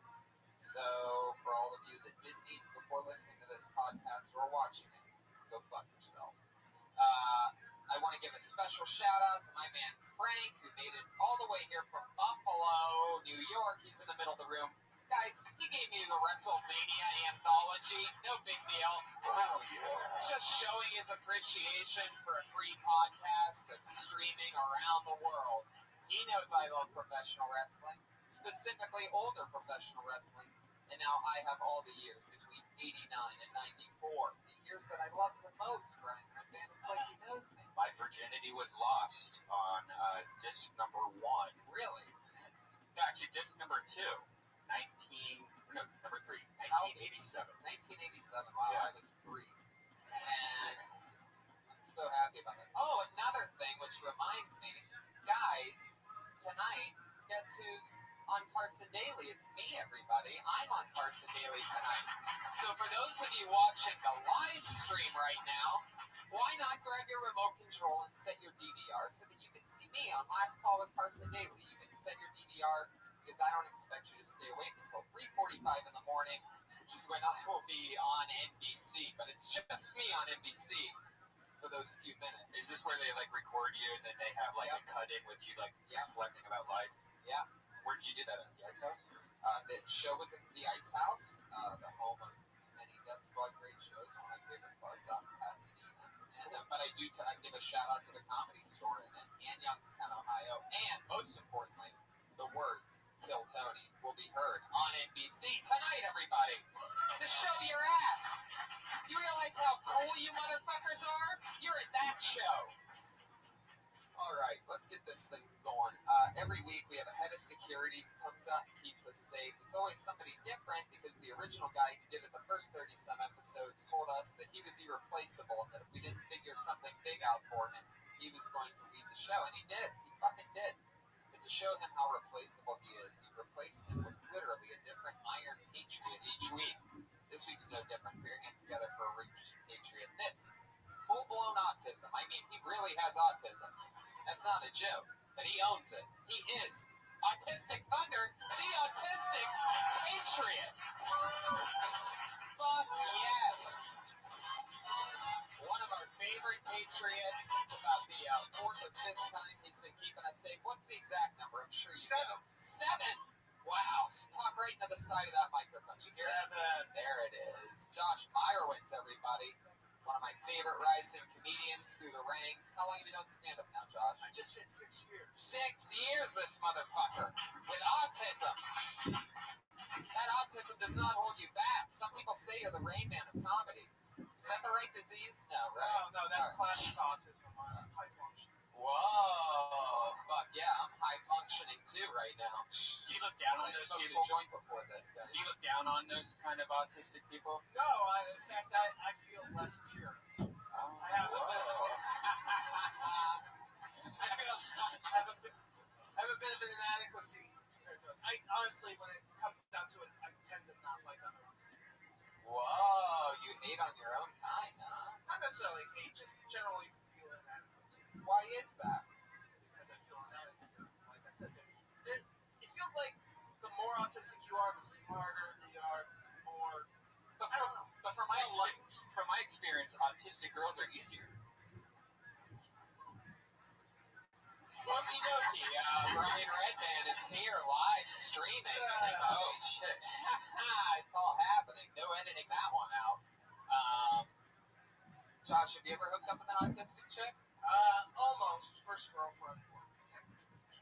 Wow. And I was right? No. How far did you get? You How stick far a did finger you in get with it? All right, let's not start with it. Let's have him tell us, Brian. Hey, did you eat her ass with a... Whoa, I just said finger. You know that's what's next with you. You're an animal over here. You're like a seared salmon with sauteed zucchini from Elise Lane. I roll in the pan. I hate myself. Just add Elise Lane on Twitter, everybody. We have our Patreon. Here he is, Autistic Thunder, everybody. You ready to meet tonight's comedians? Josh, are you excited for this? Yeah! Well, here we go. Here they are. Ladies and gentlemen, two more of my funniest friends. Put your hands together for Sam Tripoli and Joe DeRosa. Here they are. Monsters. Two of the best. Dom Irera. I want to give a shout out to Dom Irera, who got stuck in an airport today. Did you get stuck in an airport? I got in an airport yesterday. Fucking U.S. Air. Those bastards. Sam Tripoli, everybody. One of our favorite guests. Joe DeRosa. This is his first time on the show. One of the funniest guys. Hi, buddy. How are you? Hello. Congrats on Carson Daly, man. That's great. Thank you. No, that's big. I remember when you used to have a show, so that's really great that you got that. Oh, come on, guys. I'm just kidding. That was the first thing I ever did on TV was Carson Daly. There you go. Yeah, he's a really nice guy. Tall. Yeah. Real tall. I wrote for the New Year's Eve special that he hosts, and that was interesting. What made it? That's interesting that you said that was interesting. Because let's put it this way, I think you could probably figure it out. Start with the most extreme type of joke, and then I have to rewrite it 7 times so that it's possible to be said on NBC. This is the Hinchcliffe method. This is what it is known as in the writers' rooms around town. Yes. Unless They call it the Hinchcliffe method. It's true. That's only for the few, network things that I've done, but mostly the first draft's the one. So what? You just you tried to get a couple AIDS jokes on the New Year's Eve Yeah. thing, and they're like, oh, maybe that's not our demographic right now. That's pretty much Just it. use my method. That's all. Yeah, you were Pulled it back. like that ball dropped faster than Eazy-E's T cells, Right. kind of stuff. Exactly. So there you go. You can't say Eazy-E. And by the way, what ends up happening in the writers' room for that show is you end up writing so many ball dropping jokes that at the end of it you have to whittle it down to the best ball dropping joke. Now, what was the best ball? I knew you were gonna fucking say that, but I can't remember for the life of me. But I'm sure it was Must have been hilarious. memorable. Josh, every single week the Patriot, whoever that Patriot is, asks the guest questions. What do you got for our guest this week? Yes, today, the question starting with Joe DeRosa. Joe DeRosa, if you don't know, wrote a book with Robert Kelly and Bill Burr called Cheat, A Guide to Infidelity. Yeah. My question is, have you ever cheated on someone and actually said afterwards, I should have done that? Yeah. Yeah, well, we each wrote stories about cheating in the book, and my story was when I cheated on a girl that kept telling me she wasn't my girlfriend, but I wasn't allowed to fuck other people. And then I cheated on her, and I told her in a diner, and she cried. And I was like, I know I shouldn't have done it. And then she paid for the meal, which I felt really bad about. So it's a win-win. I guess so. Yeah, I got out scot-free. And I remember telling comedian Marina Franklin afterwards that I let her pay for the meal. She goes, oh, no, what the fuck is wrong with you? That's just brutal. Yeah, I was young then. I was like 27. I didn't know. Oh, that's really young. Condone cheating. You probably couldn't even pay the bill. Yeah, I didn't have any money. I Right. come back from featuring at Boca Nuts Yeah. in Boca Raton, Florida. So I'm not proud of it. I don't condone cheating. The book will tell you how to cheat, not that you should cheat. What was the reason for you weren't allowed to fuck other girls, was she fucking other guys? I don't know, man. It's weird, you know. I've never encountered a woman that has crazy guidelines for the relationship before. Did she read this? Did she read the book, or does she know No, about it? this was way before the book. We wrote the books. The book is just supposed to be funny, but we did a movie about cheating. So we wrote the book. But no, I don't know why. She would say, I'm not ready for a commitment, but you're not allowed to sleep with other people. I don't get it. Yeah. You're not allowed to fuck other people when you're married, and you're not allowed to fuck other people when you have a girlfriend. When are you allowed to fuck other people? When are you? Thank you, the single guy who's 40 years up there. You know what it is? When you're a creepy swinger, that's what it is. You're allowed to, when you look like you just live in hot tubs in Florida, that's when you're allowed to. I don't want to have to hit an SNL level sketch of creepy before I'm allowed to fucking. I'm fine. You know, I think people need to really start looking into open relationships. Like, you can love somebody but want to fuck somebody else. And I think some people, like, I'm fine, honestly, my girlfriend fucks. As long as she doesn't get pregnant by a black guy, that's the only rule. Because I gotta just be able to explain it off. That's it. If I can explain it off, I'm fine. If this comes out fucking 50 Shades of Black, I'm fucked. You know what I'm Was saying? this one of Tony's bits for the New Year's? No. You're giving us an open invitation to fuck your girl, though. So, guys, She's into it. We've been together 11 years. So you're saying open relationship, but the black guys have to pull out. Sam is so weird. Every comedy show Sam does in town is like the Pussy Fest. Actually, I've never done a show called the Pussy Fest. It's gonna be a cum bath in here. And then he's like, I've been with the same girl for 11 years. See, by the way, That's just who I am. By the way, Sam, if I was you, I would say that the only thing that she is allowed to get pregnant with is a black baby, because that's probably the only chance you have of raising an athlete. See that? You guys thought that was mean, but he's being honest. Right. When's the last time you saw an Armenian on the NBA Dude, I court? just boxed. You boxed? I was What, trying a to think pizza? What the fuck are you talking about? What are you boxing? Oh, funny. You son of a bitch. Speaking of sex, I like when Brian was like, I lost my virginity to disc 1 disc in 1984. They didn't have these discs in 1984. No, disc 3. What was on it, which is number 3, WWF. Oh, it's wrestle. Okay, I really thought that was gonna hit hard. It got nothing. Yeah. I thought Explain the romance of this. Explain the lead up and the romance and how you finished the job fucking during WrestleMania. Were you fucking during the rest of the year, or were you just saying that the year was... It was homecoming. It was on pay-per-view. My friend and me double dated. He went upstairs to fuck his girlfriend that he had already fucked while watching WrestleMania upstairs. How old were you? Freshman in high school. Wow. I think. And then I went downstairs to his basement, which was a mattress in a basement. Oh, shit. You thought you were meeting the chicks. This Yeah, guy. I'm very nice to women. And I just remember like not enjoying it because I really wanted to see what was on the TV. So you were losing your virginity, but you were preoccupied Yeah. with fake men and It was tights. pretty I remember it being pretty fucked up. I'll tell you, I like banging to wrestling because you feel like the announcers are talking about you. Yeah. Oh, no. He's down for the count. Yeah. There you go. Here comes a hard drop. Well, it's weird, Red Man. That was supposed to be shitty, guys. That was supposed to be a shitty By the way, joke. that was really funny. That was being ironic. Laugh at that. You guys gotta pay attention a little bit. Real quick, you know, like if you did that enough, you would only be able to come to pro wrestling. Scientists have discovered that you can make yourself attracted to anything if you orgasm enough while it's That's happening. not true because I could barely come with any other dog in the room. But my dog in my room watches me every time. Okie dokie. Here we go, everybody. Your next question from Josh is for Sam Tripoli. Hopefully it's we get a shorter answer. Well, actually, you have no question. No, I do. I'm getting into it. I don't want to interrupt. Much love. Whoa, you just got fucking autistic Truth blasted. Machine is so mean to me. Fucking straight from the gut. He must have autism because he just got a fucking weird challenge with me. He's got autistic, bro. Come on, guys. Seriously, you're killing. You really are. These are shit jokes on purpose. Oh, come on. Josh, question. Fire it out there. Live podcast, baby. Yeah. My question for Sam is: Sam does a show called the Naughty Show. It's a stand-up comedy and burlesque dancing. Have you ever done something that, not even you, has anything ever happened on the Naughty Show that you got in trouble for? Have I ever gotten in trouble for anything that happened in the Naughty Show? Oh, yeah, man, tons of times.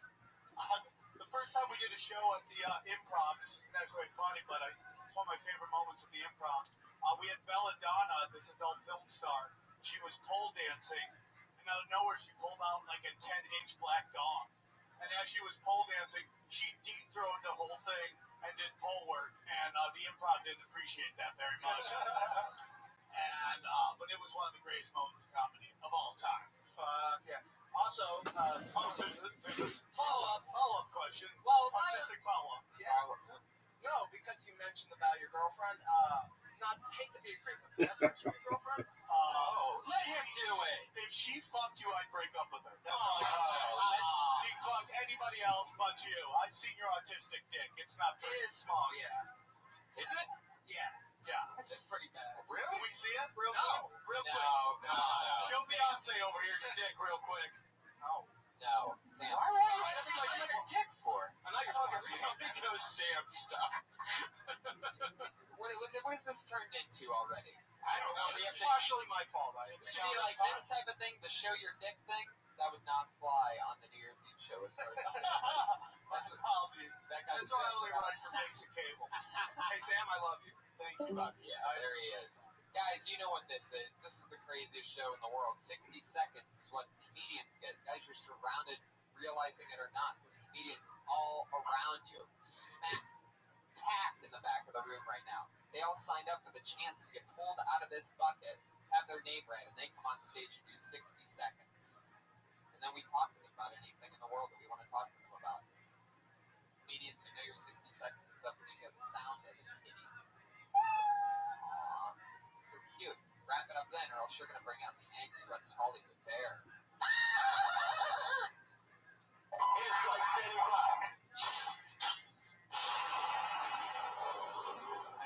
That's a really lame one. You guys have done this before? I was just going to say, West Hollywood Bear used to be a bear, and slowly over the last 30 episodes, it's gotten stranger and stranger.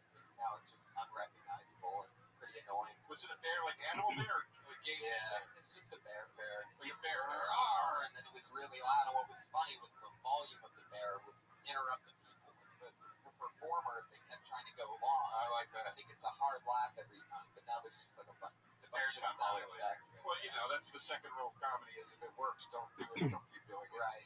Yeah. Just change it up. This is a hot crowd tonight. No, it's good. There's no electricity in this room. Did all of you drive from Buffalo to get here today?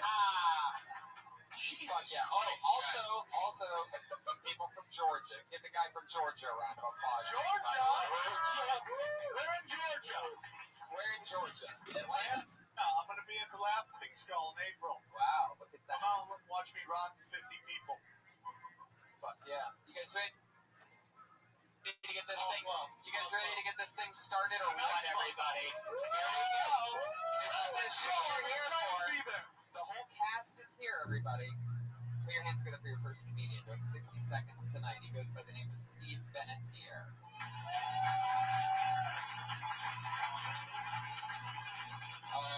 Is that Steve? There's a guy with a hoodie that seems suspicious. Keep it going. No, he went the other way. Wow, that means you just got blacklisted. Whoa, you're done in Hollywood. Let it happen, Sam. Go suck yourself off. That's what happens when you get blacklisted. The autistic guy makes sounds. Your next comedian doing 60 seconds goes by the name of Rab. Rob? 2 A's? R-A-A-B? Fuck yeah, everybody's scared to death right now. Nobody wants to go first in front of the crowd. That means you just got blacklisted. Go fuck yourself. Are you going to change it at some point? Or are you going to stick with the go fuck yourself? And you can just leave the helmet up if you want. I do it so sporadically that I figured I don't need to change it too much. You are the most adorable 250-pound man I've ever talked to. I love you too, Tony. Put your hands together for your next comedian, Kip Hart, everybody. Kip Hart. This could happen. Anything could happen. We got movement.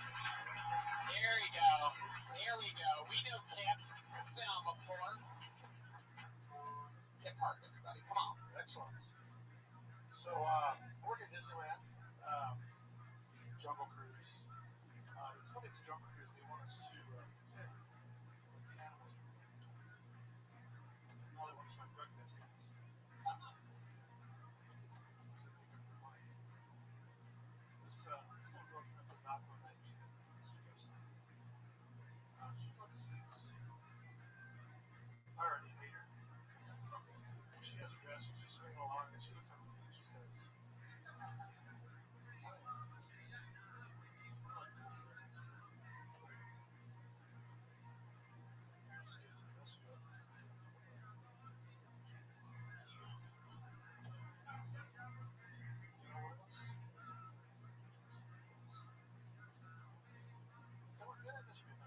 It's 51 seconds. Oh my yeah. You got a 7-second anyone else? All right, Kip. Fuck yeah. Nice. So you really work on the jungle fruit. I do, yeah. So did you go to prison at some point? Did you do drugs? Well, how'd you end up in Disneyland? Just a part-time job. I started a part-time job. So a summer job became a career? Is that what happened? It's not really a career. I still do part-time and I use it.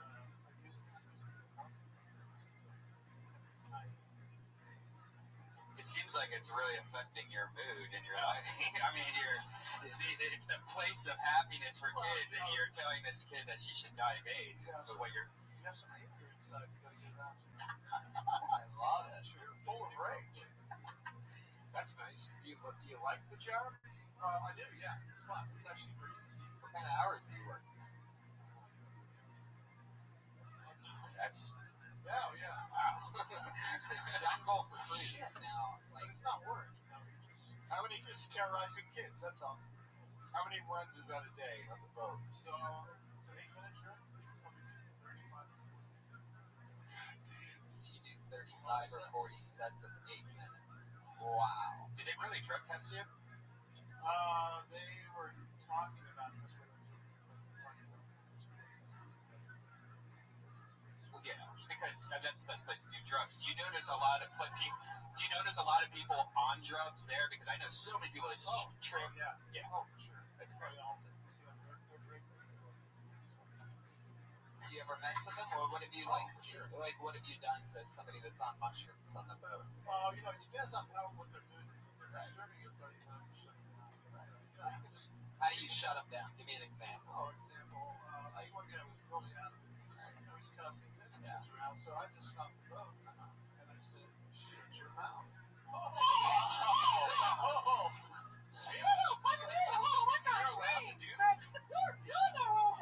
Sure, yeah.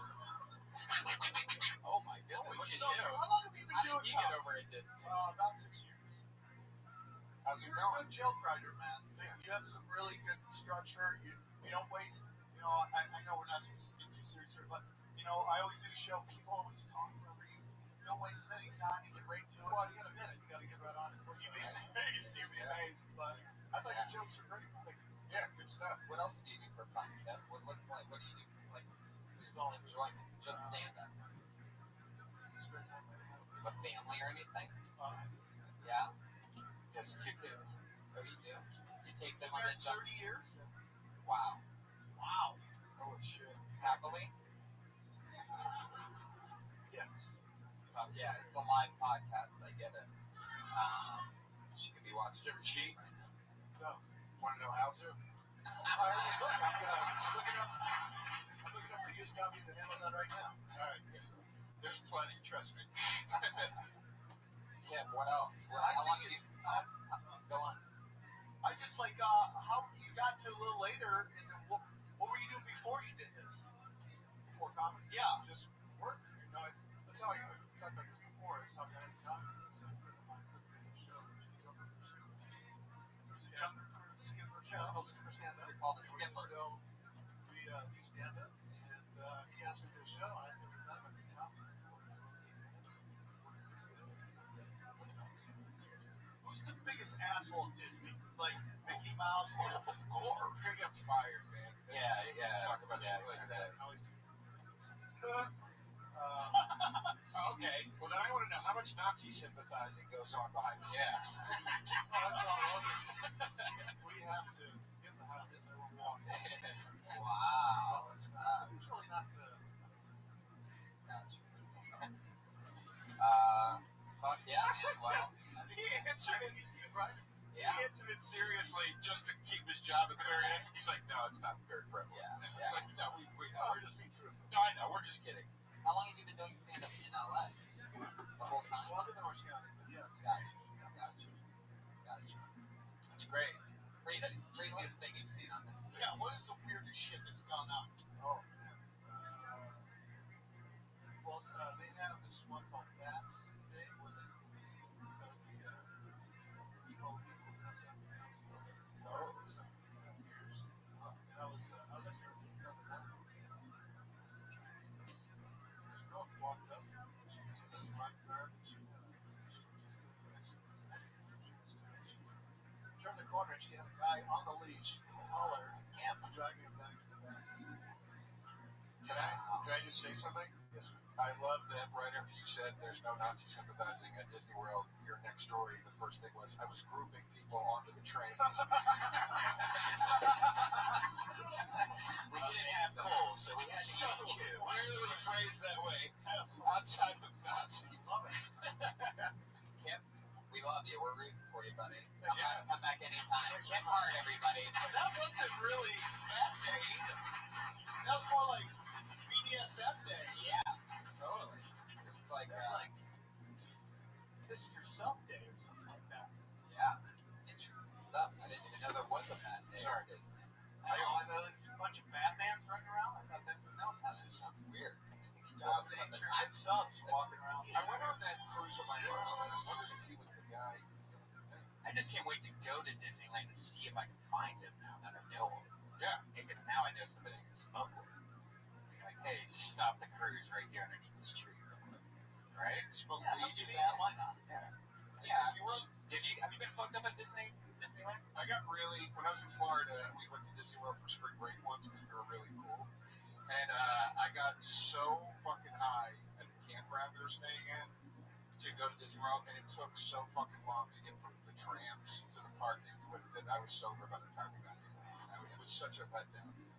Maybe got like a 10 minutes of It's a Small World high, and then like that would, you know what I mean? First ride. You know what I'm saying? Yeah. Josh, you ever been to Disneyland? Yeah, once.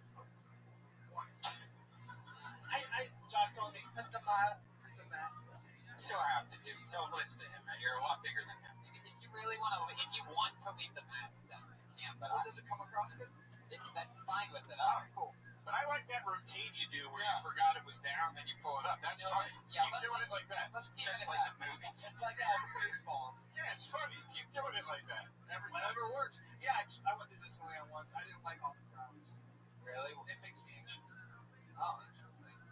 Anything fun happened when you were there? No, the most fun I had is in an arcade. I know. An arcade. I'm a big arcade. No. No, yeah, I like arcade games, and I had more fun hanging out just playing those than going on rides. I pulled another name out of the bucket. Put your hands together for the next comedian, Daniel White, everybody. Daniel White. I love how people get excited for people like it's the Price is Right. I saw a kid on the last day. You don't know what a kid is. It's one of those SNF slaves. I was leather, out of the mask. Don't get the last day. I'm not seeing it. Why the hell is this guy on the bus? Not his age. You know what I mean? It really ruined my kneecaps, you know? Like, some slave. Right, so you can notice what not work. What's it like? Everything tells his wife. Helps her.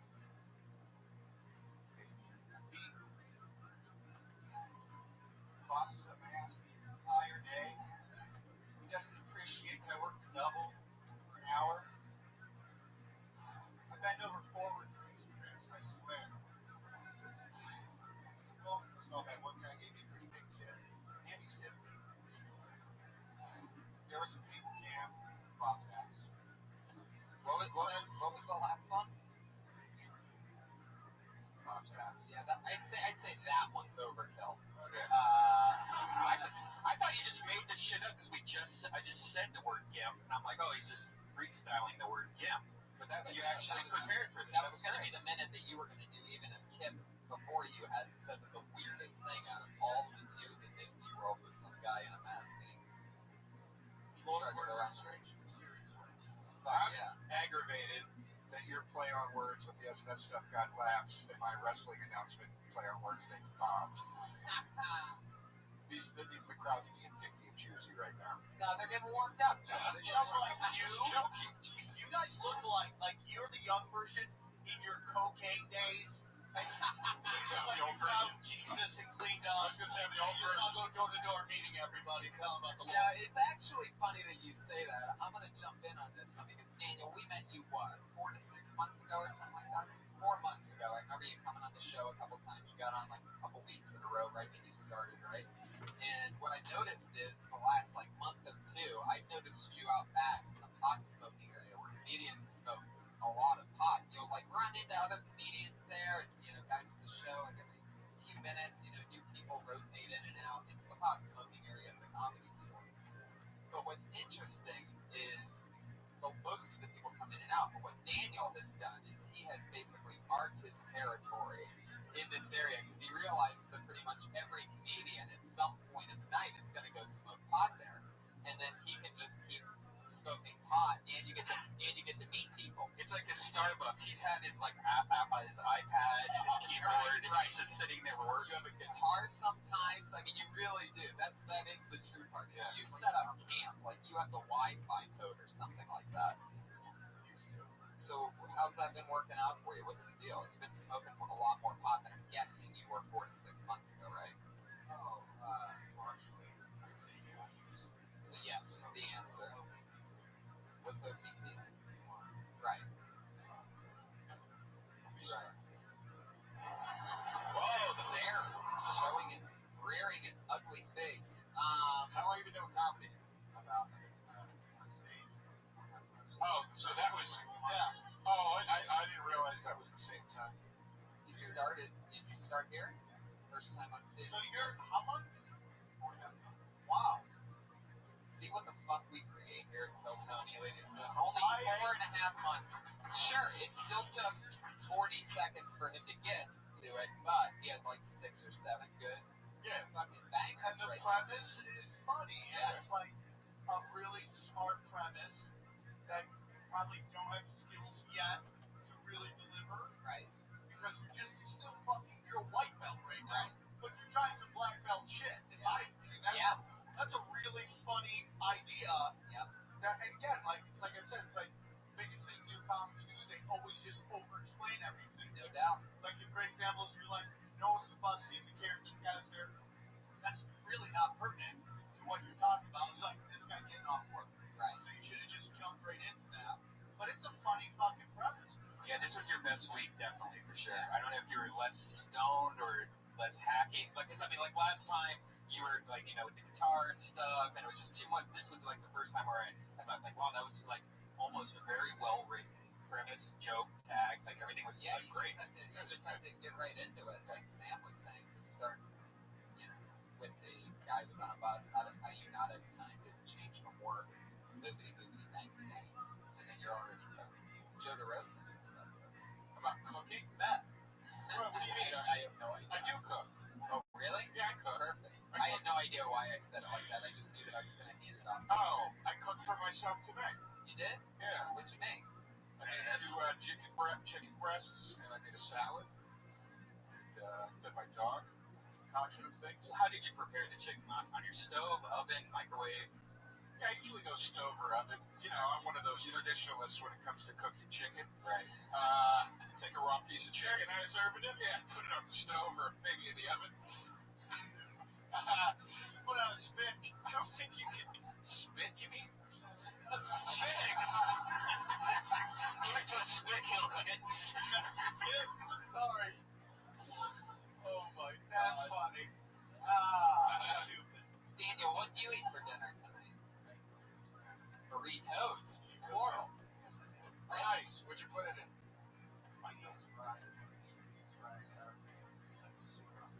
Now, did you not have meat by choice, or because you can't afford meat right now? Yeah, you're on the grind, baby. That's beautiful, though. When you start putting meat in those burritos, you're gonna be like, I fucking remember. I remember when I didn't have meat. made it. Yeah. Seriously, that's the shit you remember, man. I remember when 50% of my burrito was just sour cream. You're just eating that cold mix of Hot dog burritos. don't knock it. Just try it. Trust me. Wow. Fuck yeah. That's just not even for the taste. That's just for really what it like does to your physique, like protein. Like it really will help you. You do a lot of push-ups. Does he look like he does? Fuck yeah, Daniel. You just wait. Did you really see a guy like that in bus? I actually did. Okay, that's why I like it even more. Did he pay his bus fare? Did he like unzip a part of his leather outfit and pull out? Pulp Fiction style. Old Disneyland? Right. Yeah. Zipped up. Well, like relax when we get off the line. What's funny is that I remember, when I first started stand-up, I was taking the bus a lot around town. And in LA, it's so hard to sell those jokes. It's so hard to relate to riding the bus in LA for audiences.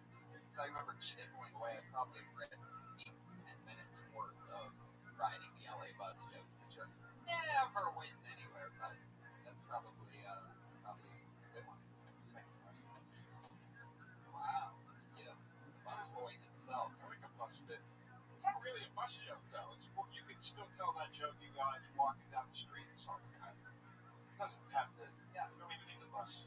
I would just say that guy is a that doesn't matter. As you can see by my 50% success ratio tonight, I know what I'm talking about. Yeah, you're really breaking it down. No, I like to self-deprecate. This is the DeRosa humor. Oh, I love That's it. his thing. I said the word spit. What do you want, man? Just like, it's all good, dude. You're doing all, you're killing it. The chicken on a spit. His name is Jorge. Daniel, what else? Where are you living that you're taking the bus this long of a distance? East Hollywood. Yeah. What No, it wasn't East Hollywood. Yeah, It's where I live, where it's Game Mexicans? What is that? Pretty much. Summer, kind of by Barstow Parks. nice. Try that, brother. A lot of tranny hookers that way, huh? You ever just celebrate one night, just get a nice $40 blowjob? You can't even afford meat. They got meat, they'll fuck that burrito, bro. Fuck yeah. It'll look like sour creams all over the place. Yeah. You're hoping for good tranny. Oh, Tony. See what I did there? I went back to the Tony, sour keep it cream. clean, man. I went back to the sour cream. I thought that they'd be with me. All back. This is my brand of humor. This is what you do. dial it back for Carson Daly. Daniel White, I had so much fun with you. Daniel's cool. He started here. Good job, Daniel. Thanks, Daniel. Daniel, Good work. You get a job at the comedy store. probably be good for it. How old are you, Daniel? 20, almost 28. You see a job here. I think that'd help your comedy. Keep it up. You're fine. Very much. There you go. I'll be honest with you. Two really good guys ready to rock. I know, and that's, it's amazing because obviously I'm positive that Daniel didn't have that many punchlines 4.5 months ago when he started, so it's fun to watch everybody grow. At this point, so it'll be like, Should we get a girl on stage? no. Well, Yeah. I mean, I've noticed you say everything with zero emotion. yeah. You're like, I had fun with you, Daniel. Thank Yeah. you for coming on. Yeah, that's very good. It's fun to watch people grow. You sound like Yeah. Sounds of the Lambs. Yeah. It's like a robot Yeah. that they're still working on the emotions chip. Yeah, that's me. What is that? Oh, no, that's you. Yeah, I speak emotionless. I over enunciate, and I'm really good at it. And What the whole happened? thing. I Like a gay robot. No, I just never learned to not speak perfect English. I don't know. It's like there's no real accent. Dude, I'll tell you something about Tony, man. You could put Tony in a room with, like, the Pope, Obama, whoever, Steve Jobs, all these things, and he would feel like he should be perfectly Right. with everybody. Like, yeah, we're all winners here, I right? absolutely. I think they should fucking know. It's like, oh wow, this guy. I've always said that. That's why he's gonna go really far. Yeah. Because he always thinks he should be in the room. I do. Always. I think those guys would fucking love having a piece of the future of comedy, which is a really big deal. They say it's only the best medicine. Why wouldn't Barack want to? He's having health care issues. Listen, Why not have the best medicine, man? You're not far off, man. That Carson Daly credit's going to open quite a few doors in this town. Hey, Steve Jobs slowly calling your number. All the people high on cocaine still up at that time are going to enjoy your show. I love it. DVR it, everybody. You can watch it anytime if you DVR it. Okay, this looks like a new name. I'm excited for this. I hope I pronounced it right. The handwriting. Put your hands together for Peyton. Neil? There we go. It's a two. Wow. Remember, we have the two ladies that are regulars. Hey, everybody. Come on. Yeah. Hey, guys. I come here for the show. Actually, have a special on your own on your team. Actually, just have a show.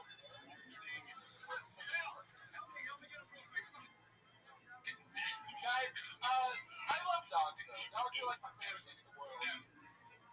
I realized recently that I treat dogs in the street exactly the way you're not supposed to treat them on the street. It's so funny. Like, every time I see a dog on the path, it's just like, it's so funny. It's so funny.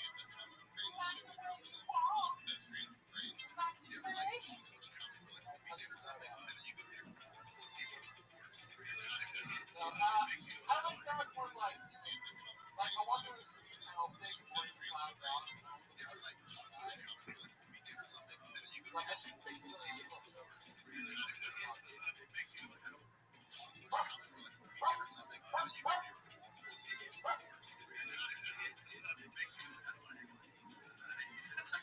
guys didn't like that joke.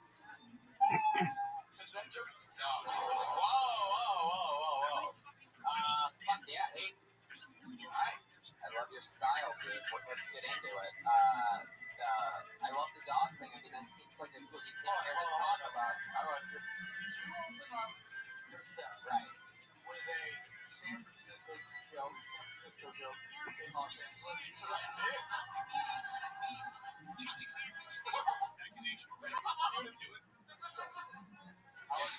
Guess what he didn't do? Say the word spick. No. Okay. Should I have? No. Look how well it went over. No, just that was interesting. No, yeah, but yeah. How long did you like stand up?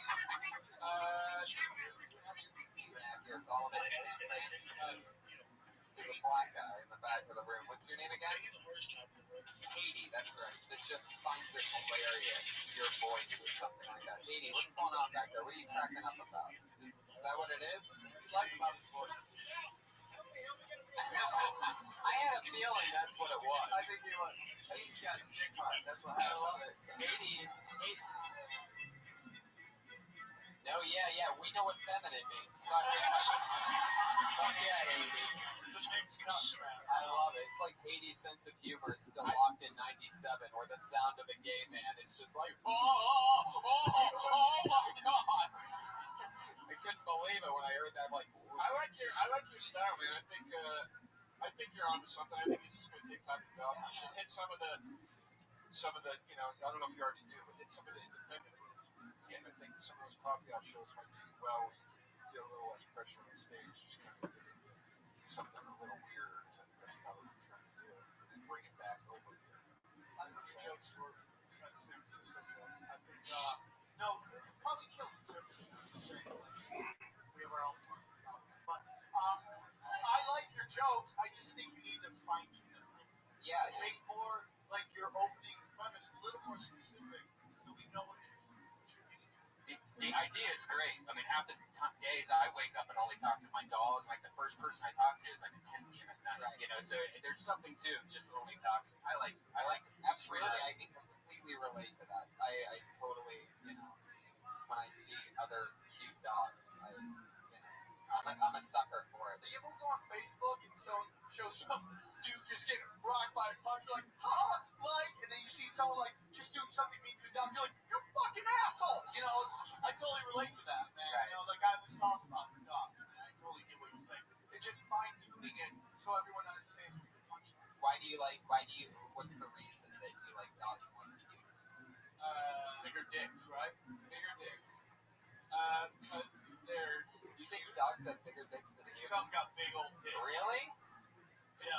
What kind of dog dick have you seen, Sam? It's bigger than I've been on the internet. Really? It's comparing it to his dick. Yeah. Searching. Seen some weird shit. Wow. It's like a lot. Back to your question. It's harder to alienate dogs in social situations. I think. Right. That's interesting. What do you mean by that? Can you give an example? Like, what do you mean by alienating dogs in social situations? Dogs aren't weirded out when you just don't have anything to say to their question, and you just kind of stare at them and you're like, "Hi." Yeah. They don't judge me when I'm fucking. So that's why I like that. Judging you, dude. I'm just trying to give you a little bit of advice. Yeah, it's great. No, Brian said judging. Brian's totally judging. Yeah, I'm not judging it. Yeah. I mean, Brian said the word judging. Right. He didn't say it. Yeah. Yeah. Then you responded like he said it. Yeah. The whole thing went off its tracks, and now we're in the woods. Yeah. Sam's thinking about dog dick right now. I just didn't want him to Sometimes it feel. goes a little off Yeah. the track, and I just fucking give it a little power. So that one was, we're going backwards right now. Hey, what's your last name? Right? Wow, that's what you wrote here. Do you realize? German. Do you know you have bad handwriting? I do. Yeah. You're not working on that. It's You're down. it's diagnosed and bad. What do you do for work? I do customer service For what? for a online shopping. Yeah. Yeah. What's the online shopping app? Wish. It's called Wish. I think I know about that. That's a, You? yeah, it's a weird one, right? Where it just like sells, it says like it's cut down from this price and now it's this price. It So does it's that one. Yeah, I know that one. I know. Well, he's on the show and I'm hosting it right now, so that's like a part of it. You want to go sit back with Haiti and be a homophobe, Sam? Section. I even have called Wish that I invented too, but it's for young children to fulfill their wishes. But no, you did shopping one. That's just as good. What'd you say? I said you invented that. I invented it. What do you do for fun, Haiti? Yeah. This. Stand Also, up. like video games. I guess. What's your favorite video game? Minecraft. Wow.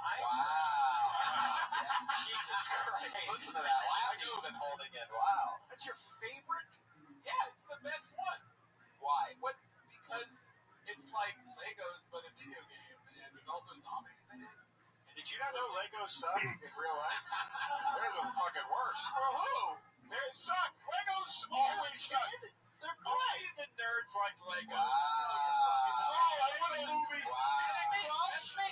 The Lego movie was awesome. Fucking dork too. Joe It DeRosa. fucking got an Oscar. That movie was great. Joe What DeRosa. you just said. Hold on. What you just said. The Lego movie.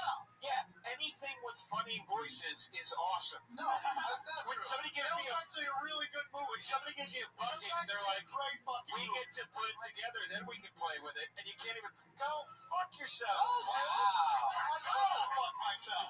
I want to play with Legos those were toys. great. Leave them alone. Man, Joe DeRosa, you have a real stance Let's get against played by Legos. Legos? I don't Yeah, care what whose toes I happened? step on. Dude, Wow. Somebody shove Lego guys up your ass? No, it just always bugged me, because you go over a kid's house to have fun, and you take out a bucket of fucking Legos, and you put the thing together, and then you just stare at it. You couldn't even do anything with it. It was like assholes that like But model you're like planes. 3 years old. What do you want to do with it? Wow. Cut I math? feel Like, model- seriously. You like model planes? Yes. I swear to God, I could have. I would have. I only wanted to put it together to smash it over my dad's head for giving it to me in the first place. You never liked Legos. No. He's a, Wow. With the pictures. Did you ever have your own Legos, or were you mad because you don't No. I'll tell you. I'll tell you what. I'll tell you why I didn't have Legos, because I was smart enough to ask for real toys like Audi and a G.I. Joe that I could play with. Oh, okay. It's fucking Something hard. else great. No deal with no deal. Yes. That's what Fuck you and your G.I. Joe. Wait, are you saying? Legos rock. Are you saying? They come with Batman. They come with all the Avengers. Sam. Calm down, Sam. Let us stop. No, like, are you saying G.I. Joe is you like Legos better than G.I. Joe? G.I. Joe's. Yeah, Legos fucking whoop. You are a fucking spit, dude. I'll tell you that. You a spit. I'm fine with that. No, I mean, I can't believe, Joe, you're anti-Legos. That's just just insane. Because his parents could only afford Lincoln Logs. Jihadi Joe over here, this fucking asshole. Hayden And over by the here. way, you can't play Legos when you're 3 because they're too small. You play when you're like 6 to 12, and they fucking suck. They don't Those suck. are the years where you're like, I want to blow shit up. I want to see fucking. I want to make cars go fast. I want to, That's I'm glad you weren't my friend when I was a kid. How about that? If I was your You friend, know what you would have done? You would have blocked me. no, I would. I would have shown you a different way, and you'd be even farther in this. You'd be doing your second car. So How much do you like? How much do you like Legos? What was the last thing you saw? How much do you like Legos? Do you like wait in line for the Legos at the Lego stores? Are you that big of a Lego guy right now? No, I have Minecraft now. That's right. So you don't need it. Yeah, buy Minecraft once. I don't buy it every time. Do you have Minecraft on your phone also? They are very. Come here with a bunch of people. Like now. I came here with. You're very German, by the way. Yeah. Came here with 3. I know. I didn't know this was weird until like. Inglorious Bastards. Right. Yeah. I was like, this is just how I do 3. You've been always doing that. Yeah. And you're not from Germany. No.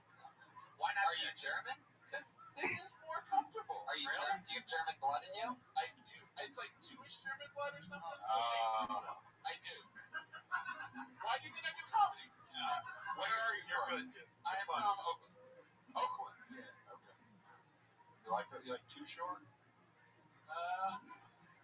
Not really familiar with Too Short. Wow. What's that? No. Wow. It's a spy, guys. It's a spy. I can't believe you don't know about Too Short. He's a rapper that loves sex. Dude, a woman died blowing him. Oh, cool. Yeah. How did that happen? Because his dick was too long. No, he blew a load in What her the? throat. Where are you people? Too Short? Remember? You guys blowjob morons. buddies? Nobody This knows stupid that? crowd. I don't even They're like too you. busy loving Iggy Let the record show that I didn't like the crowd for episode 95. I'm turning on you guys. On front drop. How did the girl that blew Too Short die? His dick was too long. I got nothing. I heard somebody fucking sneeze in the main room. That's 500 feet away from here. Here's the best Too Short lyric. Yeah. He's got a song about gold diggers, and he goes, you look like. You look at a dick like it's a slot machine. Is that the whole Where's thing? the erect dick? just a chick. Oh, yeah. It's suck it like it's a. I like that. Progressive hipsters. That's what we have. Check out that song. It's called Broke Bitch. Broke bitch. Yes. Yeah, but Too Learn your Short. culture, your history of your area, bro. It will help your act. It was fun to meet you, Hayden. Hayden, Yeah, you keep are up gay, there. right? Hayden. Hayden, you're gay? Right out there. Are you out of the closet? No, I'm not gay. Really? I just think I'm gay. Like everybody's like, Who cares? Then we are not done with Hayden. Sit back down, Hayden. hey, No! All right, Hayden, everybody. Yeah, I love you, Hayden. Great job. Good job. You're Hey, whatever you want me. raised by Play women. Minecraft. 1-1. Yeah. One and one. Mom and a sister.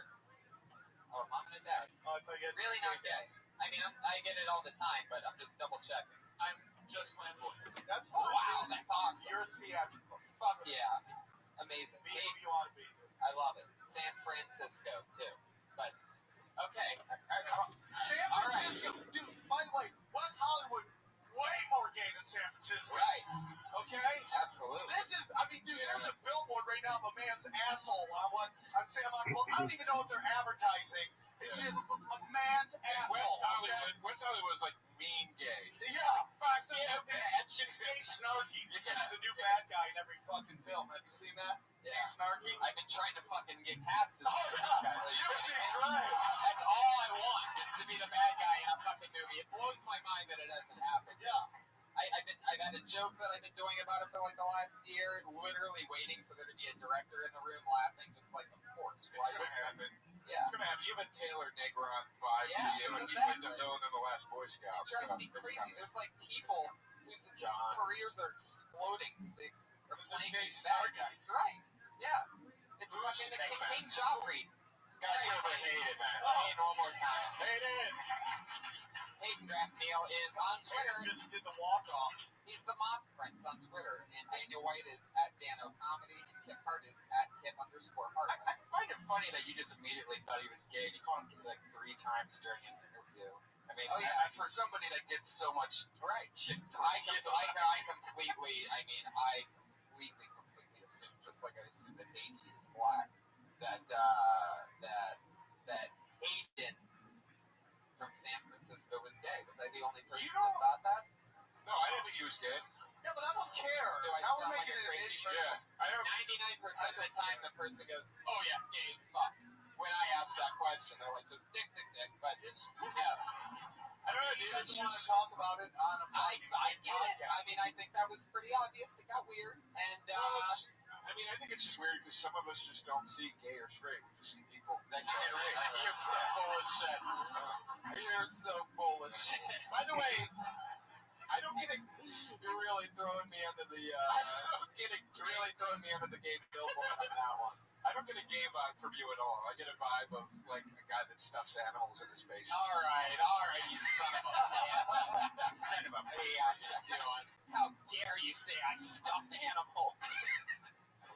Your next guy goes by the name of John Gammon, everybody. Here we go, John Gammon. Hey everybody, how's it going? My girlfriend she moved in with me, right? And for the third time recently, she quit her job. Fuck my life. I just got done dealing with one dude's fucking bills. I gotta deal with two people's bills now. And it's just crazy. I wake up just out of my mind like there's a fire in the house. Like, whoa, what's going on? Dude, it's 8 a.m. And that's how I wake up, like every day now. I walk down the stairs, I like sit down, watch her shoveling breakfast food in her mouth.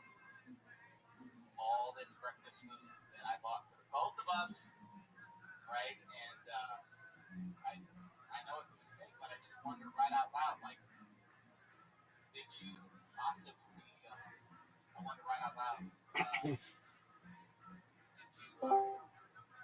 what exactly is the reason you quit this job this time?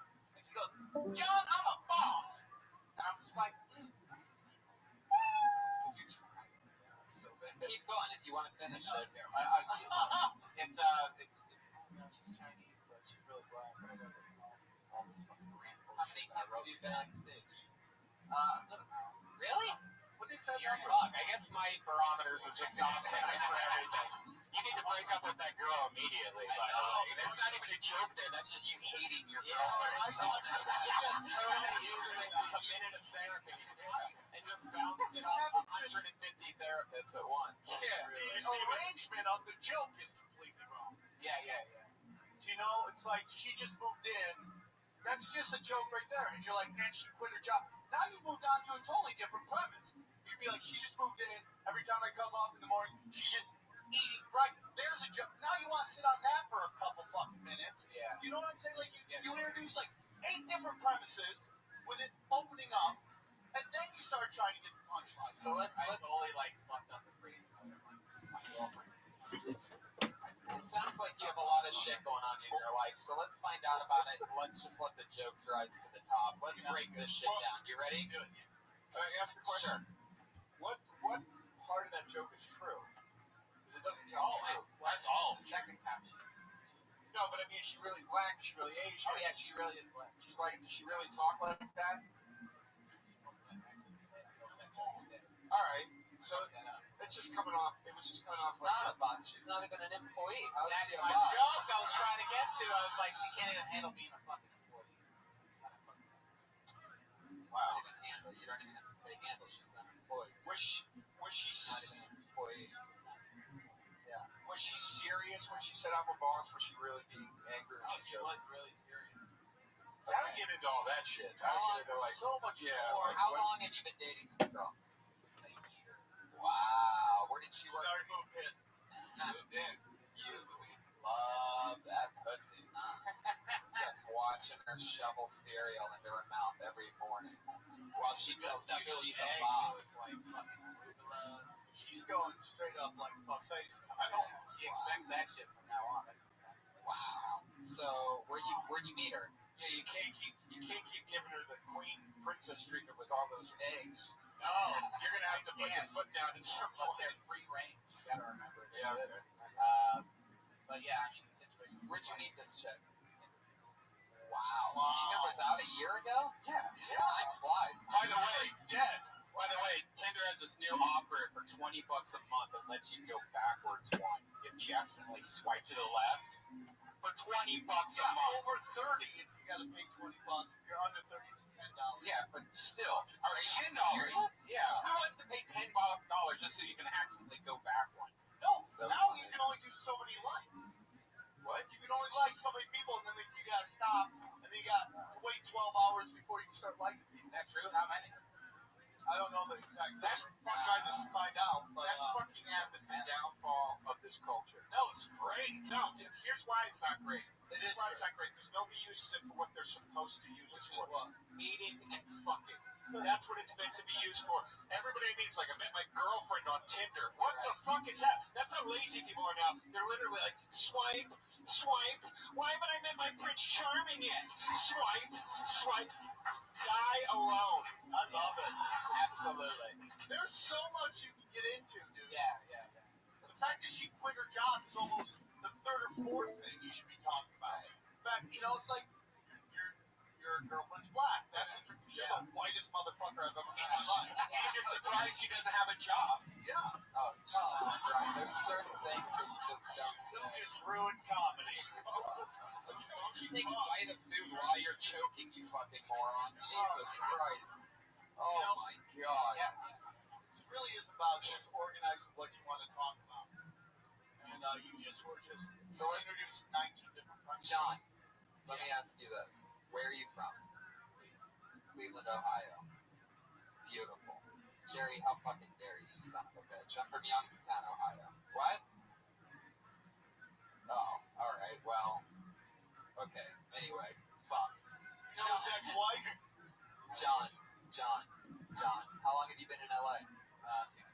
6 years. What have you been doing for work?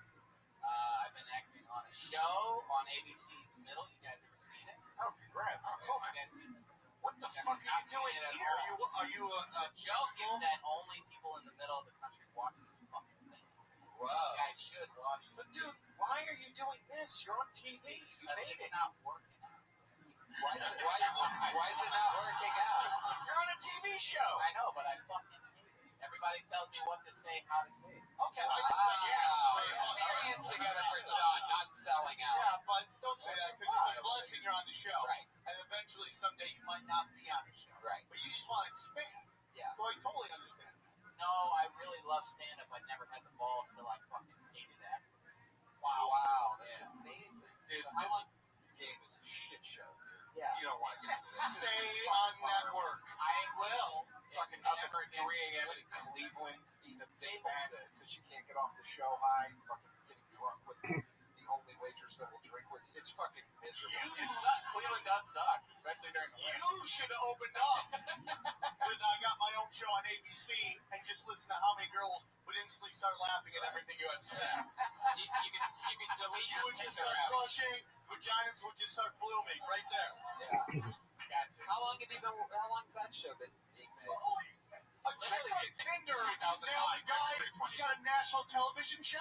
No, it's just This girl just hit the fucking jackpot of fucking Tinder. it's a nice. Are you wearing condoms or you just blast away that No. purple pussy? I wish I drew blanks. It would be the best. I What? don't know. I wish I drew blanks. So you're blasting away. So you're gonna make this more story worse. Sam, he said he's wearing condoms. Yo, my foul game is fucking strong. Jesus Christ. I'm just trying to say, I feel like we should do an intervention or something. We're talking to him. We're all talking to him. I John, think Yeah. you're a ranty comic at heart, and you're not letting yourself rant. So what you need to do is you need to figure out why you feel the way about these things, what's really bothering you about these things, and then get on stage and rant it out. And put your anger into it. Put your angst into it. Now don't be a lunatic. You can't get up like, I've been carrying this fucking whore. You can't do that, right? Yeah. But like just put your annoyance into it. Be annoyed, not angry. That's what everybody used to tell me. I'm a ranty guy. Yeah. And then when you're not feeling upset about that anymore, that's when you know you move on. You don't care about that anymore. Move on to your next thing. what season is the middle at? Started. Yeah. Season fucking 6. You've been employed for 6 seasons on an ABC What show? are you gonna do? Get the fuck out of here. John Hammond, everybody. There he goes. Come back again soon. I love you, John. You're an amazing person for not just... I had to kiss your ass. This is crazy. It's amazing. 6 fucking seasons on network. He's coming to the attic of a comedy store trying to find himself. Calm back out of here. Calm down, Tony. Tony, 6 seasons and not one person in this room knew the show, though. But it's ABC money. That's what's crazy. Is the money. Patricia Heaton stars on that show. That's money. Yeah. It's a money show. Yeah. I loved Patricia Heaton and Birdman. Birdman. Don't listen to this. Stupid show. You get killed off, dude. That fucking sucked. What was the joke? It was so bad. I won't even repeat it. You love Patricia Heaton and Birdman? It's Heaton rhymes with Keaton. Anyway, moving on. Oh my god. It was so bad. It was so bad. Oh my god. You see him on Carson Daly tonight on NBC. 1:30 in the morning. Me on NBC and John Gammon on ABC. That's what network has. That's what network has come to. John is @_John Gammon on Twitter. Follow. Million followers. He definitely needs to break up with it. You definitely need to break up with your girlfriend. Yeah, I mean, that's just you pain. you don't You're just need it. pain and pain right now. Fucking everything right now. You don't need it. And I know what you're going through. I hooked up with a black girl once, and I swore it was the warmest vagina that I ever felt. It turned out she just had a flu, and I was an idiot. Nothing on that. All right. NBC's Carson Daly tonight. 1:30 in the morning. 3:30. That's John Gammon. You fucking sons of bitches. I can't believe you turned the Carson Daly thing into a fucking runner. You asshole Joe DeRosa. Yeah. You fucking did. I love it. You son of a bitch. Do we have to do everybody in the bucket? No, we don't do everybody in the bucket. I got nervous. Don't get nervous. It's Sure. all good. Around it. You know, right? Michael Perkinson. That area's killing you right now. We know Michael. Yeah, I love this guy.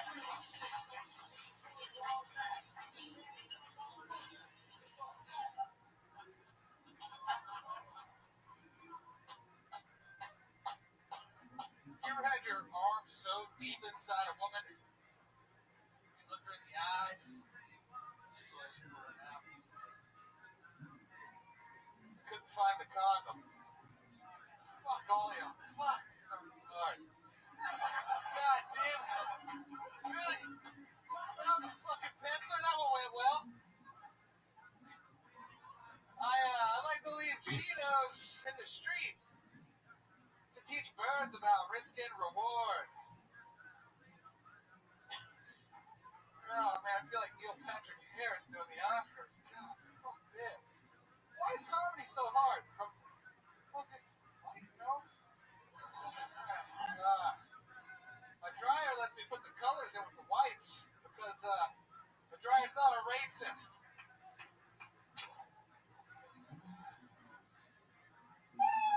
Fuck yeah. The stuff you do in between your jokes is hilarious. It's unbelievable. It's amazing. It's like completely backwards. It's like his jokes are commercial breaks in between.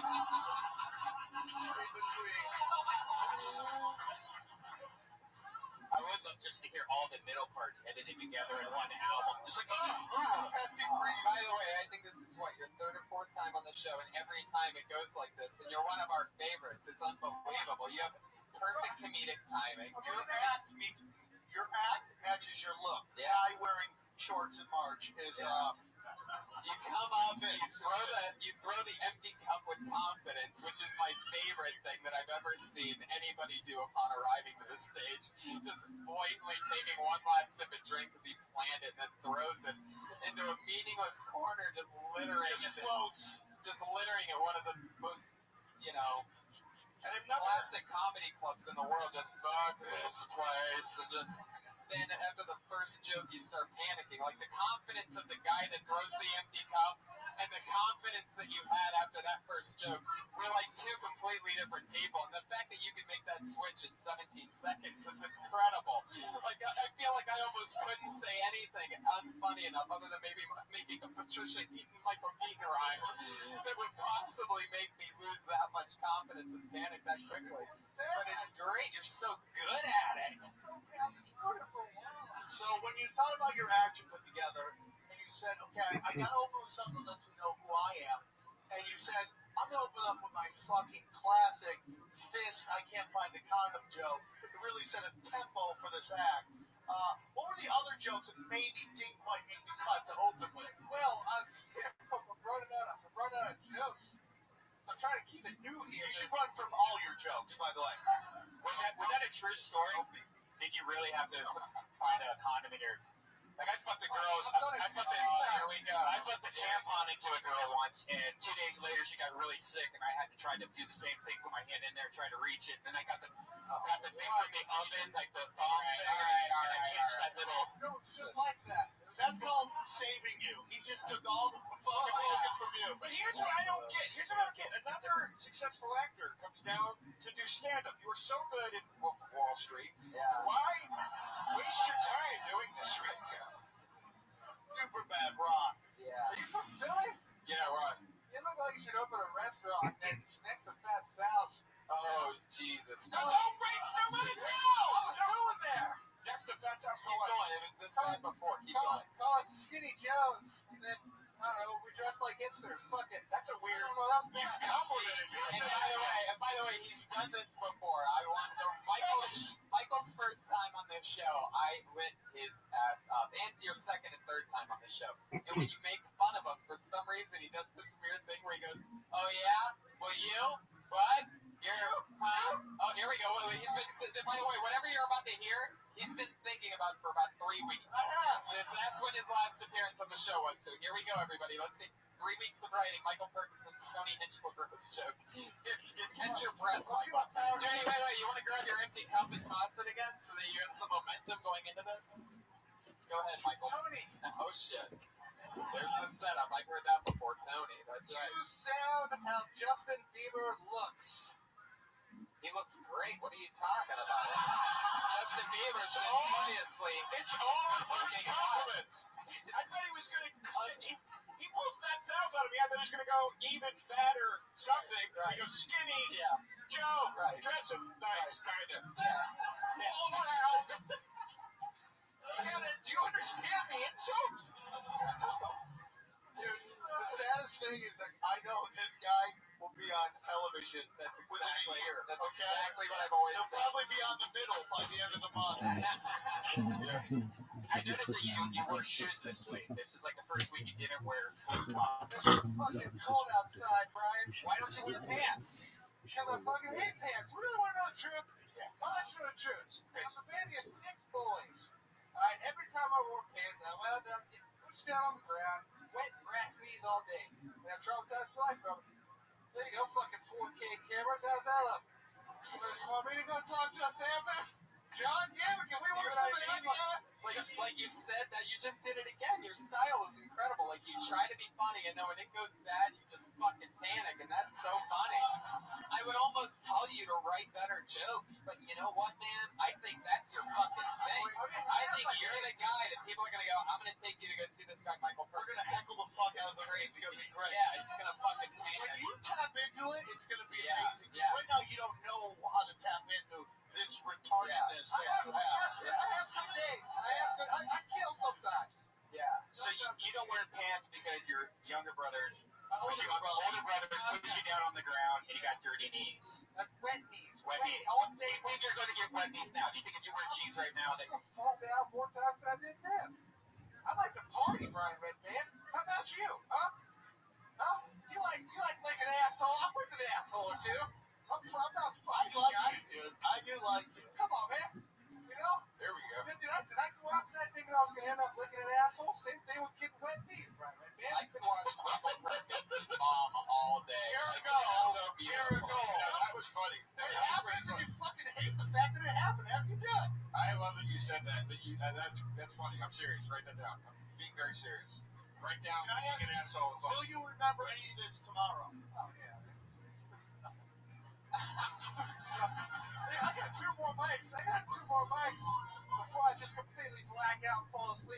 with a handful of jizz and fucking in and out. Why are you holding the jizz? What's jizz? Why aren't you throwing it? At this point, who gives a shit? It's LA. I'm fucking over it. They're fucking over it. Hey, how's it going, guy? You want to go Like out? you and Hayden are gonna hang out after the show. Yeah, totally. Oh, dude, grab it out of the hat. Hayden's gay. Come on, Hayden. Where are you? Come on. Yeah. Come on. I don't know. Why are you prancing up here like a goddamn fucking rabbit? Oh, Jesus Christ. He's gay. Come on. You're a Chris Farley character. You really are, man. Come on, turn this around. Where's your van? Down by the river? Seriously. Hi, I'm Peter Griffin. I like to say hi. Oh my God. All right. Michael. Stick my penis. Michael, that's it. You are one of the funniest lesbian comedians I've ever seen in my entire life. There he goes, Michael Perkinson, everybody. He's on Twitter at MC Perkinson. What? No. Here we go, guys. Your final part of the show, we have two lovely young ladies that do a brand new minute each week. We literally, like, every week, they write a new minute. That's 52 new minutes a year. They're the only comedians that we know that even do that shit. And they do it every week here. We watch them get better and better, and it's always fun. Going up first this week, you know, from the Dysentery podcast, really fun. She always, like, sometimes she'll take a small topic, like an inanimate object, and rant about it and break it down. It's always fun and goofy and wacky. It's the one and only Sarah Weinschenk, everybody. Here she is.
That's commitment right there. At any point, you could have pulled a Michael Perkinson and gone, oh, fuck.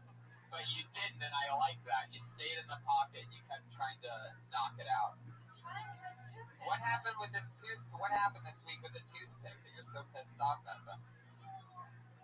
You've reached your boiling point. I always find them gross. I'm not a toothpick guy. I hate it when I'm hanging out with somebody that in fact has a toothpick. Like, I think it's gross getting stuff out of your teeth in front of somebody. And it's sort of weird how, like, casual it can be. That's funny. You should be telling a joke like that. You're putting so much of that character on it that it's ruining who you are. You've been doing coffee shops too long. It's seriously though, like if you just come in and you go, I'm sick of seeing toothpicks everywhere. It's bugging me. All of a sudden now it's funny. It's like there's a perspective on it. Take that character out of it. Yeah, you don't need that. You seem to have a rage about it, but you express no rage about it. You understand? Like you see, not that you have to be. But it's like you have to have a little bit. I felt like there should be a little more into your dislike of it.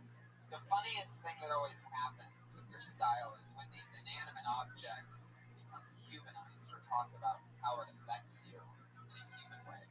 We pretty much just heard about how toothpicks are dressed up, and we didn't apply it too much to anything that affects you. Is there somebody that uses a toothpick that you dislike in particular? I mean, I'm a toothpick guy. I'm like Tony, so. Is there a reason you're pro toothpick too? You guys both toothpick guys? What's wrong? Why are you not a toothpick guy? I've never heard somebody go, I'm just not a toothpick guy. For what? For picking your teeth, for keeping club sandwiches together, for fucking cleaning out holes and bites. I believe in them for the sandwich thing, absolutely. I like toothpicks for that, but to be clearing your teeth publicly. It's just not my thing. Just be you. That's the key. Like there's just be you doing it. Because when you're you, you'll get into your real emotion about it, and then suddenly you'll be. If you're approaching it from the idea of this character, then it's just everything's going to be. That's a low ceiling. Everything's going to be kept under inside of that voice. It seemed more like it needed more tags. Like the dress thing I liked, but then you should something else should have happened. So you used dress twice. You know, you should have been like a prom. Are you kind of delivering life? Are you always like that? Yeah. Yeah. Or And it's I'm just like talking right now. You guys do some. Yeah, it's kind of right. But even talking like this, you're still deadpan. You're still a little monotone, but it sounds natural. It sounds like who you are. Yeah. This is still good. This works. this is what you should be doing, delivering the joke.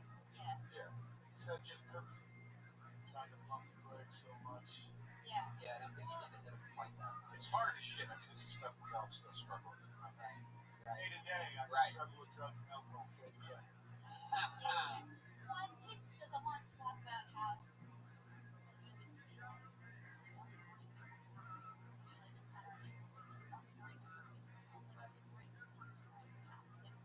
Right. Exactly. I've actually done that before, where the top part broke off and the rest of the toothpick was in the stand, which I didn't know about. I took a bite. Tongue into the top of my mouth. That sucked. Yeah, it's a very sharp object. I still have toothpicks, man. I have no problem. It's made of wood. It's made of wood. Made of wood. Well, there you go. Chip away at it. Toothpick. Zero up, Shane. There's plenty of other stuff, man. It's another new minute every week. They have to do it there. Can Yeah. they be like, oh, I did this minute Yeah, 6 they- months ago. they- Here's how it's working. They do the minutes that continue to work for them in their other sets that they do that are longer other places. You know, this is just where you get to hear it first. It's like the you get to hear it. You get to either hear it first or you hear it last. You know what I mean? Like it works out. They take a new angle or they don't.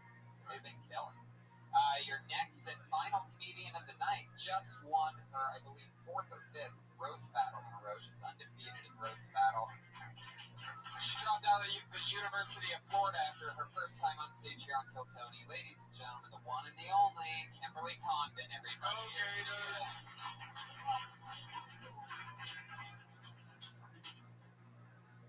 Hey guys.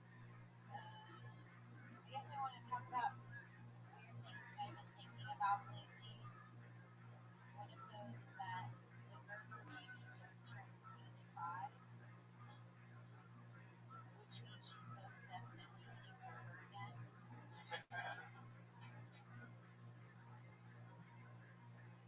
Suicide hotlines for extreme Muslims are just over-the-phone job interviews.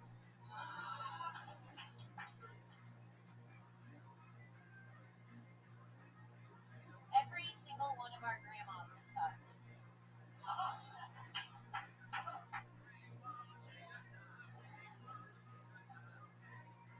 And Penny is a really bad name for a woman. I think I've been thinking these things because my school on me. But it's also it's for a medicinal purpose. Kimberly Condon throwing out some quick jabs. I like it. Six fucking hard-hitting one. All grown up. I love the, that was great. I especially loved the segue of, what was it again? It was like, alright. So like she was just checking off laughs like it was nothing. Very funny. And well-written joke. Yeah, very. It's interesting because it's very natural and it just works Yeah. well. Problem with that style is now you got to write a lot of jokes. But it was fun. But she usually, it's like more on a topic. Usually it's 1 minute. So I think those will mix well with the other, chunks of stuff that you have, right? Those are always great to have. It happens to me all the time where, you end up writing a 4-minute bit, then a 6-minute bit, and a 2-minute bit, and then all of a sudden you do those bits and you have the light for 2 minutes, and you have 1 minute to wrap it up, and you just ended one thing, and you're like, how do I fucking kill and get out of here in a minute and 15 seconds? You gotta allow it sometimes. And Just random thoughts. yeah. Yeah, that's fun. Yeah, it's great. Great work. Well written. Well written. Congratulations on your roast battle victory. What's your record now? 4-0, ladies and gentlemen. That's every Tuesday here at midnight. Our sister show, our good friends over at the roast battle, Jeff Ross and Ryan Moses, do it every Tuesday at midnight here. Kimberly, great job. Kimberly Condon, everybody. There they are again, the ladies of Kiltony. That's at Princess Shank on Twitter. That's at Kimberly Condon on Twitter. Follow them, be their fan. They're blowing up. They're going to be huge. They're already hilarious every week. Live right now. Streaming right now and download. What do you want? Well, I have a couple days. Just go month ahead. Yeah, go month ahead. All right, well, at the end of the month, probably won't be out by then. I'm at the comic strip in Edmonton the last month. And then second week in April, I will be at the amazing Laughing Skull. I'm very excited to finally play that club. So if you're in Atlanta, come out. Watch me roll! Joe DeRosa's Joe DeRosa Comedy on Twitter. What do you got coming up? I want to plug a sort of a promotion I'm doing. This is absolutely true. Some people that aren't big fans of mine took the liberty of bringing my album ratings down to 1 or 2 stars, all of them online. Here's what I really want to do right now. Let's go all the fucking way with this. Yeah. I want everybody to give me the lowest reviews you can. I want to be the lowest rated comedian on the internet. I'm dead serious. I'm dead serious. I really want to do this. The reviews are really fucking funny. Leave crazy reviews about why my albums suck or why you didn't like them. And all platforms, iTunes, Amazon, Google Play, whatever it is. Joe DeRosa, look up the albums. I don't give a shit if you've never even heard it. Just love me. that. And the funniest reviews, I'll get in touch with you and I'll send you like free shit. Joe, I think you're really funny. Thank you. I know you killed tonight. Somebody this crowd didn't get it. Joe DeRosa Comedy on Twitter. Joshua Meyerowitz is at Autistic Thunder on Twitter. Hilarious. Great job, Joshua Meyerowitz. Let me give a special shout out to 311 and the 311 cruise, which had me this past week. I had so much fun with all the 311 fans and the band. Such a great time. Can't wait to do that. Everybody should plan for that a couple years from now. 311 cruise to Jamaica is a lot of fun. Kiltony 100 is April 13th in the main room of the Comedy Store. Wherever you live, get your airplane ticket now because Bruce Buffer will be there. Guys, the last Death Squad Secret Show was last Wednesday. We had almost 400 people come to the show. It was ridiculous. It sold out. The next one is March 11th. That's not this Wednesday, but next Wednesday. And tickets are on sale right now. And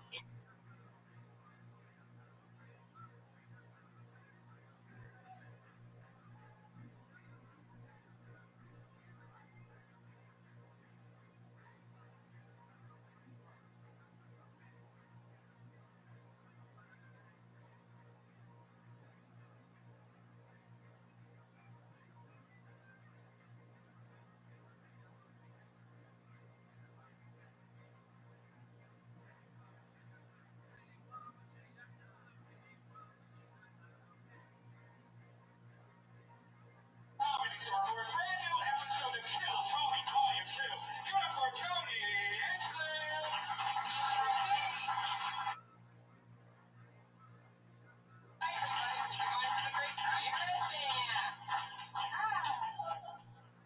How about one more time for the music stylings? Pat Reagan. Here we are again. Well, Tony, it's another crazy Monday night, everybody. So excited to be here. I've been working on the Comedy Central roasting Justin Bieber all day, everybody. How exciting is that? That's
on the show, if you're wondering. And there's rumors that maybe next week he'll be here. No confirmations, guys, but just rumors at this point. Why are you even saying that when you know he's in the back of the room right now? Guys, get over Justin Bieber! Yes. Okay, you know what? If you guys aren't going to pretend like it's Bieber, then I'm going to send it back. Don't come up, Bieber. Stay there. Put your shirt back on. This cold-blooded crowd that doesn't even get excited. What if we did that with the Patriots? You guys don't even have hope. That's what you're lacking right now is hope. Let's bring it up a notch. Here we go. We have our one and only sponsor every single week. She makes a delicious meal for our guests. And I know one of our guests is already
Cummings, Sarah Silverman, and the other one is one of my first mentors, one of the funniest, coolest people that I know, and one of the greatest comedians anywhere. One of my favorites to see all the time.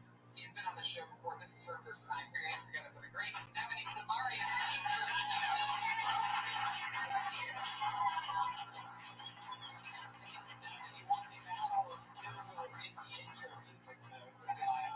Trevino might be the least Barbie girl of all of us. Where's my tacos? There they are. Okay. He's going to hand them to her. This ginger beer is this.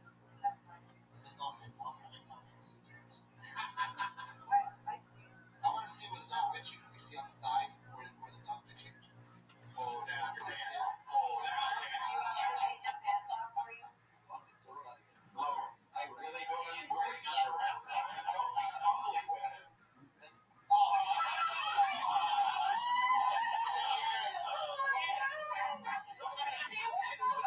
Guys, I got bit by a big dog. She gets covered up by one baby-sized cancer.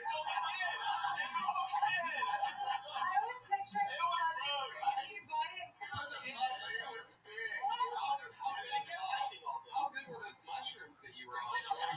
You had a serious dog bite. I mean, I didn't think it was that serious. I kept hiking for like the next 5 hours.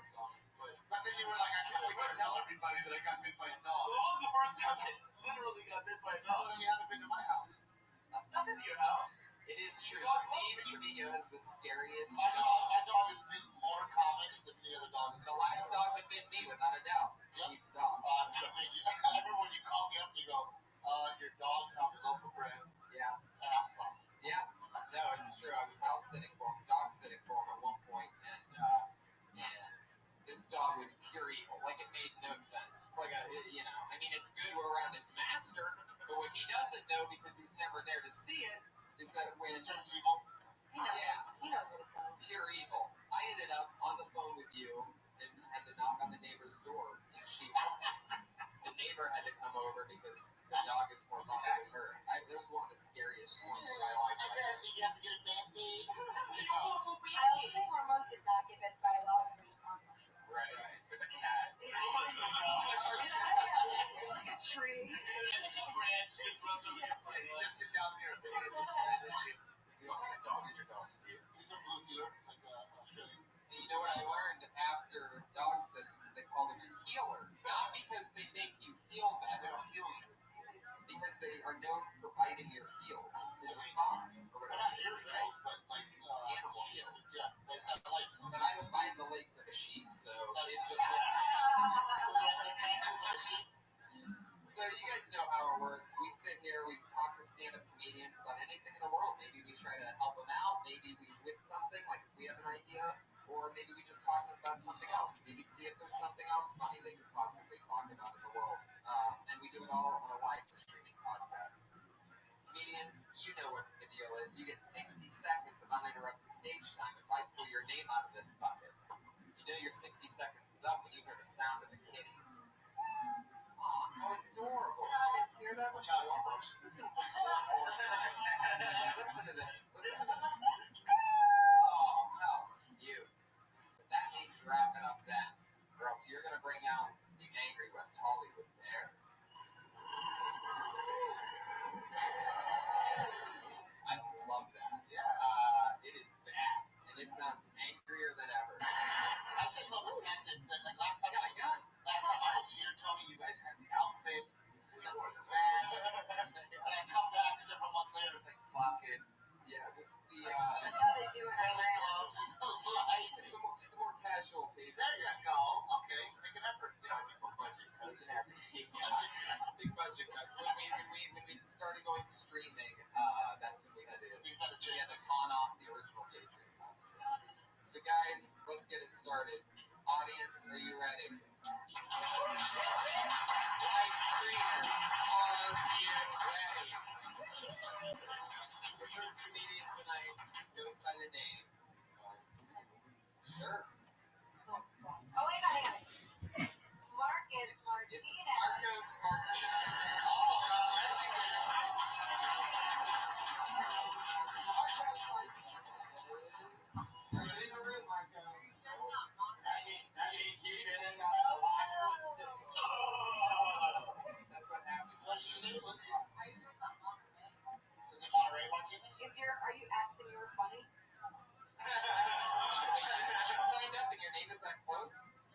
What's your name?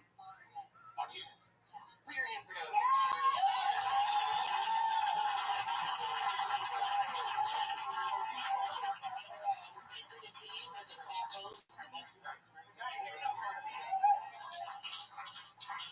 guys, I'm not always good at dating. I prefer to date according to my breast size. I have small breasts, therefore I prefer to date someone with smaller hands. My only options are children and Mexicans. I can't date children because they don't have jobs. I'm going to pay for everything. I'm not going to date Mexicans because I'm Puerto Rican. And everybody knows one Hispanic plus one Hispanic equals a baby. I'm not about that. I want to be a stepmom. Because, like, for me, children are scary. It goes children and then cancer. But at least with cancer, people are happy for you when you get rid of it. It's an abortion joke.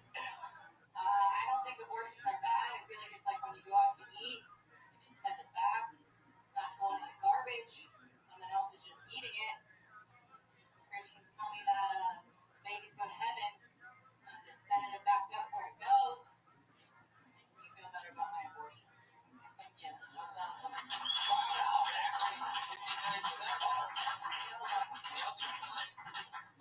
you doing? Good. Oh, yeah. Where you from? Buffalo, New York. How long you been on stand-up? Like almost 2 years. How long have you been in LA? Like 10 years. Wow. What made you want to stand? I always knew I wanted to write, so when I first came out here, I was just trying to write, and then I was like, how about you just do it on stage? And then that was that. What do you do for work? I work as a personal assistant for a talent manager. Yeah, he does like music for studio composers. Oh, very cool. That's not. Was there a part of your joke that you said something about eating an abortion? Was that what you were getting at? No. I'm just saying it's like sending it back at a restaurant, like people don't throw food out. Somebody takes it home. Just like, in my head, an abortion is like, if I don't keep the baby, someone else just takes it. You said somebody else eats it. Did I? Yeah, I think you did. Oh, yeah, I And I was did like, that. wait, what are you talking about? Eating the abortion? Yeah. You kind of lost me at that point. Sure. But I like the abortion material because it's always interesting to see what somebody's take on it is. You weren't too like shocking, like it wasn't like so you kind of walk the line a little bit with it for sure. Because I've had a few and I've kind of let it go. It was just bringing out the word baby in some audiences. You had a few abortions or two? No, both. What's up, guys? Oh, God. Shout out to the people out there with No, abortion is a dead baby. Yeah. Oh. Can you give like a shout out to babies though? Because we like ever figure No, out because that's they're permanently that age and they just go to heaven just like yeah, nothing. Or do they like grow up? They grew up into a baby born. A psychic told me that everybody's 30 in heaven. You should talk about that. Yeah, that's great. Where'd you meet the psychic? I think I'm psychic, so I just like hanging out with them. What am I about to say about yourself? You're gonna say it was like an average. I don't know. You don't know. You just said you were psychic. Yeah, but like on the weekends. This is what I would say. You have 60 seconds. It's really hard to tackle an abortion joke Yeah. in 60 seconds. Me being Mexican American, I would stay away from ethnic jokes. I call it tacoing it up. Yeah. You don't want to taco it up. You don't even look Puerto Rican. But I am. I get it. Yeah. You can mention that and then move on. In my opinion, this is my opinion. For sure. You're very sensitive about this Mexican stuff, aren't you? Well, yeah, I just hate when I see comics, and they're like, "Hey, being Mexican, we used to have to share a piñata." And there's especially a thing with that, with like Mexican culture, to where I've learned from hanging out with Jesus so much. There's like it's very hippie out there, and those guys all commit to it. Oh yeah, there's a There's whole like a group weird of thing in Mexican comedy to where like there's a whole army, army, of Mexican comedians that just sell it out. You know what I mean? they just they walk on stage. Where's my Mexican people at? Right. Yeah. But you put them in a room like this when you're trying to, for every, like, they don't get it. You know what I mean? So that's just I call it tacoing it up. You never want to taco it up. Yeah, sure. Even though I'm about to taco it out. Yeah, go ahead. Well, I didn't really take as much issue with the Mexican thing. I think fine if you talk about being Puerto Rican. But what I think is, number one, like, your boobs don't look small. I thought the same. So you don't need to be getting off the bat. Like, that's something that I do too. I feel like I be self-deprecating because I think that, like, puts me on a level and, like, but actually just, like, makes us not trust you. And also, like, you thinking you're psychic and all that stuff is, like, so much funnier and more personal than, like, abortions, which is, like, very, like, general. I feel like as girls, we're like, well, we can talk about dirty stuff too, but, like, you don't have to do that to, like, be awesome. And I feel like you should do that because you're obviously. And don't dress down. You're a pretty girl. Like, you know. This is just how I dress. Dress up. How do you make friends with psychics? You just go to, like, Agave. Oh, what? No, that's like a new age church in LA. Yeah. Everyone thinks I go there, but I fucking So people guess you go there because you're like, oh, like, you like Like, stage your apartment and shit. Is that purse full of crystals? no, but like my apartment is for sure. Do you have any crystals on you? No. What happens when you're away from your crystals? I feel fine because I'm not like a maniac. I just feel like she had crystals on. She has it. I like her. So, how do you meet a psychic? You say words to them and then they tell you that they're psychic and then you just get their phone number and you hang out. Are you a gypsy? No, but my mom is for sure. Like, that's funny. So your mom has crystals too. Your mom, Yeah, I think she's she's like, like, get into that. Yeah. Like, what makes you you is cooler than the fact that you could kill a baby. Yeah. Were you born in a crate? We can all do that. No, not that I know of. Yeah, anybody can get an abortion. Yeah.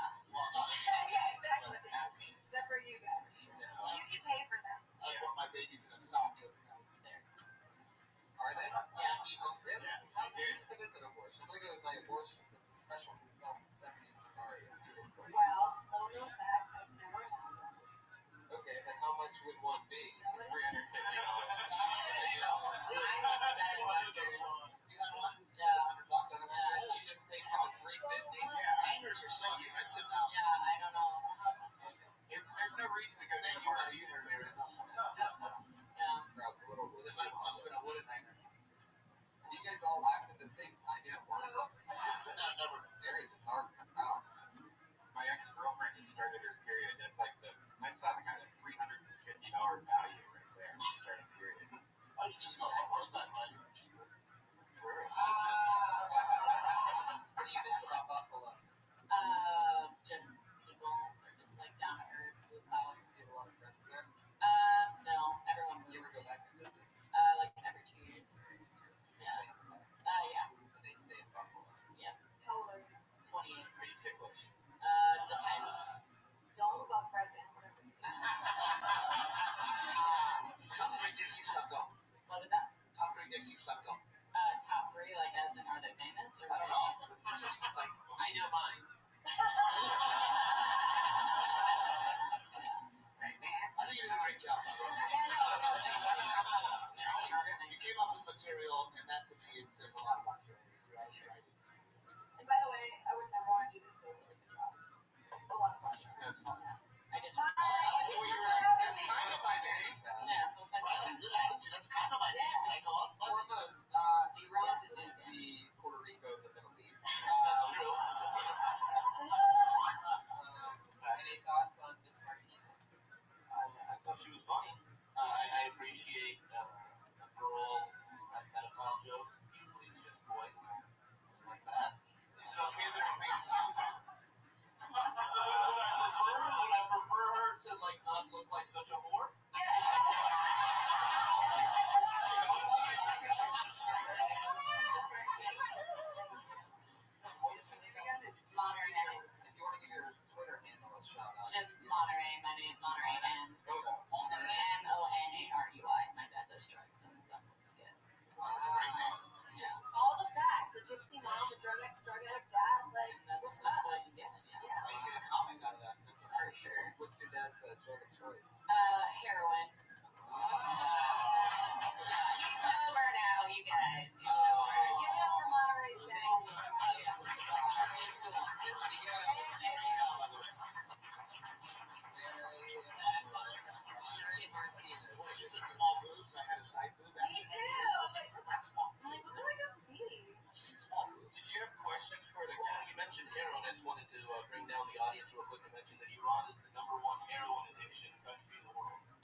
I guess the question, was there ever something that you did when you very first started comedy that you can't believe that you did, or like that you might regret or that you find embarrassing? I'm a million of those. Me too. I made a business card. Oh yeah, stand-up comedian business card. Like a image on it? Yeah, like a little stand-up comedian guy. Like I passed it around. It always cracks me up when I have like an open act come on the road with me, and they're standing outside handing out business cards. And I'm like, oh, bro, keep moving. You know, but yeah, it's one of the most embarrassing things I've ever done. It shows you had a good business sensibility. Yeah, now people are like, you got a card? I'm like, nah. Yeah, well, a card is sort of like, I don't know. I feel like it's like old newspaper boy stuff now. Oh, yeah, here's my business card. Contact me on the Rotary. Still ask for a card, and then I feel stupid. I'm like, no, I don't The know. best move, my It's like dad a would thing now. It's like a thing. People pull out the yeah, my dad would ask somebody for a business card, they'd give it to him, and he'd pick his teeth with it. Yeah, that's fucking the best move. They should have a thing now where like if you tap the phone together, like a button and a tap, they could do that. So you can't have Oh, really? How about you, Stephanie? Well, like, What's the worst thing you did in the beginning of your career? I don't know. I have a lot of really embarrassing stories that get blacked out because I was really high, really drunk. But That's cool. no, but like you can't be fucked up when you first start. It's not like a good move. You have to like have your wits about it. But I remember when the first time we did the open mic downstairs, the host don't even know who it was. I was like just a ball of nervous energy. He was like, okay, we're gonna get 3 minutes. We're just gonna be invited to, and you're gonna get on stage. It's gonna be a star. I was like, okay. And then I don't know how much I did. It probably was like a minute, 10 seconds. I was so nervous and like in a blackout that I saw those red lights on the ceiling with stars on them. Yeah, and I thought that was the light. I was like, I can look at that. Oh my And I just like freaked out and ran on stage, and I didn't come back for like 6 months. I've still never done well with open mic. I always laugh For the first 6 years. again, like when I have an opener that like walks on stage with me, like they bring me a spot in my show and they walk on stage with me. I'm like, what the fuck are you doing? You have to You have 5 minutes. You're gonna stick with me here? What the fuck are you doing, man? Oh, it's my thing. You don't have a fucking thing. You suck. Transcript for Michael Perkinson, ladies.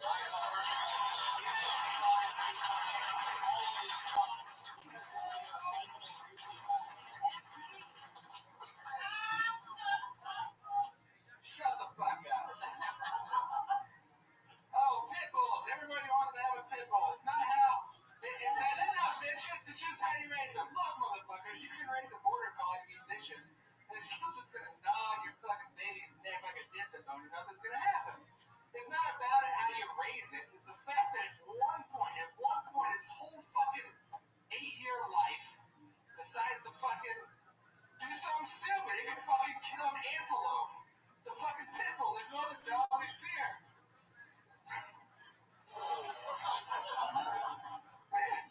I was going to talk about how people. Hey, I love how people take me serious now that I wear glasses. A year ago, I didn't have glasses, and people took me for the retard that I am. But now, you know, they're like, hey, did you clean that faucet as good as you could? Yes, sir. I promise, sir. I understand. Right? And then now people are like, yeah, I'm thinking about buying a nursing home. What do you think? I'm like, yeah, nursing homes are turnkey. People are always. I don't know what it was. Michael Perkinson, ladies and gentlemen. I have so many questions. Yeah, was there more to that practical joke? Is that it? Nursing homes are turnkey. Let's fucking leave it on that. I mean, people are writing the joke in their head. To fill in for you guys and for some of the listeners that might be seeing Michael for the first time, he's been on a few times. What we've learned about Michael is that he's funnier in between his jokes. Like when he's talking about how bad that just went or whatever, like in the middle of jokes, he kills. And then he starts saying something that he prepared and thought of, and it's just dog shit. Don't let that take away from the fact that he's killing in between the jokes because you have such a fucking likable, like giant lesbian head.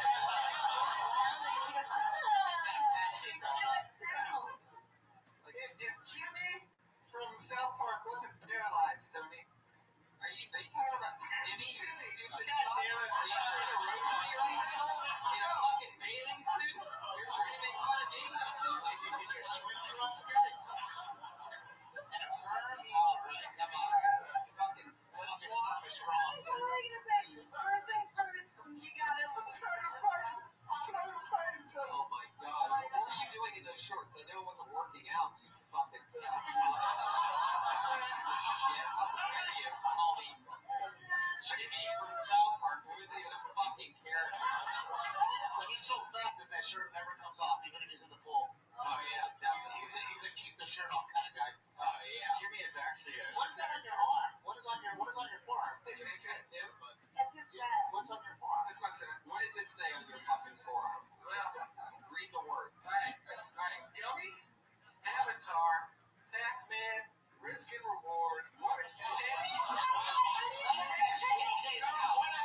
You one minute on stage, you prepare all that shit, and you just fucking rattle off nonsense about border collies to be like pit bulls. Listen, guys, why would you use a Sharpie, guy? Yes, man. You want to talk about it? Use a razor blade if those are the jokes. Michael can handle it, you suck. Let's see, he's watching and see how his reaction will be. He's been in the war zone. It's you pussies first. You want to talk about that day? Oh, is he okay? You want to talk about that day? I didn't get drunk, so I did some dance off for the entry. Oh, did you win that? I won it. I won the fucking. I lost all self, whatever they call it. Shut up.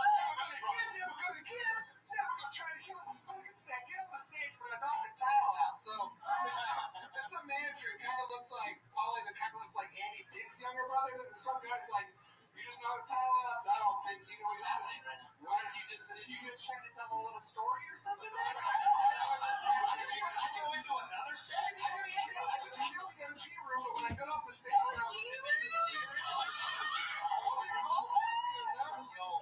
No, it's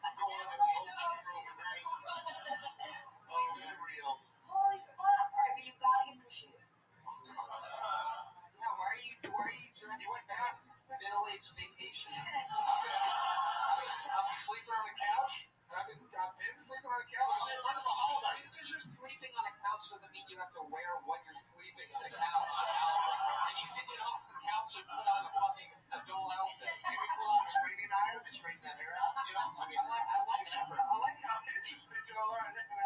How old are you, honestly? 29. You're really funny, man. Like, you're a funny dude. Like, you really are. You're a funny person. You have the right to say the fucking right. You're a funny And you know what? Sometimes some people don't need to, you know, in certain situations. Like we said this every time it's been on, it's taking time off to be, you know, the next Jonah Hill type in some fucking whatever. I mean, look at his fucking head. How can you not love that? He's better than Jonah Hill. Jonah Hill's gonna lose out on roles to this fucking guy, and they're gonna be casting a Jonah Hill type, and he's gonna book it over Jonah Hill because you're like locked in Jonah Hill at his best. Jonah showed us that he can actually, like, you know, control himself, and you can do that, but it's perfect. You stay in this perfect, likable weight, and it would be awesome. I just want to say 2026 Rothschild. Why not? you don't write good, like it'll never walk. I'm a one-liner, but going to these open mics repetitively started making me start. You're a one-liner? Yeah. No, you're not. Give me one line, go. I leave Cheetos in the street to teach birds about risk and reward. Do one that you haven't done on the show before. Leave one of the fucking things off of your I think you're not a one-liner. What's the Pac-Man one? Okay, first of all, you had to write fucking risk and reward on your arm to remember that bullshit. Just write shit. I just smile and keep looking, guys. That's all you do. Just smile and keep looking. You're into the joke. I'm gonna write a joke about risk and reward. Sticks and stones can bring you down. The Jordans can make me want to kill myself. Oh, stop. You're not Really, I'm not suicide. You would never ever kill yourself. Let's face it. I would never kill myself. What's the Pac-Man joke? Okay.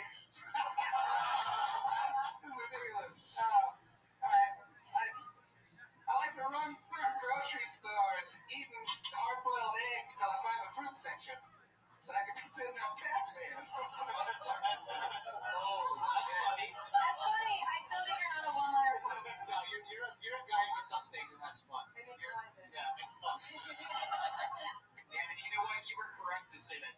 was Jimmy from South Park, but without the crunches. Right, it's true. I thought about that afterwards, but I wasn't going to give him any credit on that. Yeah, take that shit. Crunches, right? Guys, it's fun to fucking take shots at you because it's like fucking shooting a blow dart into an elephant's skin, you know? It's just nothing ever lands on it. No, it's like having something with the skin of an elephant throw blow darts at us. Guys, the coolest thing happened during that. Melissa Joan Hart is now following me on Twitter, everybody. I got all of it. She has like a company with her and they follow a lot of people. Yeah, sorry, but that's cool for I was going to say she's going to have to explain herself. Sabrina the Teenage Bitch. Wow, you really went for it there. I really went to the irony of the bomb out of nowhere. He was in And he thought about it. He fucking wrote it in his head. By the way, she's following me, and she's also following 130,000 other people. My heart is broken. Larissa. Or It's not She her. still looks pretty decent. Oh, those are kids. Yeah. They're nice. Kill Tony. More like kill Boney. Hey, you guys. What was that? Are you going to write that on your arm for next week? Okay, rattle off one more joke from your arm. I want to hear another one. I want to see if any of these are good. Teddy Grahams are fossilized gummy bears. We've been eating the noise of people in the audience. I feel like they just jumped off a building. That was only you really put that on your arm. But I didn't go off the arm of you. There's only one possible thing we Why can did do. you write it? It's there for backup. Oh. I came up with a piece You know of what you have to do now, Michael? Kill yourself. No. No, you don't have to do that. You just have to cut off your left arm. That's coming with the diabetes. Oh, I see that. That was quick. Deprecation and a smile. I like that. I don't care. Who gives a shit? You're funny. You really are a funny dude, man. You really are. Michael, what do you want to do? Like, what's your biggest dreams? My biggest dreams? Dude, not have to fucking worry about anything. Just have rent covered and get some pussy every now and again that doesn't be let me pay for. Fuck it. Oh, wow. Yeah, no. I want to fuck you and I want you to leave. I mean, like, sounds like that couch shit has another 30 years of you in it. I don't believe you. Huh? I don't believe you. You're one of those girls. You're one of those I girls. just think a girl could really help you, like, buy some shoes. With my money, right? No. And her shoes and your shoes. What do you do? What do you work? I don't have a job. I'm just here trying to find a job. I got an audition to play a fucking overweight, creepy guy. Well, nailed it.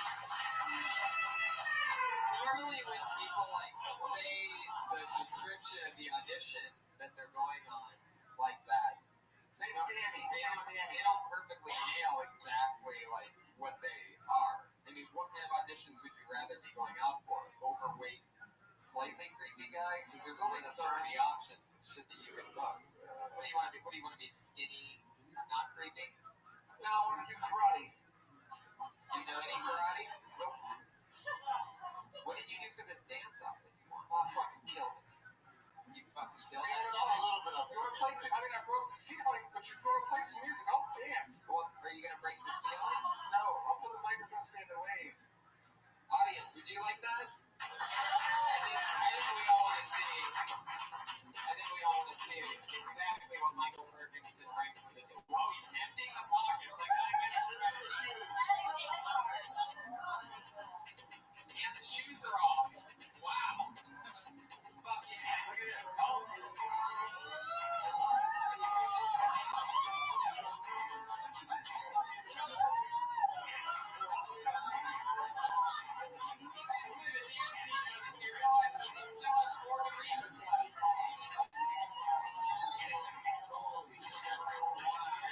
this.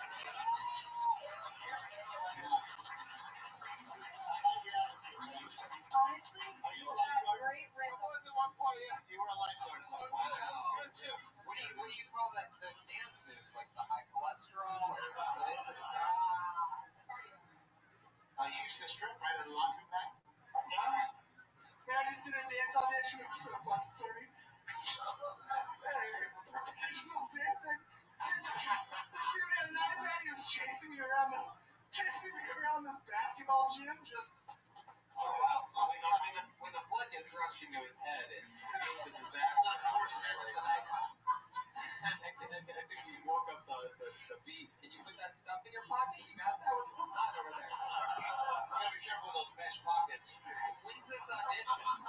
Built-in underwear. which audition? You know that built-in underwear? I cut it out. I'm free balling. It feels good. I like it. You ever powder up? When you powder up and you're free balling, it just feels fantastic in this weather. Just fantastic. Round of applause for free balling in this weather.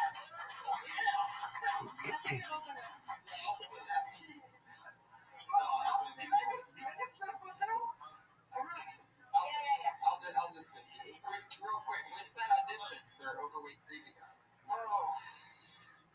I just responded to it today, but it sounded like I'm not even auditioning. They just took me from the picture. You booked it? You took the picture? I think so. I got this picture where I'm like, yeah, fuck y'all. Just kidding. No, I think we have to put your Brian Holtzman through that. I know. I've never heard of him. Say somebody I know. I think that's true. Yeah, there's definitely something to you. You're very, very likable, and we love having you on, Michael. You're a real wildfire. So, good luck with your audition. Pretty sure you already booked it. Oh, guys, just got the room. Look at that. Dean just showed up. Hey, Dean Gilbert, ladies and gentlemen. Former GM of the Comedy Store, one of the guys that, I worked for. One of the last bosses I ever had. The last boss I ever had. It's crazy, right? Well, what can I say? This is an interesting one. This isn't written on a normal piece of paper. Is that approved, Josh? You know about this? Somebody just dropped this in earlier? Well, then I shouldn't read it, right? Because that makes it an unfair system, correct? Right. All right, perfect. See, we're honorable here. Put your hands together for your next comedian, David Deary, everybody.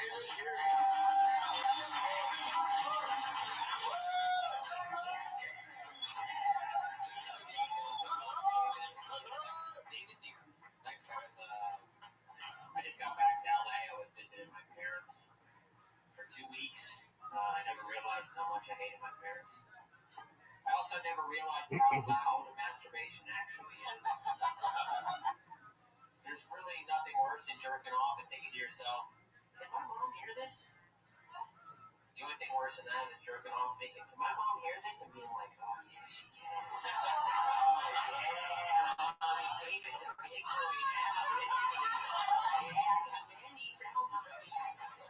Save those Star Wars toys for someone else.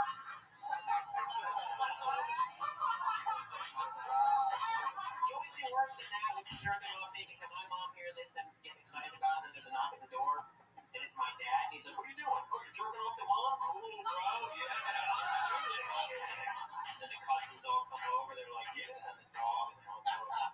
I'm like, thanks a lot. 59 seconds of crush. David motherfucking Deary. Wow. And perhaps I will say one of my favorite minutes I think I've ever heard. Yeah. Definitely on one thing. And One else? I think that's definitely, if not the best minute I've heard in the Come on, guys, come on. He weirdly looks like Bob, like David. Stop with that, come on. I got two of David Cross. This has been 20 years of this, guys. That's why he did so. You see this? Are you ready for this?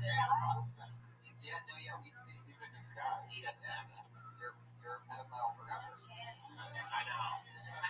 His publicist in Vegas stopped me like a long time ago. This was like Mr. Showtime. Like he was like, oh my god, do you know David Cross? And I was like, yeah, I'm in the meeting. I've been getting it a lot. Like seriously. Another story from David Deary. David Cross. David, I love that. That was amazing. Thanks. How long have you been on stand-up? About 5.5 years. 5.5 years. And you're from? Well, I'm originally from Philadelphia, but I spent the last 10 Europe. Doing stand-up? Yeah, doing stand-up. I started in Europe. Where at? In Berlin. You started in Germany. Yes. What's your nationality? What are you? My mom's Jewish. My Get dad. the fuck out of here. That is amazing. No, You started in Berlin. Yeah. And Jewish. Oh yeah. That's awesome. I got it back, bro. Incredible. I got it back. My dad's Italian-Irish. Hey, what's it? I'm a Chelsea Peretti. I think we're Chelsea Perettis. She's also Jewish mom. I thought you were. I was very impressed, man. Thanks, man. You did a great job. Thanks. Pretty good opener, strong. There's not a lot of comics in Germany. You know what I mean? I get a lot of time. What's some of the differences in European crowds in here? I performed in Sweden, and I can tell you one thing that I noticed. What's that? Is that they don't laugh like Americans. Americans laugh more like gluttonous. Like when we think something's funny, we let it rip. We all have our own goofy laughs that we do. We push it. And in Europe, it's sort of, at least with the stand-up, it's like more like, ha ha ha ha. They laugh a lot. Respect. And They clap, yeah. Like if you're killing, then they're clapping like that the whole time because the show's going good. Like they're like, yeah, keep it going. German audiences clap. Like even for German comics, it's just like a thing in their culture when they laugh. If it's really good, they clap. So it's hard, and it's hard to like they don't. I guess they don't have the culture of like joke, slam, you know, and get a rolling, you know. Like Bobby Lee when he did perform out there, people would just be like, "Oh, it's funny." Oh, Yeah, it's that's just what like I that. did. I did it with Joe Rogan, and that's pretty much what he did. It was like these people were clapping their hands together for pretty much, an hour and a half. Yeah. Not to mention the half hour that I just strolled going up a hill and And it's not hard to keep your timing. Like I only did comedy in It Europe, was so super weird. Like, we did two sets in a theater in Sweden in one night, and I did 30 and he did an hour and a half. And the first set, I spent the last 10 minutes of it only being able to talk about their responses and the fact that they could clap. Like, I had this weird epic sort of set for the people that were there, where I was realizing what was happening and also thinking that I wasn't doing good. So I'm like, why are you guys laughing? And they were laughing at that, and they were clapping at that. Right. What is going on? Like, I almost felt like it was a giant brain. And then I made the adjustments for the second set, just kept going. And you just keep going, they'll stick with you. They can't believe it because I guess people just aren't that funny in here. it's just not. They just don't do it. It's like the same reason we're not good at soccer. We just don't care. They don't care about it. David, that's it. That was a. They don't give a shit about it. That was a complete bit, right? Like that. That's. Yeah. I've done it a few times. How much material would you like? Is it comfortable? How much material do you have? What was the longest set? Well, I've done a lot of long sets because when I started, I actually was just like, I wasn't even trying to be a comic. I was like, I'm just gonna go for the show, like it was a joke. And then a lot of people came, and it was like my friend told me, he said, "Oh, you should be a comic." Like it's a classic story. Like you should do comedy, and like there's no out there, especially there's nowhere to do comedy. So I just said, "All right, I'll do it." No, lots of German. Why did you want to there in the first place? Music stuff. What makes you keep the mustache? I fixed the washing machine one time, and I was like, you know what? I got this. This is fine now. David, do you want to do the Death Squad show Friday? Yes.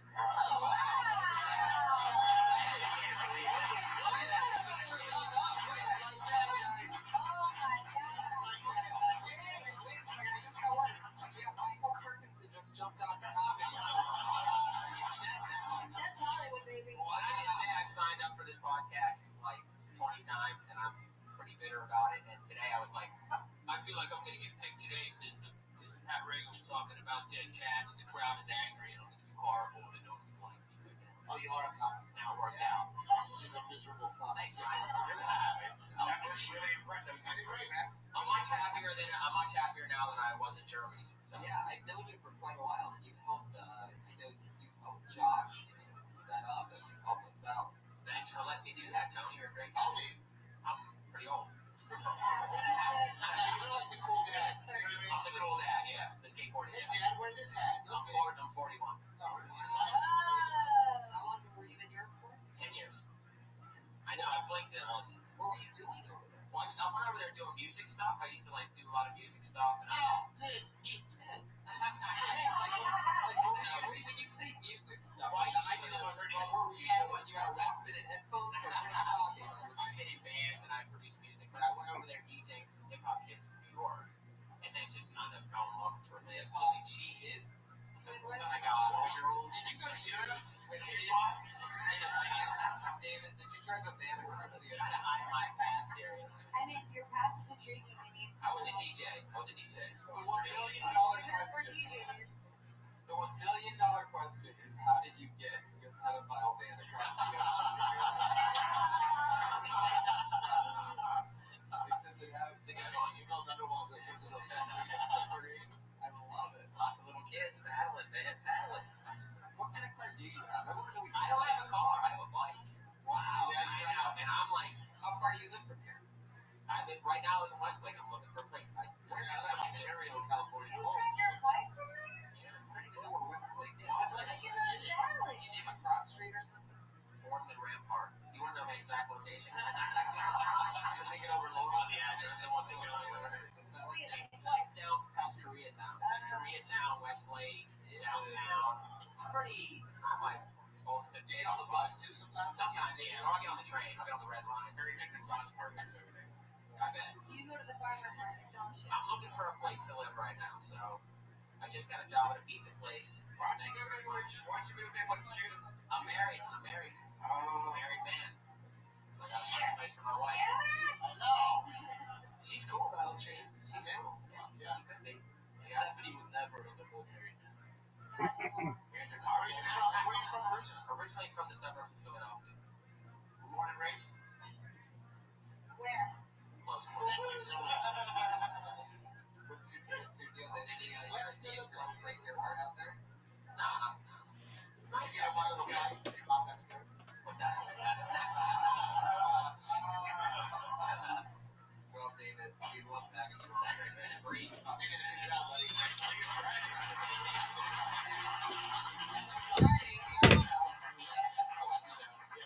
Somebody you can go with because you should not ride Yeah, my you bike. gotta just bite the two. Oh, take the train.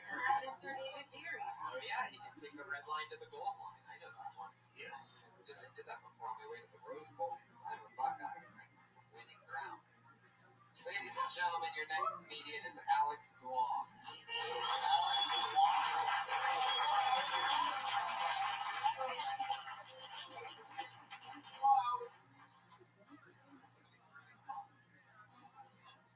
I've been sex long enough that my friends bought me a pocket pussy. Like, it's funny and it's weird. It's funny because I know now he owns a sex toy. Because you don't just go around buying sex toys for people. Like, you're a consumer, you're a believer in that product. It's weird because I know after he used his sex toy, he was like,